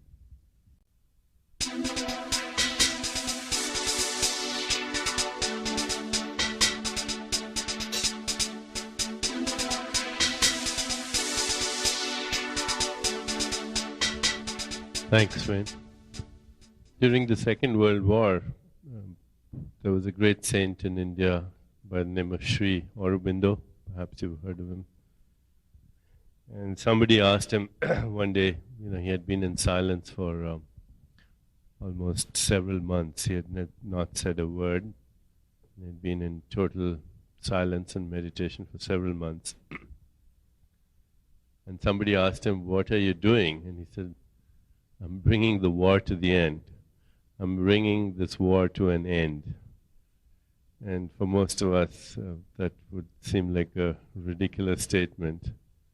How is one man's silence, profound though it may be, bring conflict resolution? Just remember that story, because in the last maybe 10 years, there's a very good understanding of consciousness as a field. And what it is a field of forces that include electromagnetism, gravity, and subatomic forces known as strong and weak interactions, which are basically subatomic forces. And scientists now recognize that actually they're all the same force. They refer to it as the unified field. So the electromagnetic field of the Earth is actually light. That's what it's made of. The usual colors of light: violet, indigo, blue, green, yellow, red, but also ultraviolet and X-rays and gamma rays and cosmic rays, and also infrared and microwaves and radio waves. That's the electromagnetic spectrum. And we are all beings of light, literally, and so is Mother Earth. And so is the cosmos, made out of light. God said, "Let there be light," and there was light. Literally true. And what has been found is that when we look at anything that we consider material, for example this, wherever there's matter, there's energy. Wherever there's energy, there's information. Wherever there's information, there's intelligence. What is the difference between information and intelligence? When information becomes self-organized, it knows how to rebalance itself. It has a feedback loop. And that's not just information, it's intelligence. And wherever there's intelligence, there's mind. And it is mind, through its intentionality, that orchestrates the self-referral or self-organization of intelligence. And wherever there's mind, there is consciousness. So if you were to look at the hierarchy of levels of intensity of how consciousness expresses itself in the cosmos, would be matter fields, energy fields, information fields, intelligence fields, mind fields, consciousness fields. Because in a field, everything is inseparably connected with everything else. So that the human brain and the human body is actually one of the most powerful magnets, if you will, that exists. It's part of the Earth, which is a magnet as well. It has a north pole and a south pole. And in the intraneuronal arbors, the spaces between neurons, there's an electromagnetic field that actually is influenced by our intentionality. And that electromagnetic field then subsequently creates electrical impulses, which then transfer into matter, energy, etc. In other words, we are inseparably not only connected with each other at the level of consciousness, but we are actually connected with all of life, and we are connected with the electromagnetic fields of the planet and the cosmos. So that when there is turbulence inside us, then that turbulence is not just confined to me. If there's turbulence inside me, it's not confined to me. It will affect you, and ultimately it will affect the electromagnetic fields of the Earth as well. So if there's a big earthquake and there's frequency of earthquakes in a certain part of the world, if you understand this model, you can actually make a connection between what happens in human consciousness and what happens in the Earth's consciousness. two are inseparable. We are part of the earth. We are an expression of the earth. We are recycled earth. We are together, and there are, at quantum mechanical levels, no well-defined edges to us. We are like ripples in the vast ocean of consciousness. And Vedanta says it is our duty to be peaceful, because when we're not, we disrupt cosmic harmony. It is also our duty to be healthy, because when we're not, we disrupt the state of well-being of the whole cosmos, not just each ourselves, but the whole cosmos. So just for the sake of humanity and all living beings and all sentient beings, we need to find that place of perfect peace inside us. Many years ago, when I was interested in the science of meditation even more than I am today, I was involved at looking at some studies during the collective practice of meditation. So if all of us just now were meditating together, and we had oscilloscopes hooked to our brain waves, oscilloscopes that are recording our brain waves, within a few minutes you would see that our brain waves would entrain, which means they would become coherent. If you were to look at an oscilloscope, our brain waves would all be marching to the same step. We would be coherently in tune with each other. And entrainment is a normal phenomenon in nature. It begins even at the time of conception, and begins through the experience of sound in the womb. Entrainment is a normal phenomenon even in inanimate forms. If you take a pendulum and you start swinging it, and of a clock, and you take 6 clocks and all their pendulums are swinging to a different rhythm, but you just leave them alone in the same room for a little while, after about 2 or 3 hours they'll all swing to the same rhythm. You've seen birds flying in the sky. They're perfectly entrained. They move in one formation. There's no time for the leader to tell the others, I'm going to make a left turn. They all kind of swing in the same rhythm. Or you've seen schools of fish moving as if they're one organism. Entrainment is very common even in people who are intimate with each other. Actually, there are studies that show that if a lot of women are living together in a confined environment like a prison or a convent, which is a similar situation, then after a while their menstrual cycles entrain. So our biological rhythms are constantly seeking naturally to align themselves with the rhythms of the cosmos. And when we are out of it, first of all, we get unhealthy. Secondly, we create a disruption in that inherent, coherent rhythmicity that orchestrates the whole cosmos, which is the nature of this conscious energy field from where everything comes.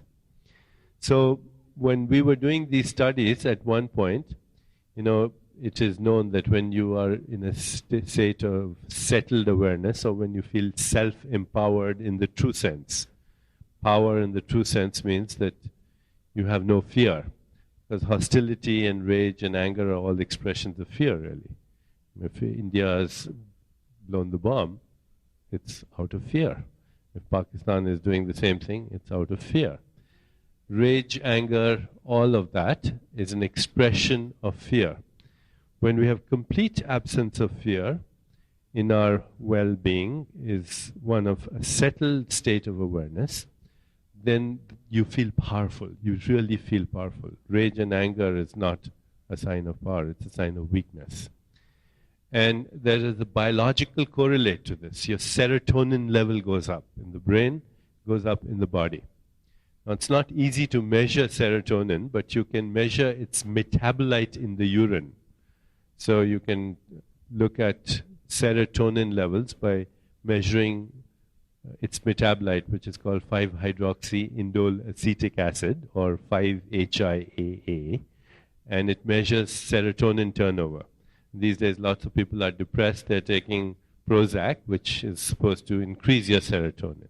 You feel happier, you feel more contented, you feel more powerful. So a long time ago, we decided there was a course we were doing where there were approximately 7,000 people meditating together. We were looking at their brainwaves, and the brainwaves would become coherent. Then we would measure 5-hydroxyindole acetic acid levels in their urine. They would go up, which to us wasn't surprising. We are coherently doing the same thing. We are creating a coherent conscious energy field, and so we are all feeling empowered, and therefore the serotonin levels should go up. That's not surprising. What was surprising is that when we measured the serotonin levels, we meaning the scientists that they were my colleagues, these scientists, and they were from the Transcendental Meditation Movement. When we measured the serotonin turnover on people who were not meditating, people on the street, guess what? Their serotonin levels went up. So what we were doing as a group not only influenced us, but influenced what was happening outside us, out there on the street. So Sri Aurobindo was not off the mark at all in experiencing his silence, that great saints in their very being, not by what they do. I agree 100% with all the things that Wayne said we should do. We should. But ultimately, our very being should not allow violence. There's a sutra in Patanjali's work. Patanjali was a great seer who lived a couple of thousand years ago, a little before Christ. And he said, when we are firmly established in non-violence, all beings around us cease to feel hostility. When we are firmly established in non-violence, all beings around us cease to feel hostility. I have, in the past, taken extended periods of silence for a week. This is during my days with Maharishi. Only recently I've started to do that again. So every 3 months my office will arrange for me to go into silence for 4 or 5 days. But I remember, and every time I do that, it is very much of a process of renewal and regeneration. Silence means I don't watch television, I don't listen to the radio, I don't communicate on the phone, I don't see fax messages, I don't even read, because when you're reading, you're communicating with the author. Silence means no communication linguistically, so you can still the mind and commune. And the first time I did this for about 10 days, I did this in upstate New York, and this was many years ago, in the 80s, actually early 80s, 81. And I remember we were doing it together. We were about a group of 10 or 15 people who were doing silence together, going into silence together. And one day we came out of our meditation room. We would eat in silence, we would walk in silence. We were up in the country. One day we came out and there was a tree, and in the tree was a little hole, and there was a bird's nest, and there were these little birdlings that had just been hatched, and there were birds, and we went by it, and I just sat there, looked at these birds, and I felt such enormous connection with them. I just put out my hand there, and the bird hopped out of its nest onto my hand. And I was in shock. And 2 days later, in the depth of that silence, I was sitting after meditation, but still in silence, on a chair. And I decided, I'm going to commune with these birds. So I would look at a certain bird and I'd just say, in my mind, because I wasn't supposed to speak, I would say, come to me. I would just hover, fly, and it would come to me. And the reason was, there was no melodrama, there was no hysteria. The American Indians call this impeccability. The best use of your energy. No turbulence, not caught up in the melodrama and hysteria. to have that kind of impeccability allows you to commune where your intent assumes infinite organizing power, which means the whole universe orchestrates your intent because you're connected with the mind of the cosmos. That's what it means to be coherent. And when that reaches a kind of critical mass for a given population, it doesn't have to be a whole bunch, but 1 to 2%, it influences the entire population. So for just that reason, for the collective health of the planet, we should be all really going more and more into the experience of our spirit. And then things like this will not happen. India, unfortunately, has lost its spirituality. We tend to judge a civilization usually by its luminaries, and India had great luminaries. Mahatma Gandhi, the great seers, Patanjali, Ramakrishna, Krishnamurti, you name it, that the history is full of luminaries. But we can't allow that to give us a feeling of false pride or security. The Greeks had great luminaries, but we can't allow that to give Greek civilization, take all the credit. These are human beings that belong to the world. Just because gravity was discovered in England by Isaac Newton doesn't make gravity English.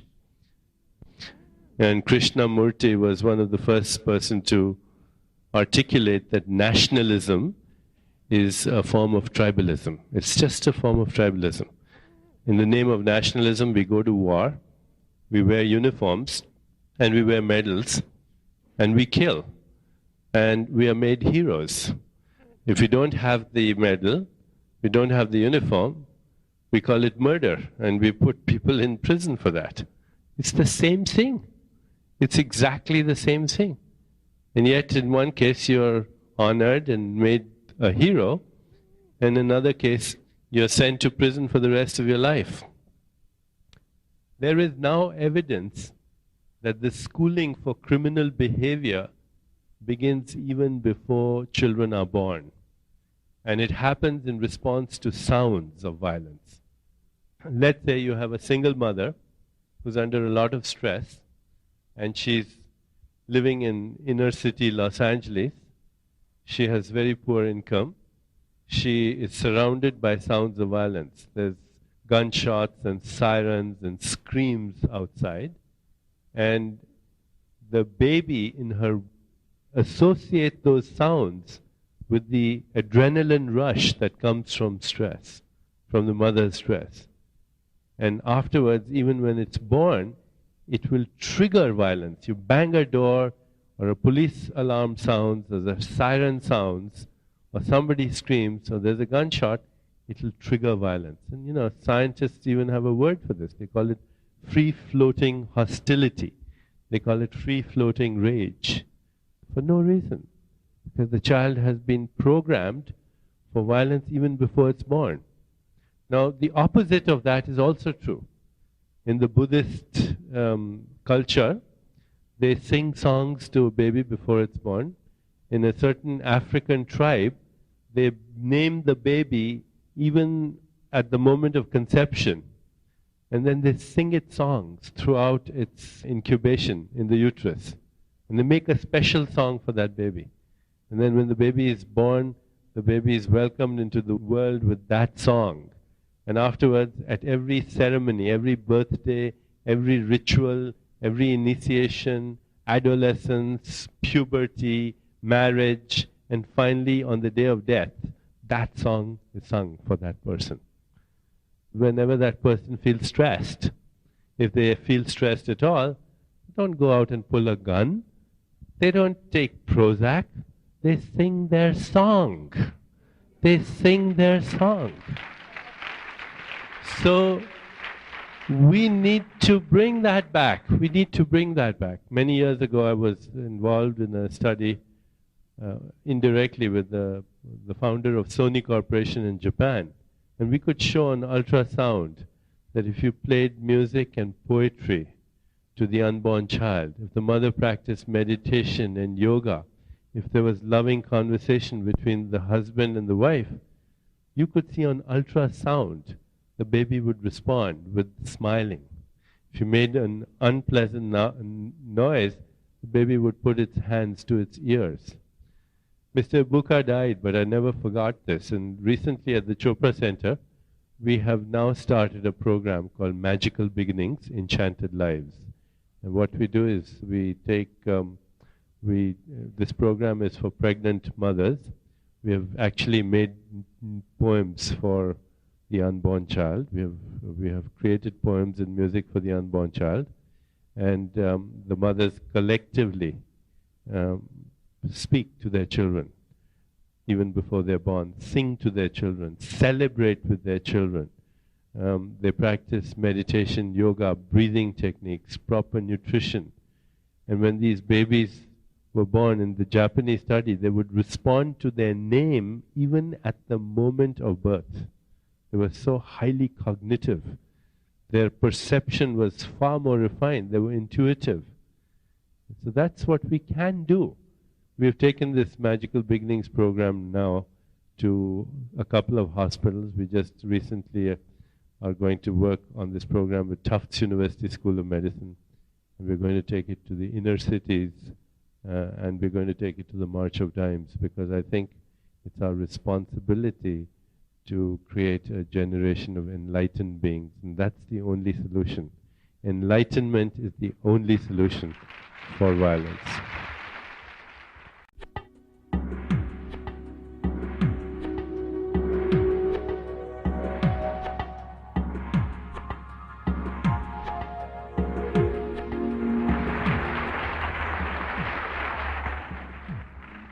There are so many things to react to what you're saying, Deepak, and you say it so beautifully. I remember being in Bali a few years ago, and we were back in the villages in the most rural parts of Bali in Indonesia, and we walked into the village, and there was an old man with no clothes sitting right at the gate of the village, where maybe 300 or 400 people lived. And he was just sitting there, and he was looking up into the sky. And I asked the man who was taking us there who was touring my wife and I, what does he do? Oh, he said, he's a cloud maker. I said, a what? He said, oh, he makes clouds. I said, does he really think, this was a few years ago when that was sort of a foreign concept to me, does he really think that he can make clouds? He said, he doesn't think he can make clouds. He makes clouds. He's a cloud maker. And whenever we have a shortage of rain, or whenever we have, a bit of a drought or whatever, he just goes out there and he just begins to put his attention on rain, and clouds come, and that's what he's been doing. That's what he's been doing all of his life. I got back home, and I'd be in my backyard, and I thought this was so great that I was going to work on it. I was going to try it. And I remember laying down, and I take my kids out there. They said, where are we going, Daddy? I said, oh, we're just, don't worry. They were very little at that time, maybe 3, 5, 7, 9. I mean, I have lots of them at all different ages. And we'd lay out there. My little girl would say, I'm making a giraffe. Look, I've got a giraffe. And then the other one would say, that's not your cloud, that's my cloud. And people would go by in the neighborhood and say, like, who are all these Dyer kids? They all think that they're out there making clouds. But we really had sort of a sense that we were doing it. And when you're raised on that, Deepak, I remember one of the things that when we first met, we were talking about, if we could get 1%, just 1% of the people meditating on peace and on consciousness, that literally that could create the critical mass that you were talking about. Absolutely right. But I think also we are in a time where scientifically we can see this connection. When you were speaking about the rain or the cloud maker, I remember about 15 years ago there was an anthropologist from Ireland, forget his name right now, but it'll come to me. He was writing a book on a particular kind of whale, a particular species of whale. And his brother's the head of the zoo in London. And he wanted to get a picture of this whale. And apparently this whale is found only in Indonesian waters. So he, there are about 1,000 islands around Indonesia. So he went to these little islands wanting to take a picture of this whale. And he didn't have much luck. And one day somebody said, there's a young girl here. Her name is Tia, and she can fetch the whale for you. So she's about 12 years old, and he goes to meet her, and she says, no problem, come to the beach tomorrow and I'll fetch the whale for you. So they sat on the beach, and she went into silence, and this author, he says about 15 minutes later, he was feeling very silly when he kind of peeked through his eyes and he saw a huge fin on the horizon, a huge kind of splash. And his heart started thumping because it was the whale that he was looking for. And then it came nearer, and it came nearer, it came nearer, and it beached itself. And they had to get the village people to come and take the whale back and into the ocean. And he was nonplussed, he didn't know, and he was looking for the girl, and she had disappeared, this little girl. And finally he found her, and he said, what did you do, Tia?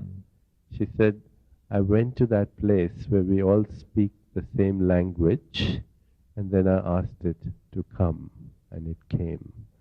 So that's the power.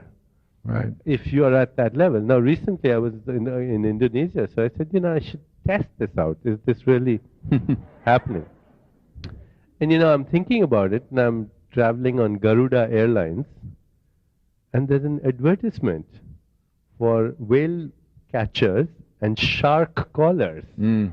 For $5, you can get a guy to fetch the whale for you, or the shark for you in certain parts of Indonesia. But their mindset is different. They don't They're look not at raised this. on doubt. They don't have any doubt. They don't have any doubt, but their mindset is also me and the whale and one. this ocean. We're all part of God's creation. What's that great line from Rumi? Out beyond all ideas. Out beyond ideas of right doing and wrong doing, there's a field. I'll meet you there. I'll meet you there, in that field. And that field is a field that all of us have.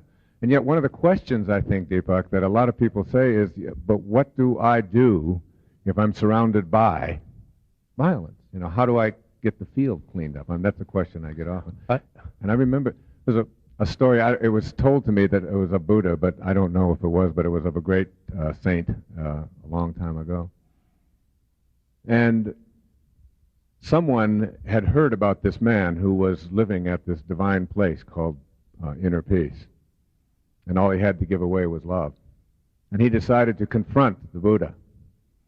And he was going to spend days in his company just being nasty and argumentative and very cryptic and saying condemning kinds of things and antagonistic kinds of things. And everywhere he finally found the Buddha, and he spent 3 days criticizing and being angry and sending him all of his hatred and anger and violence. And after 3 days, the Buddha never responded with anything but love. And finally, the man couldn't stand it anymore. And he said to him, I just don't understand. I have been criticizing you. I have been finding fault with you. I have been condemning you. I have been really very hostile towards you for 3 days. And all you come back with is love. How do you do that? And his response was, when someone offers you a gift and you don't accept that gift, to whom does the gift belong? And that was his response. So if someone offers you a gift of their hostility, but you refuse to take it, who owns it? Whose is it? And why would you allow yourself to become immobilized, depressed, or out of your peace because of something that belongs to someone else? And I think there's a very powerful message for us, not only individually in our lives, I think, but collectively as well, how we can respond. What terrifies me, it doesn't terrify me, but what concerns me is India explodes a nuclear weapon, which France just did a few years ago down in the South Pacific. And then instead of listening to St. Francis and his prayer, where there is hatred, so love, the response is, I'm going to match it. I'm going to be a part of what I don't want. It's almost like an addiction. We can never get enough of what we don't want. We just keep going after the thing that we despise the most. And then this morning on the television they showed little children, 11 and 12 years old, in Islamabad in Pakistan, all celebrating, jumping up and down because a nuclear weapon had been exploded. I think it's true in virtually every area of our life. If enough of us, and I used to tell my clients this and my patients this when I was practicing as a therapist, that you have a responsibility to be happy and to be peaceful. Because if you're not, you could be depressing somebody in Bulgaria right now. That's the connection. That's true. I mean, we look at the Holocaust and we say it was Hitler. But who's Hitler? He's a second-rate corporal with a very poor self-image, impotent to boot, and he did it? Of course not. It was the collective madness of our world. It is the collective madness that surfaces in these so-called space-time events. And when we change, even one person changes, it affects the field, the coherence in that field. Even one person changes, it affects the coherence in the field. And you can measure it. That's the exciting part of it, that you can actually show how consciousness behaves like a field. If you have a magnetic field or an electrical field, and you make a disturbance in one part of the field, the whole field is affected. The physicists say, when an electron vibrates, the universe shakes. And of course, Rupert Sheldrake in England has done some amazing studies on this.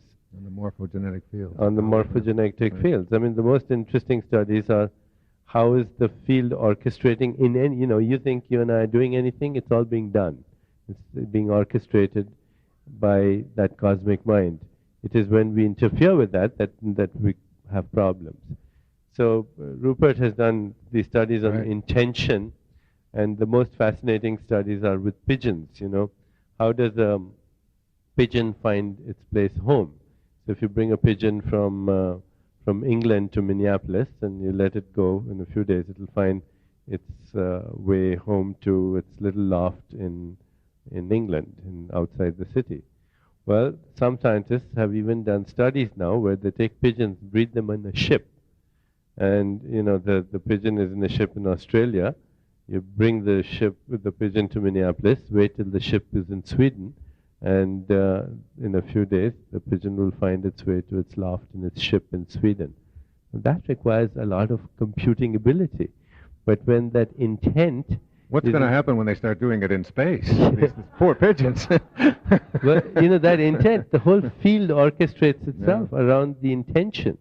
How does a parrot learn to simulate human language? I have a friend in San Diego.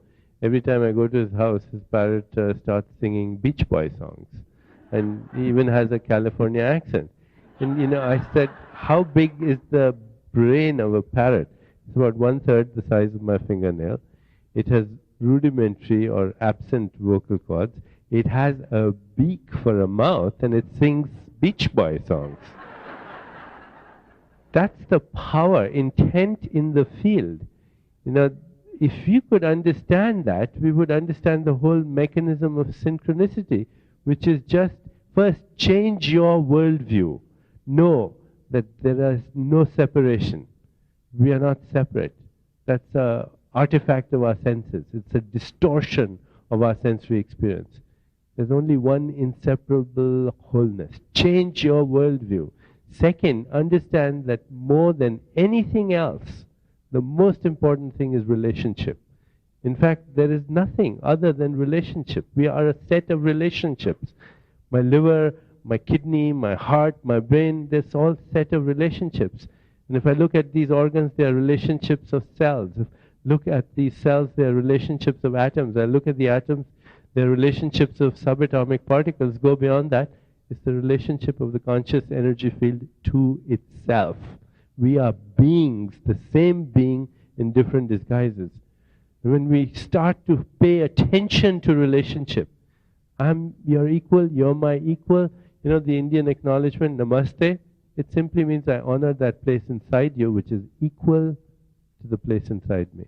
And just in the inner attitude of that, you connect with other souls.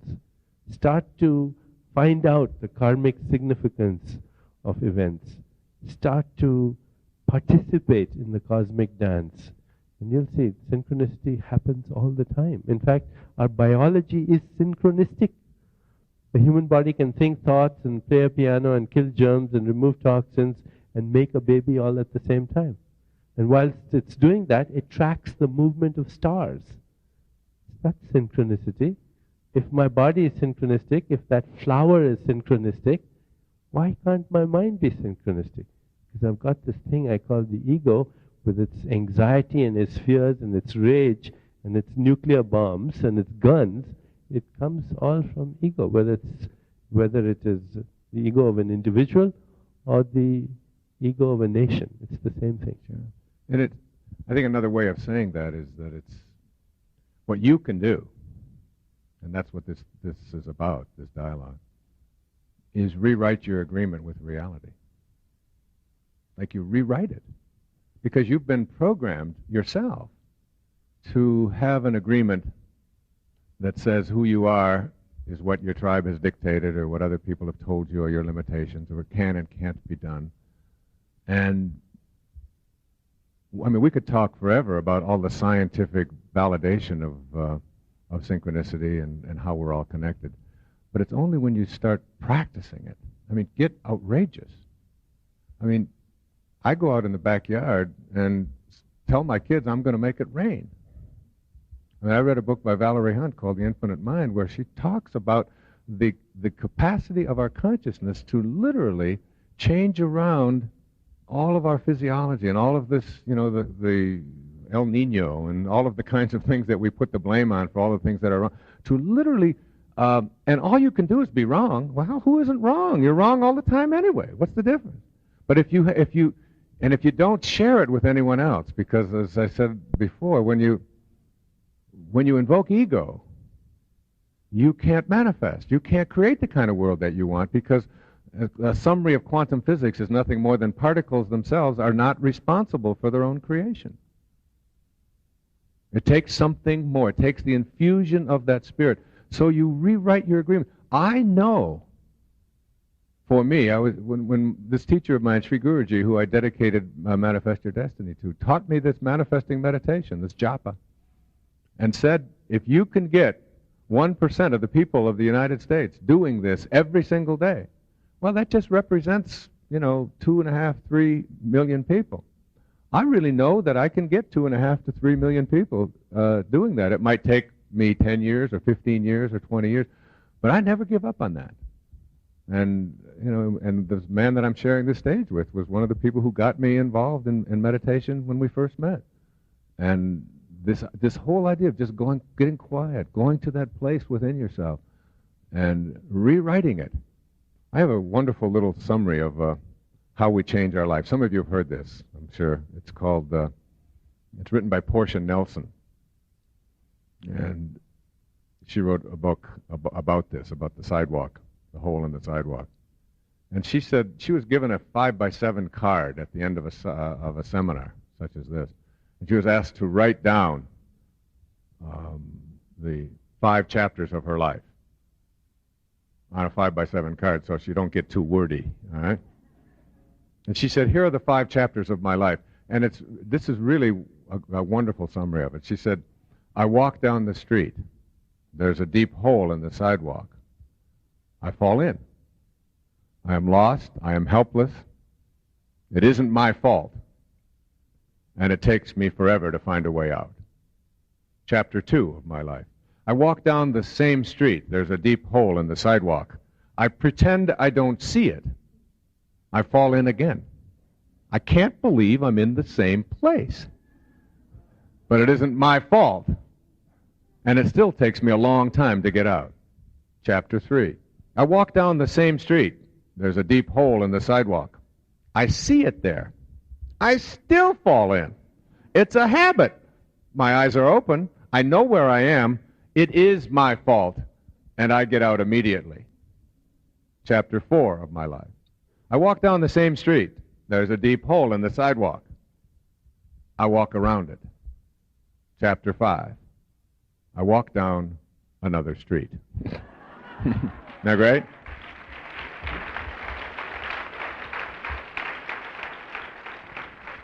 And I think walking down another street is what we're talking about, not just individually, but collectively and as a people.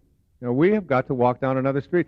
And how do you think Nelson Mandela, I've never asked you this, Deepak, how do you think Nelson Mandela got released from prison? When was it, in 1992 or 93, whatever? How did that happen? Do you have any idea?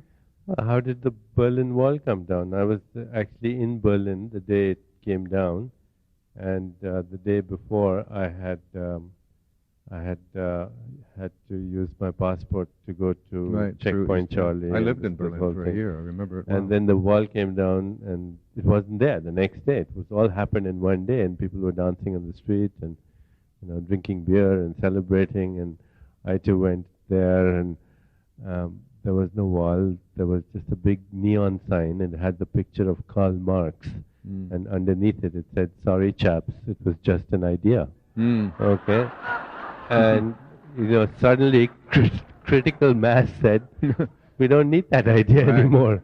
And same thing with Nelson Mandela. There's a collective consciousness that says, he's a saint, this man. And we have imprisoned him for all these years on the basis of the amount of pigment in his skin. I mean, if anything, you have pigment deficiency, and I have a lot more than you. All in how you look at it. It's just like looking at a rose, You can say, isn't that too bad that a rose has thorns? And you can say, well, it's nice that thorns have roses. I mean, it just depends on how you look at it. I think on the level of relationship, really, which is what it's all about, Vedanta, Ayurveda says, relationship is a mirror. Those that we love, those that we are attracted to, and those that we are repelled by are mirrors of our own self. So anytime you're attracted to someone, you should ask yourself, what are the qualities this person has that I also have, but I want more? That's why I'm attracted. And if you're repelled by someone, you should ask yourself, what are the qualities that so enrage me in this behavior that I'm denying in myself? And if I just do that, then the relationship becomes a tool for the evolution of our consciousness. A couple of years ago, I want to give you this interesting story, and it's almost like a confession. But that's okay. I'm here. I'm here to take your confession, Deepak.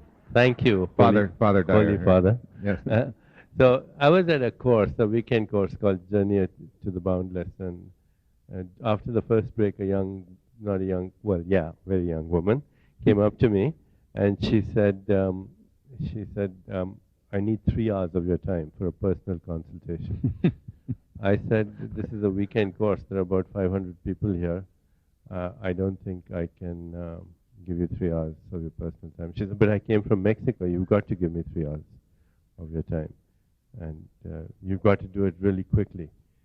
I said, did you call my office and mention this to them? She said, yes, I did.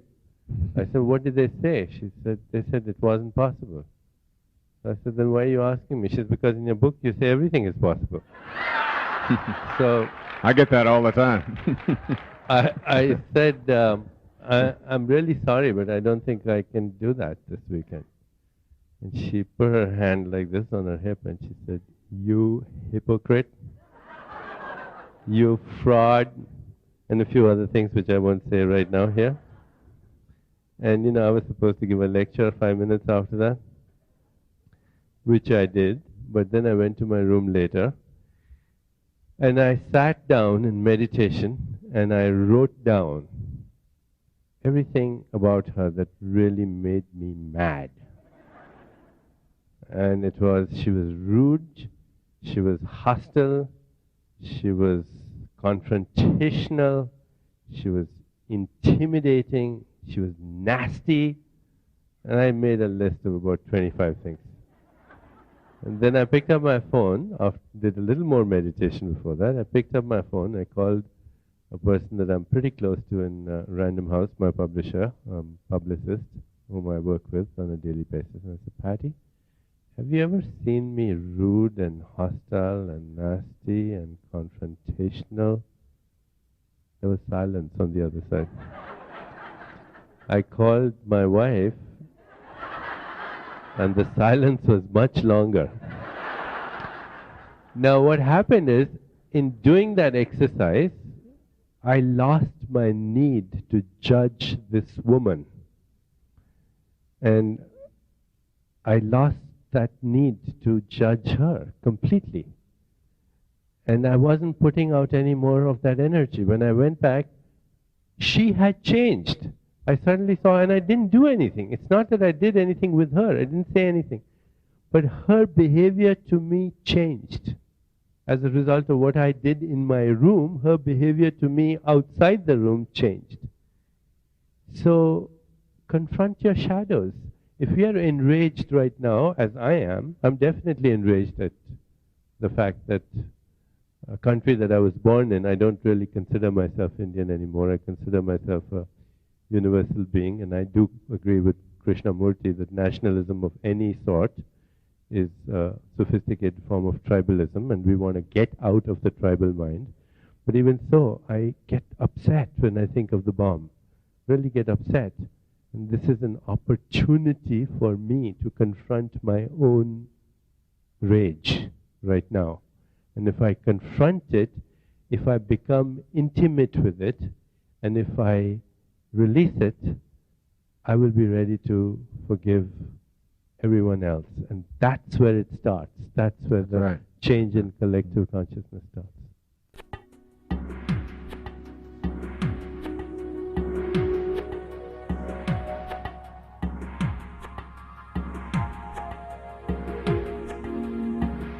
I know in my own relationship with my wife, and we've been married for many years, we have a lot of children together, and there are times in that relationship when I would say to her occasionally, this doesn't sound like love, the way we talk to each other. Because, I mean, I've always said that your soulmate is really the person that you can hardly stand sometimes, right? Not the person who agrees with you on everything that you say. I mean, my wife knows how to push the buttons. She's very good at that. And I always think of her, and I've talked about this on many occasions, that the people who can push the buttons are our greatest teachers, because they teach us that we haven't mastered ourselves yet. And anyone who can take us away from our peace, and anyone individually in our lives who can say the thing that sends us into that frenzy, is really a great teacher, not someone who just agrees with us. So that when I ask my wife if she really loves me, and do you love me because of all the things that I've been able to provide for you, or do you really love me? She said, "That's, you call yourself a spiritual person? How could you even ask a question like that? You think I love you because of the money you've made or because of the fame that you have? That's absurd." She said, "I want you to know that I'm insulted by that. I will always love you. And I love you for who you are. And it doesn't make any difference to me what you've done." She said, "I would miss you, but I will always love you." I said, "Oh." She knows exactly what to say, what button to push. But in our relationship, what we began to practice, and it's one of the things I think we can practice as we go out into the world in terms of what this is about here this afternoon or this evening, about how to change the world, is that when you have a choice in your relationship with your spouse or your ex-spouse or your in-laws or strangers on the freeway or flight attendants or waiters or whomever, to be right or to be kind, that just begin to pick kind. That's like one of the great exercises you can do. And I'm telling you, that transformed our relationship. That and we will often kid each other and say that, "Oh, you're not being right now, this is being kind." Oops, there it is. You know. And when you're in a relationship for a long time, the ego really begins to surface on a regular basis. You know, and watching that and saying to yourself, if somebody The idea that I have to defend myself, or the idea that somebody says something to me that I like but they're wrong, and I can't just suspend my ego and say, thanks for sharing that. Having you point out what a jerk I am is really going to help me on my spiritual path. Or to think that. And you laugh at that, and people think and listen to that, and they say, well, that's just absolutely outrageous. But why is it outrageous? Why is it that we make this ego, this part of us that feels that we're separate from each other and separate from our environment and separate from God, why is it that we can't just suspend that and say, what do I want? What do I want as an individual in my life? All I want is to be at peace.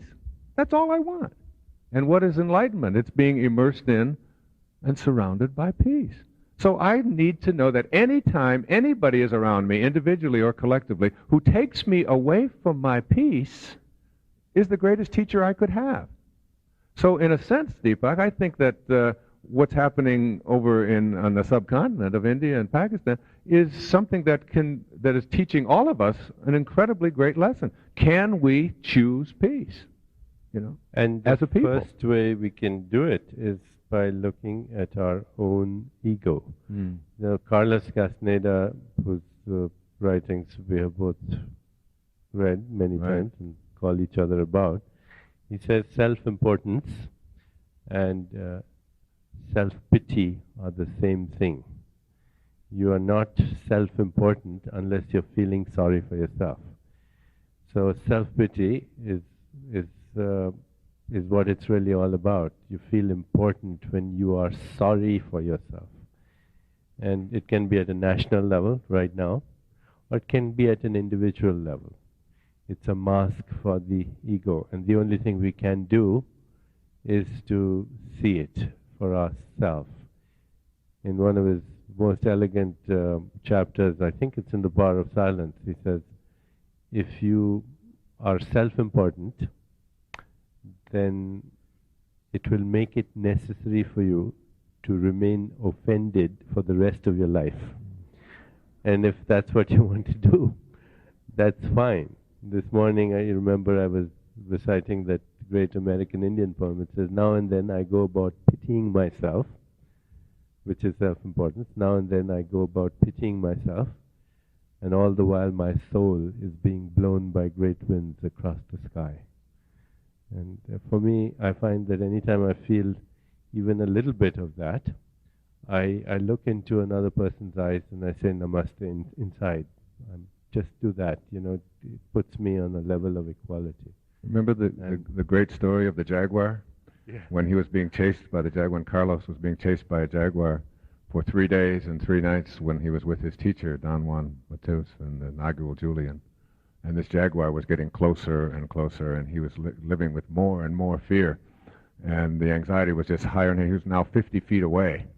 And the jaguar hadn't eaten, and his teacher, Carlos's teacher, said to him, when the jaguar catches up to us, and he will eat you and not me.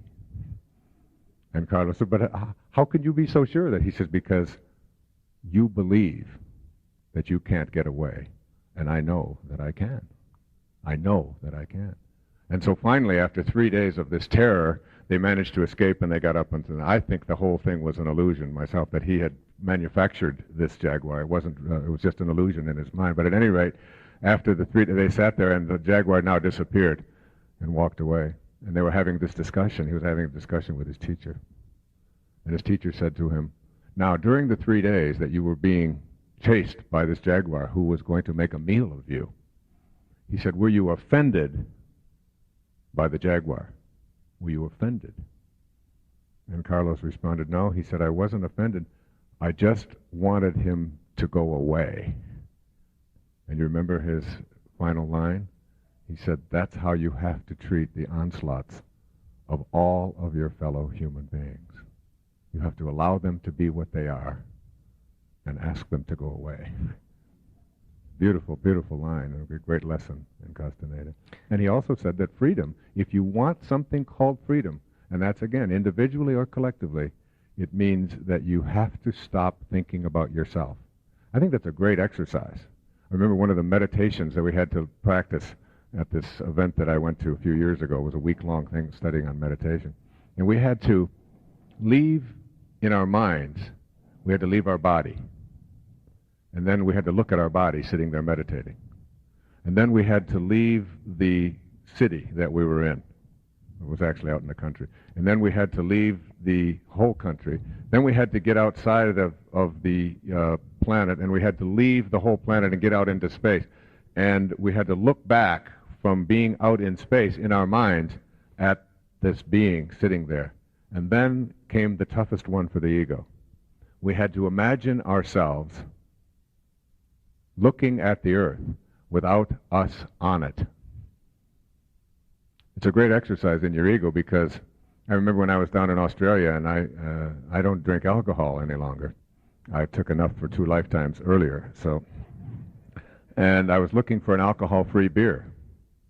And I walked into several bars down there, and I said, "Do you have any alcohol beer down here in Sydney?" And there was an old drunk sitting there at the bar, and he looked over at me and he said, "Alcohol-free beer?" He said, "What the hell's the point?" And I have a feeling, I felt the same way when you look back at the earth and try to imagine the earth without you on it, with the same response, like, what's the point? Like, what do we need an earth for if I'm not on it? It's a great test for the ego.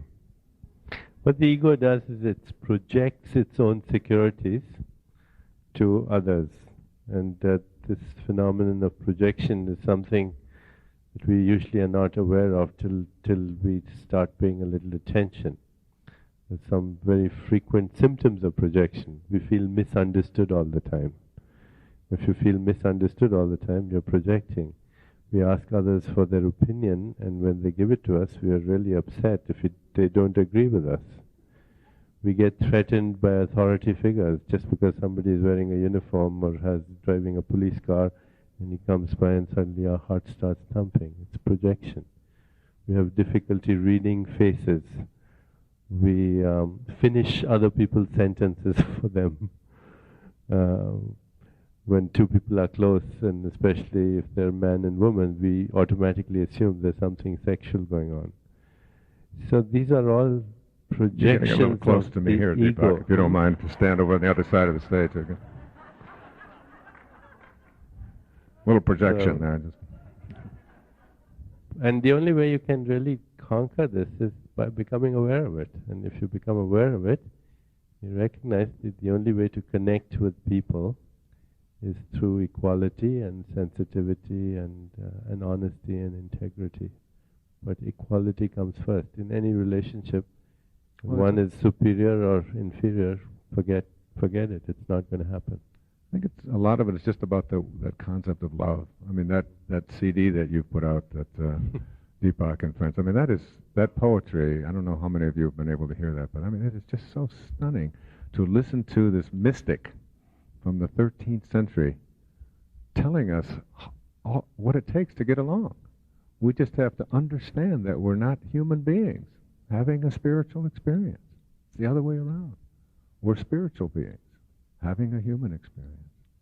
As spiritual beings, this is not our home. And once we get that, and we start looking at each other in a way that is connected, and that's one of the hardest things. When I was writing about this idea of synchronicity 10, 15 years ago in a book called You'll See It When You Believe It, I was trying to think of what are the connectors? Like, how can I convey to people that we're connected to them when our whole way of processing everything is in terms of what we can see and feel and touch and experience with our senses? How can we connect without our senses in a different way? How can we send that kind of love? Did you tell the story earlier about the rabbit I've told it elsewhere, not today. It's one of the most profound stories of. They were feeding this rabbit poison. Well, you tell it. You know the story. Well, it's an Ohio State University study that was published in Science. I'm sure some of you heard me speak of it before, where scientists were feeding rabbits diets that were extremely high in cholesterol, but they found that in one group of rabbits, the cholesterol wouldn't go up, or they wouldn't get hardening of the arteries. And after a lot of investigation, they discovered that the only difference between these rabbits and the ones that were getting the high cholesterol was that the technician who was feeding them, he would pet them and cuddle them and kiss them before he gave them the poisonous food. But as a result of this experience of love or transfer of intelligence or compassion or whatever, they created neuropeptides or neurochemicals that transferred the cholesterol into a completely different metabolic pathway. You know, there are three components to this experience of love. One is affection, which means touching. We're a society that's very afraid of touching. Affection is touching. Attention, it's listening. Appreciation, 3 A's. Attention, affection, appreciation. If you remember nothing, just remember that and your life will change. Touch and allow yourself to be touched. It's okay. There was this very interesting study by a European psychologist. He went around the world. He would sit in cafes. He would observe how frequently couples touched each other. In Latin America, he found that the average number of tactile contacts per hour was 180. So they say, hey Wayne, how are you? Right. Really missed you, guy, etc., etc. You know, You're enjoying how this, are you aren't you? doing? You didn't share today. So in Latin America, 180 tactile contacts per hour. He went to some of the Latin countries, you know, Italy and so on. It was Paris. It was about half of that, about 90 tactile contacts per hour. Then he went to Gainesville, Florida, and it was 2. And then he went to England, and he waited and waited, and nothing happened. Now, when I heard that, I said, you should study, and Sweden and places like that, just stay away from each other.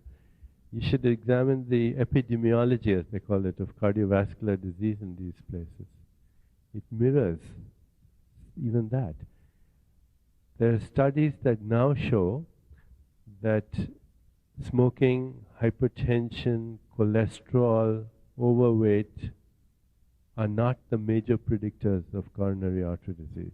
We know that. Today, the people who die of cardiovascular accidents before the age of 65, people who die of cardiovascular accidents, the majority of them do not have the standard risk factors, which means more than 50% have none of these risk factors. Studies at Duke University School of Medicine have shown that hostility is the predictor more than anything else. The number one predictor is hostility. Number 2 predictor is job dissatisfaction. More people die in our culture and our civilization on Monday morning at 9 o'clock, which is a stunning accomplishment for which only the human species can take credit. And hostility.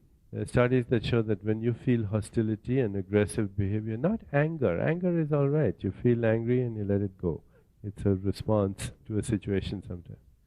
But when you have this need to get back, that's hostility. That people who are experiencing hostility, the electromagnetic activity around the heart becomes chaotic. And this can be picked up through what are called heart wave coherence studies, not a standard EKG. But you can see that. And one of the institutes in California suggests anytime you feel overshadowed by anything, just even the midst of that, allow your awareness to go to your heart. It's called, the technique is called freeze frame. Just stop for a minute and allow your awareness to go to your heart and feel what's happening there. And they say that just doing that will change the chaotic electromagnetic field around your heart, because you become aware of what's happening in your body as a result of that. So the antidote for war is peace and harmony and laughter and love inside our own hearts. Yeah. The book that I want to write in the future is, I've got a working title that says, Stop Giving Energy to the Things You Don't Believe in.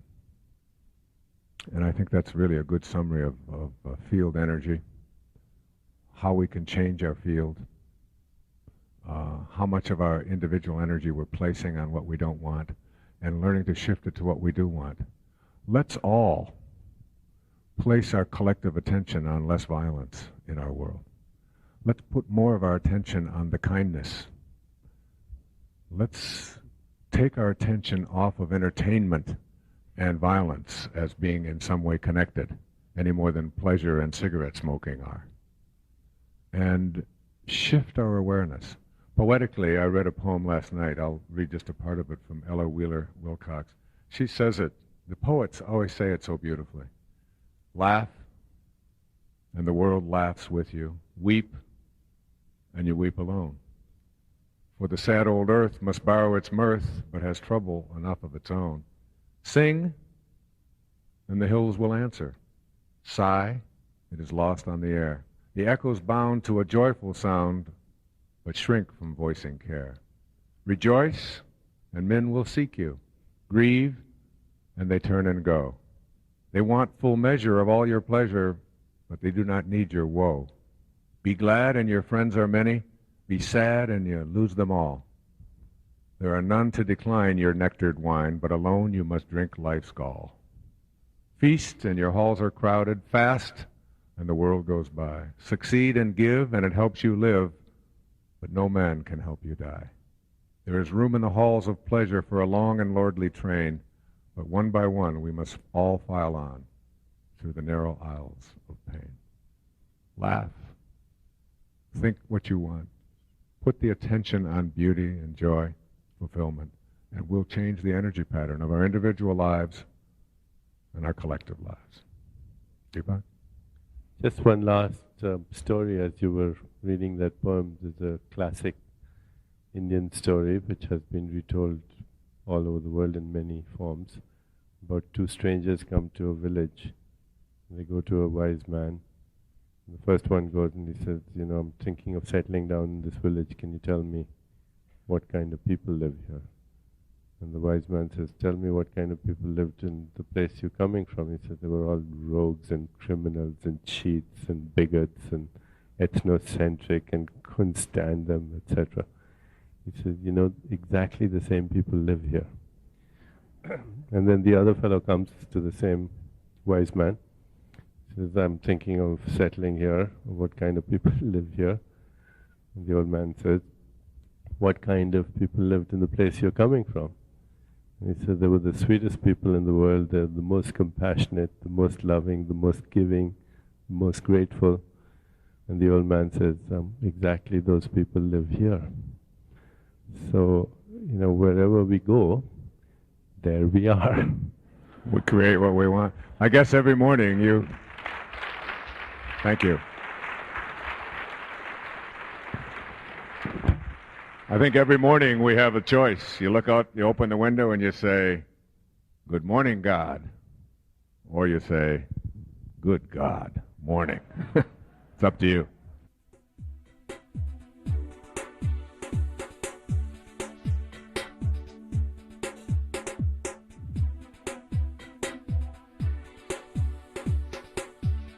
This has been a Hay House audiobook production. If you would like a free catalog of audio cassettes, books, and videos offered by Hay House, please call us at 1-800-654-5126. Thank you for